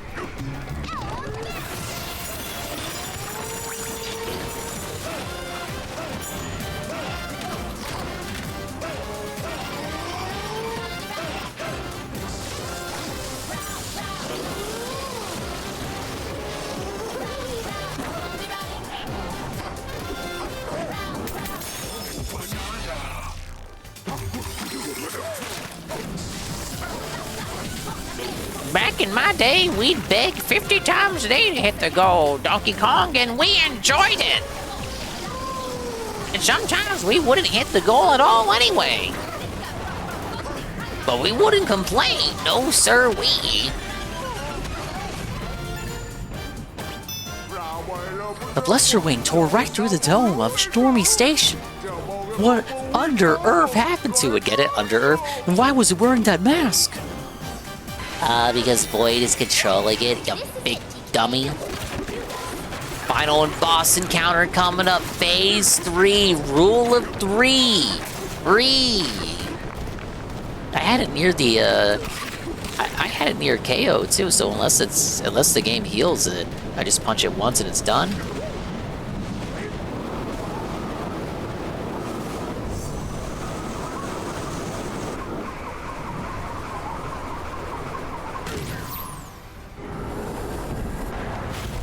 Alright, he's back. Let's finish him off.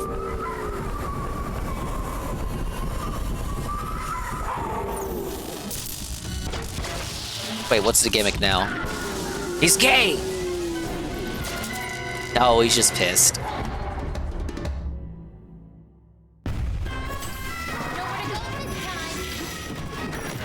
What the hell? We're in the eye of the storm! Everything's so purple! I can't tell what's going on, I can't see. Oh, where's my yellow paint at? Okay, it drops materials as it flies.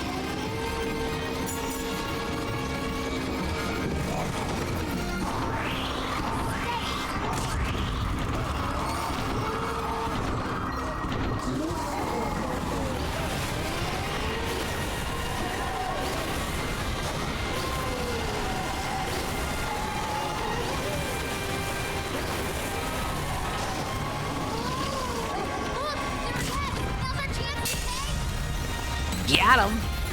Did it midair too. One ground pound ought to do it, right? Let's save him. We gotta be nice to him. What is this? Shonen moment. Shonen. Donk him. Badonka donk him. Eat it. Eat it. And that's how it's done. They wanted that shit to be satisfying. They knew players would be bored fighting him 3 times in a row.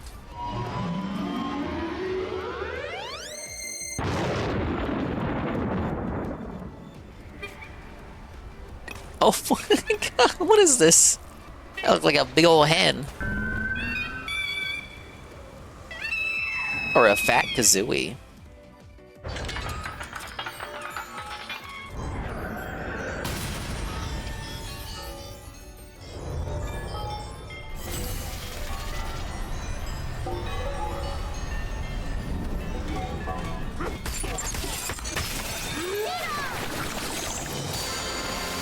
Isn't there a bird in Dream Team who looked like that? The Zkeeper? But not really. You might... he looks a little bit more like Cookatiel from Odyssey. Who looked like Wingo from Captain Toad. Not that Wingo. Later done.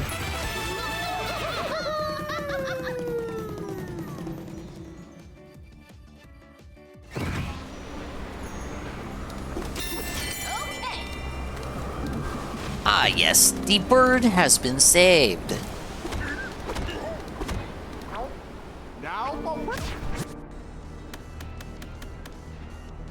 Oh, let's get the colors. Is that Wokie Kong right there? Guys, I think that might be Wokie Kong. Mysterious and intriguing like a sip from a cup of peculiar tea. Crisp and colorful like a freshly cut tropical fruit.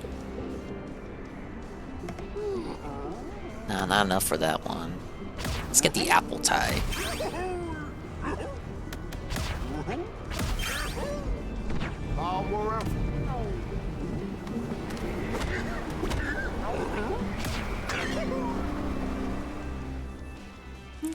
Pauline is really into this. I'm starting to think she wasn't kidnapped. I don't know if it's like time travel or they de-aged her or something, or it's my prediction personally is that it's just a straight up prequel. It's gonna retcon the arcade game Cathartic and make it so Pauline and DK were just hanging out, and Mario, the idiot Boucherly moron, mistook it for DK kidnapping his longtime friend. You're gonna turn Mario into a dented dunce just to make DK look good as part of his reintroduction as a pivotal Nintendo character. Let's get the apple tie.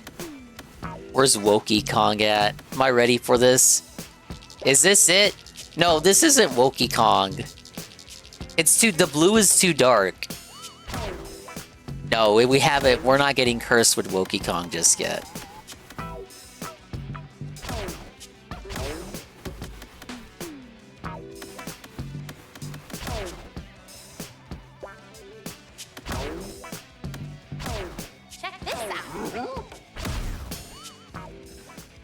Pronoun Kong. My pronouns are expand and dong. You get it?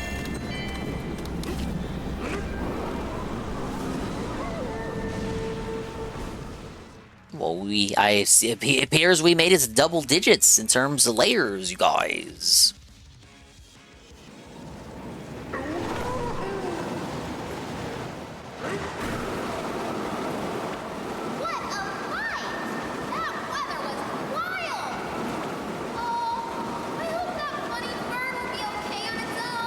That'll be fine. Let's check on it later to make sure it's okay. Right now, though, we gotta catch up to Void. There's no way we're gonna let him reach the planet core before us. Oh no, I hit the little eel babies.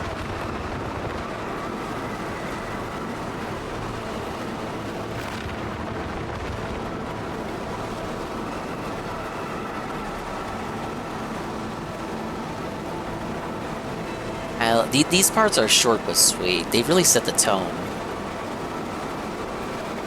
Subtle ambience, the je ne sais quoi of it all.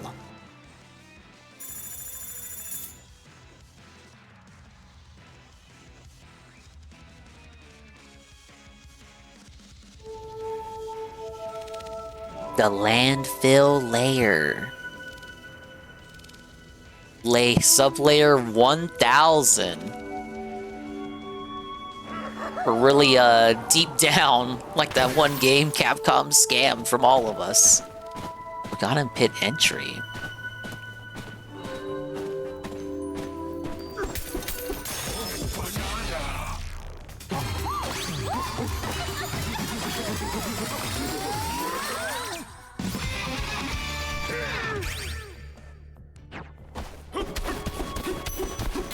I hear something below us. We should take a look, DK. Reach the bottom of the pit? Oh man, entirely underground level. Okay, shit. Okay, I see what you're putting down there, Golem.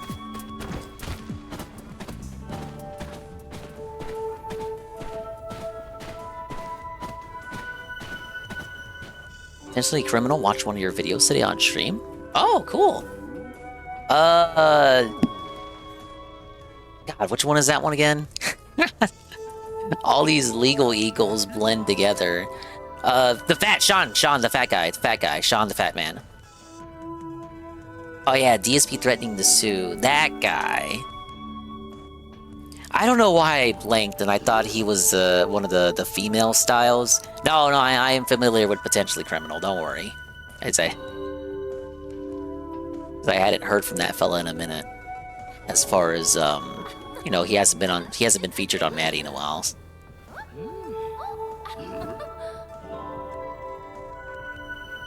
Pretty fun. I think the boss sucked though. Yeah, I think I'll start on this tomorrow then, because it's almost gonna be 4 for me, and we had 4 hours. Like that, we're inching layer by layer every couple of streams. He's going to bed. Yeah, I gotta go Mimi time. We got another long work day tomorrow, champ. But I'll boot up again tomorrow. But it'll be an even shorter stream due to anime night. Thought we were gonna get a 12-hour tonight. Do you hear the sound of my voice? Hell no. But guess what? Anne is still live. Anne scam, Anne scam, Anne scam. We're gonna send you to Anne. Tevin is on BRB watching Dave stuff.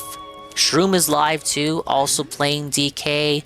We're gonna raid Anne now. He's playing Nier Automata. We gotta raid him now before he raids us. Okay, looks like he's still playing the game. He's been live around the same time as me. Okay, he's probably like, oh, I better end the stream now and raid Dingus because, oh, I'm so tired, guys. I just want to fall asleep and watch anime. But yeah, rare Anne, raid Anne always raids us. We can never raid Anne in return. We gotta return the favor now while we still can.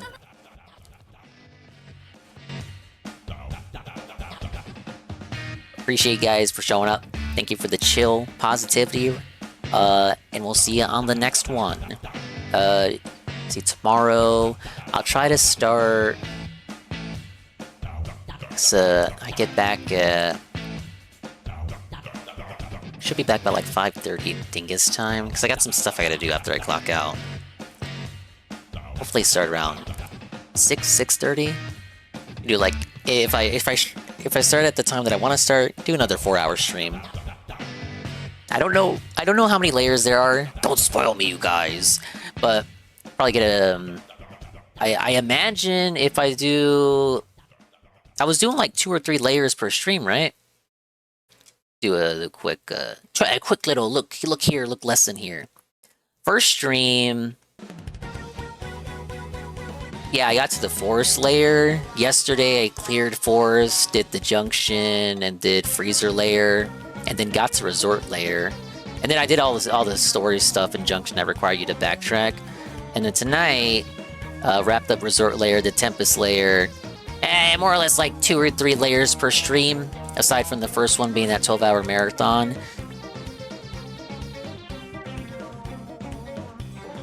Did not know Ann was live. I saw giving me the notifications for you guys. Gotta hit the bell, brother! I didn't think he was streaming either until I popped open just now. Seems like he's been live for a minute. Alright. Yeah, I don't want to stall any longer. We gotta trick him. We gotta gaslight him into staying live. So we'll go ahead and get the raid started. But big ups, everybody. The bell's already hit. Hit it harder, idiot! Alright, Pablo. Take us away.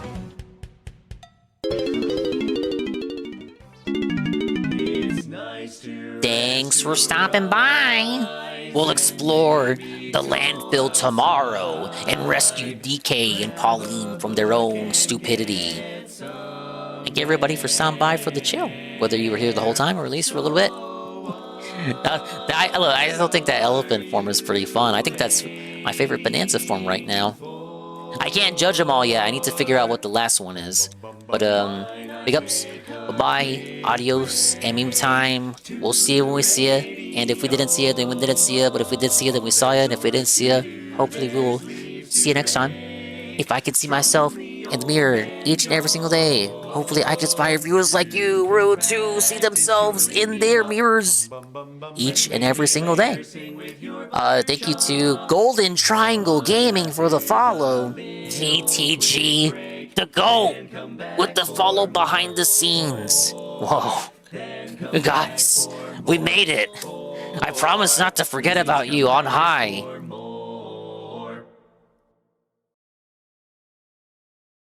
Alright, what is the raid message? What's the raid message gonna be? I don't know. We've never raided Anne before. Well, we have, but it doesn't happen too often. I gotta think of a good one, you guys. I don't think I can. My brain is zonked. I can't think at all. We'll just go with the classic. Anne scam.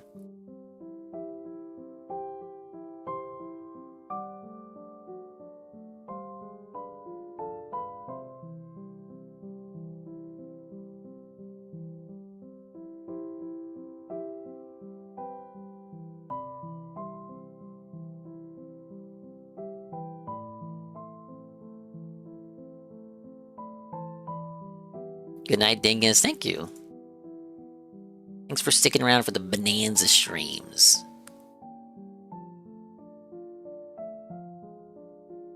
Soon the game's gonna be over, and then we'll have to wait 8 years for the next 3D Mario.